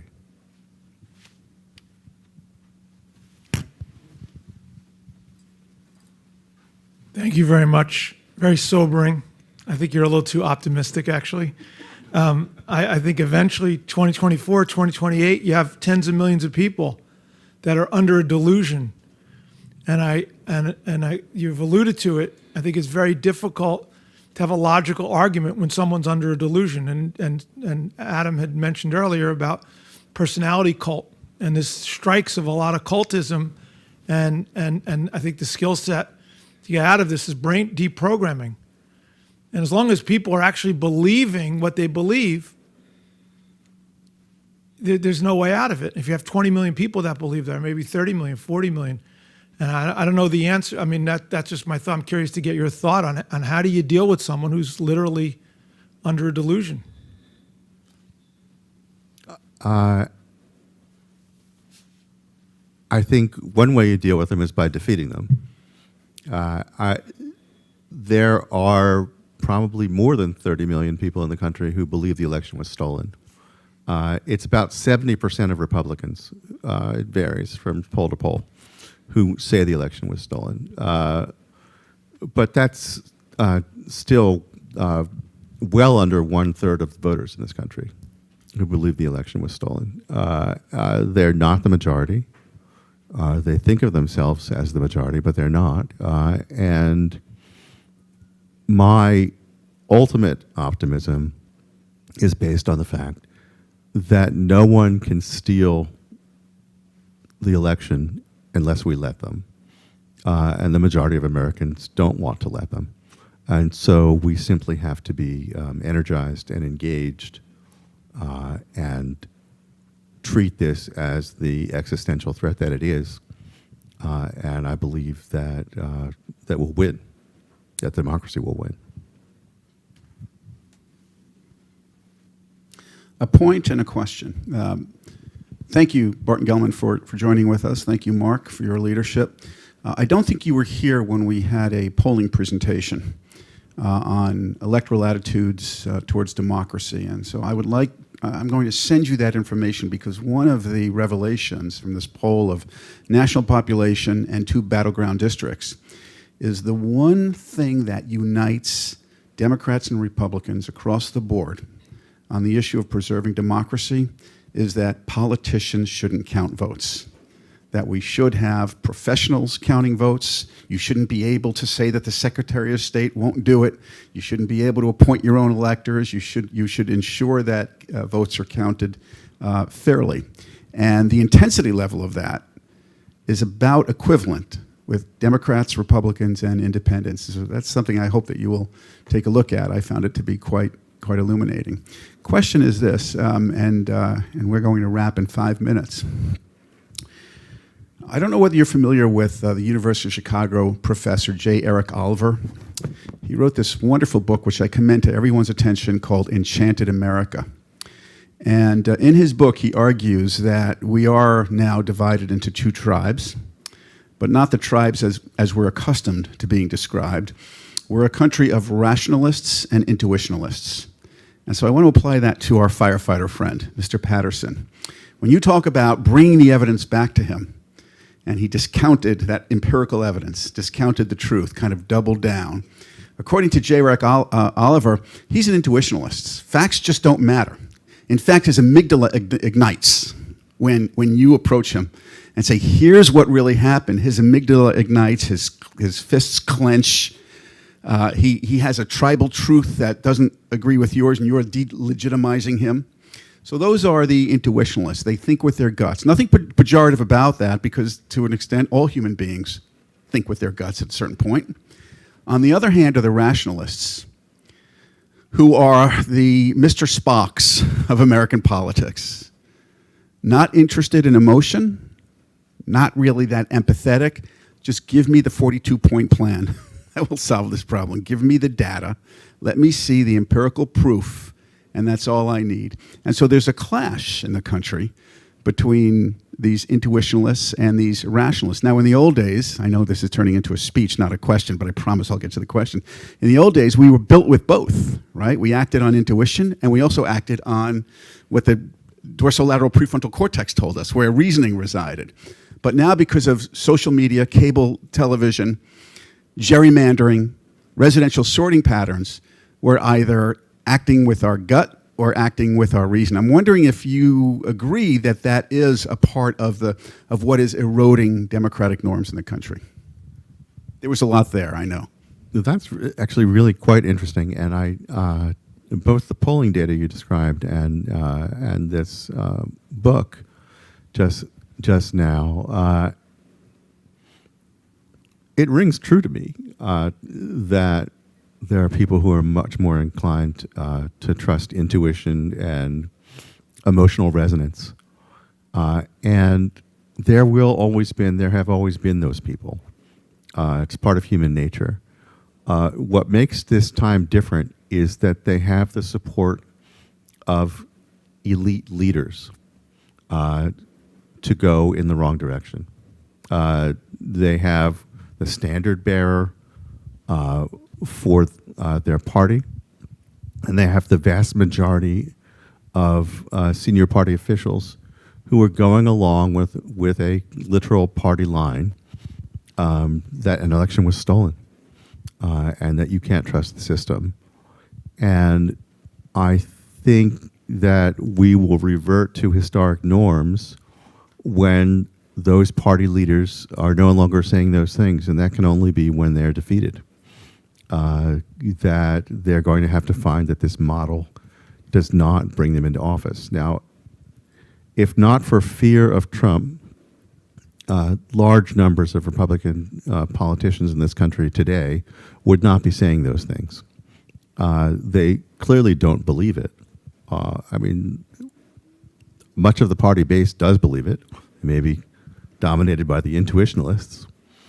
But if you gave truth serum to Republican elected officials today, you would find very few who genuinely believed that Biden is in office by fraud.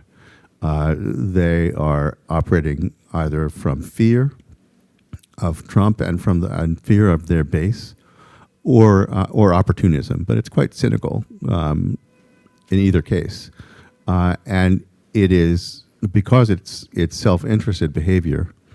It will change if that model stops working. Trump showed a lot of power and had a lot of impact on our political system. On the other hand, he lost the House, he lost the Senate, and he lost the presidency. And if he were to lose again, then I think the Republican leadership would have to adapt to that. Any other final questions? If not, how about a big hand for Barton Gellman and Mark Zuckerman? Before we do wrap, let me again thank Dean Barry. She had to go to another meeting from Cornell Brooks Public Policy for hosting the Institute.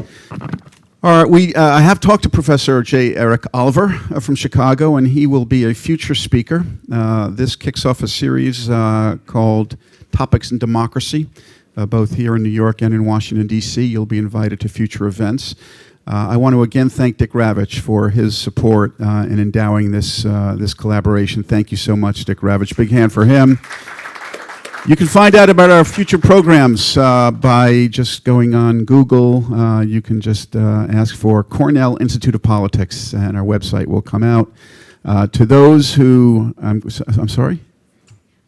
I was getting to that. To those who have viewed us virtually, thank you for your participation. We hope that you'll attend further events. And to our very special guest, Mark Zuckerman, representing the Century Foundation, and again, Barton Gellman, who is collaborating with the Century Foundation, thank you for your wonderful sponsorship. Thank you, everybody. Thanks for joining us.